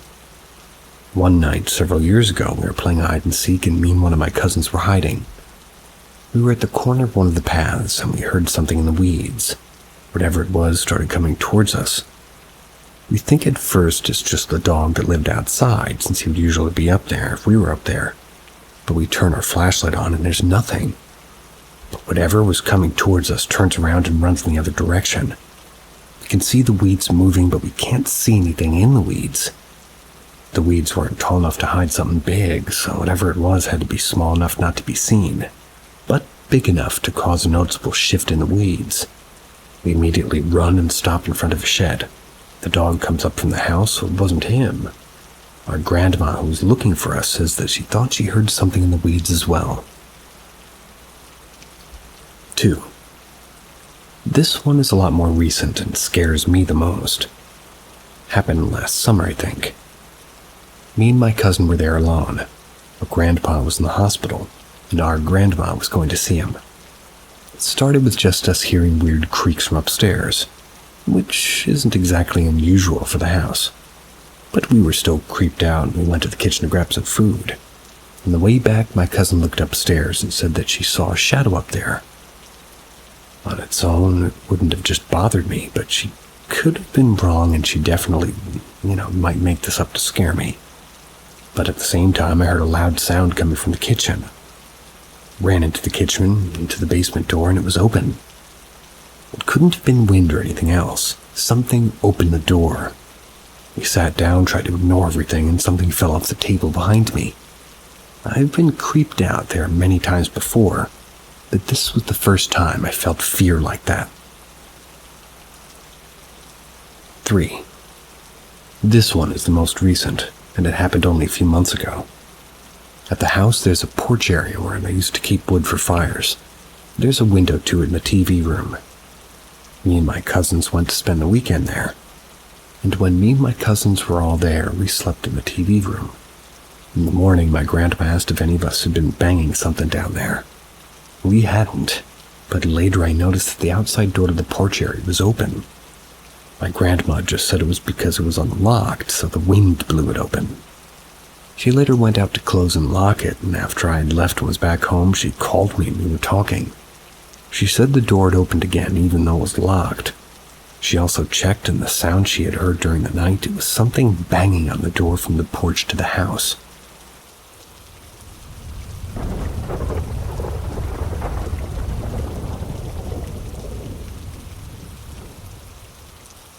My mom and some of her encounters throughout her life. For some backstory, my mother's had ghost encounters throughout her whole life. She believes she has a gift to see ghosts more than other people would.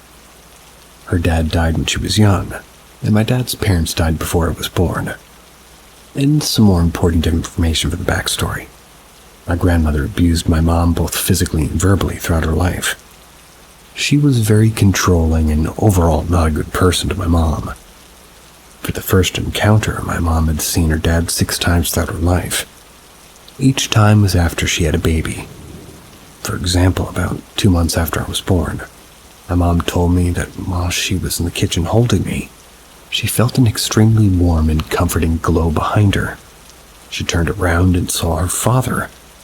He asked if he could hold me. My mom said yes and gave me to him. I don't really like the fact that she would let a ghost hold me, but I'm fine, so I guess it doesn't really matter. Yeah.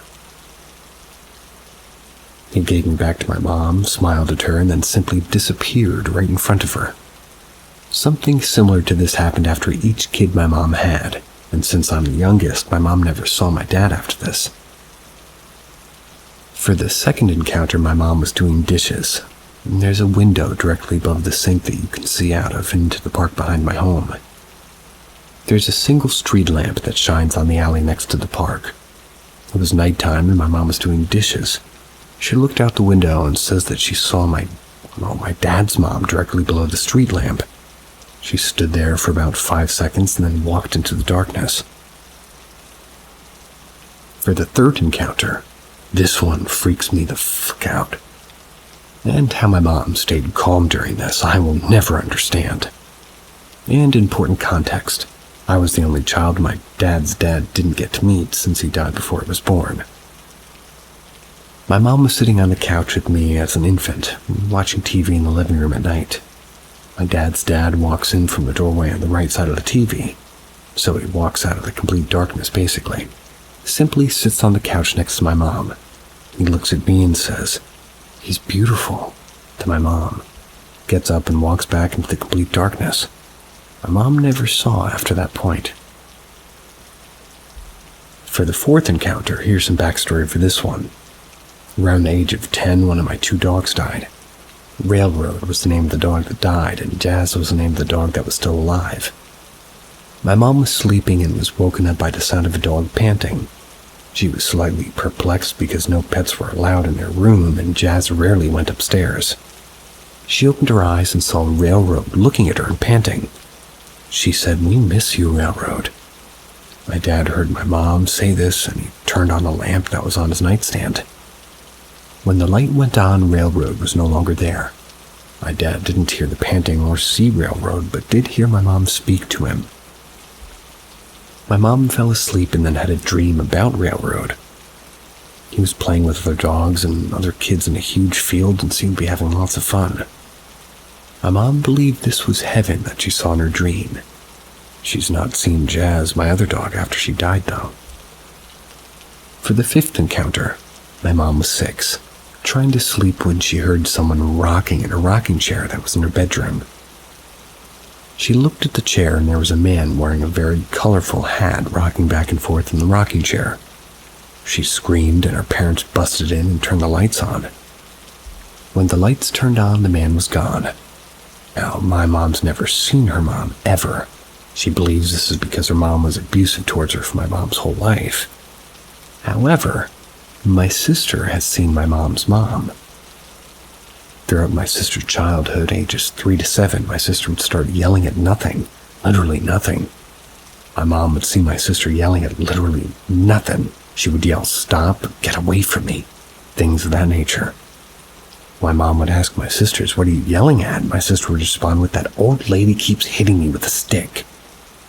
Eventually, my sister stopped seeing her, but it was frightening for my mom that a ghost was hitting her child with a stick. Yeah. Eventually, my mom realized that the stick the old lady was using was a cane, which my mom's mom used throughout her later part of her life. My mom showed my sister a picture of her mom, and my sister confirmed that that, in fact, was the old lady hitting her with a cane. So was my mom actually gifted? She has no history of mental illness and has never taken any long-term medication. Why have only the female members of my family seen ghosts? Does anyone else see their dead family members?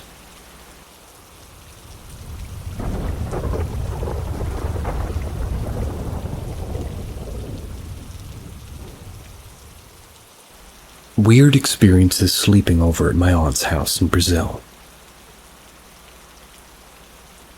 So around 2020, I flew to Brazil to get LASIK done on my eyes. Brazil has excellent eye doctors, and it's cheaper. Anyways, I slept over at my aunt's house, and funny enough, I slept in the room where she conducted her spells. A lot of weird stuff in that room. Random daggers, sage, potion-looking things. There were 4 nights specifically within the month where I experienced supernatural things. The first night, my family is huge, and I have many cousins. One cousin in particular, and we'll call her Beth, was a long history of drama with my mother. Me, being 24 at the time, said enough is enough. I need to speak to Beth because I honestly didn't know her side of the long history of the drama. My mother stopped me from seeing her speaking to her all these years. Anyways, it was deep in my heart that I really wanted to speak to her. Okay, whatever. That's not me saying it. That's what they wrote. Come that very night, I had a dream that there was a door in the middle of a blank white space, kind of like in the Matrix movie. Beth opens the door and says to me, "Hey, what do you want to talk about?" I woke up weirded out, so okay. Second night, it was 1 a.m. and I was in the living room reading my Bible, just taking a bunch of notes. Out of nowhere, the chimes in the kitchen started making noise. I went to go check and no one or nothing was there. Third night, my grandmother reminded me of my other aunt. Her sisters who died about 5 years ago at the time, we'll call her Sally. Sally was such a sweet woman. Barely knew her, but I loved being around her. When I was 12, I sat in the pool at a family barbecue and she just fed me while I chilled on the floaty. All of a sudden, I had a strange desire to say hello to her, like an urge, because I never really got to know her well and I didn't even get to say goodbye to her. Later that day, I went to sleep. I had a dream. Again, the dream was in this blank space, but this time no door. Sally walked up to me and said hello. The dream ended immediately and I woke up after. Fourth night. This one is probably the weirdest of all. I have a cousin and we'll call him Bill. Bill was the coolest. When I was 13, he would play Smash Brothers with me, and he was 30 at the time. I would win a lot, of course, and we'd have a blast. He lived in Brazil, though, so I would only see him in visits. That time I went to Brazil, he was so busy that he couldn't see me for my time there. And this night was my last night before really going to the airport and really wanted to see Bill. But I had a dream that I was sitting at 2 tables joined together with Bill at a specific seat. My mother at a different specific seat, and my 2 brothers at a specific seat drinking at it like a coffee drink. And here's the crazy part. I get to the airport and Bill surprised me there because he knew I really wanted to see him. We were hungry and wanted to look for somewhere to eat, so me, Bill, my mother, and 2 brothers went to this kiosk to eat. And we all sit down and and it's the same order as my dream. It looked exactly like how it did in the dream too. Table and location.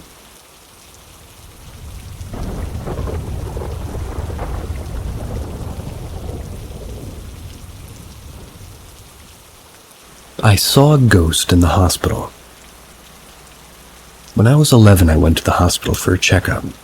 While walking down one of the corridors, I saw a nurse pushing an elderly woman in a wheelchair. The lady in the wheelchair looked familiar, but I couldn't quite remember her. As they went past, the lady in the chair smiled and waved at me, so I waved back with a smile myself. My carer and the nurse looked at me funny, and my carer asked who I was waving at. I said the lady in the chair that just went past us. She said, "What lady?" I looked around just as the nurse was turning a corner and I could see the wheelchair was indeed empty. A few days later I was talking with my carer and she told me my nan had passed away. Hadn't seen her in years as I was in foster care at the time.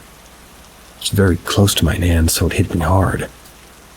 The next time I saw my mom, I mentioned the lady I had seen in the hospital. My mom asked what she looked like, so I described her. My mom showed me a picture of my Nan on her phone, and she matched exactly to the lady I saw in the hospital. Talked a bit, and I said what hospital I'd seen her in, that she was wearing a white nightgown with lace around the arms and a fluffy blanket. My mom then told me that the hospital was the same one my Nan passed away in, a few hours before I saw her, and she was wearing the same nightgown and a fluffy white blanket. To this day, I still believe my Nan knew I was coming to the hospital and stuck around to say a final goodbye.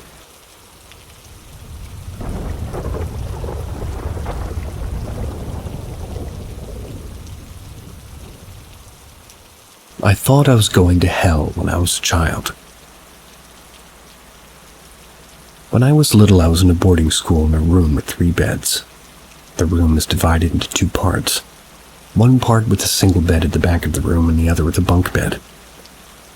One day I slept in the single bed for the first time, and for some reason I couldn't sleep. I was hearing noises. I felt hot, and around 3 a.m., the closet a few meters from me began to open. A few centimeters per minute. Could have been the wind or random chance because the doors were magnetically closed, so I guess it really couldn't have been. After almost an hour, I started to hear noises like a bull snorting loudly. After a few minutes that felt like hours, I turned to face the wall with my back to the closet. I was scared and thought I shouldn't show that I was awake. After nearly an hour, I began to hear hoofbeats hitting the floor, moving step by step toward me. The breaking point for me was the sound of a bag making, like a material similar to burlap or something like that. And finally, just as the footsteps got closer, I heard a very deep and malicious laugh, as if somebody was playing a cruel joke on me. I sat up, my throat tight and my eyes filling with tears, and I shouted to my roommate to turn on the light. The night watch came rushing into the room and turned on the light, and I glanced at the closet, and damn, it was indeed open. Not wide open, but not closed anymore either. I know it wasn't a dream because I could see my alarm clock glowing in the dark. I know it sounds crazy, but I can swear and promise that what I experienced that night was entirely real, that I wasn't asleep. Every time I talk about it now, like tears just come to my eyes and I feel extremely hot. I know I didn't hallucinate. Anyone that's ever experienced anything similar during his childhood? That sounds stupid. I thought something, wanted to drag me to hell.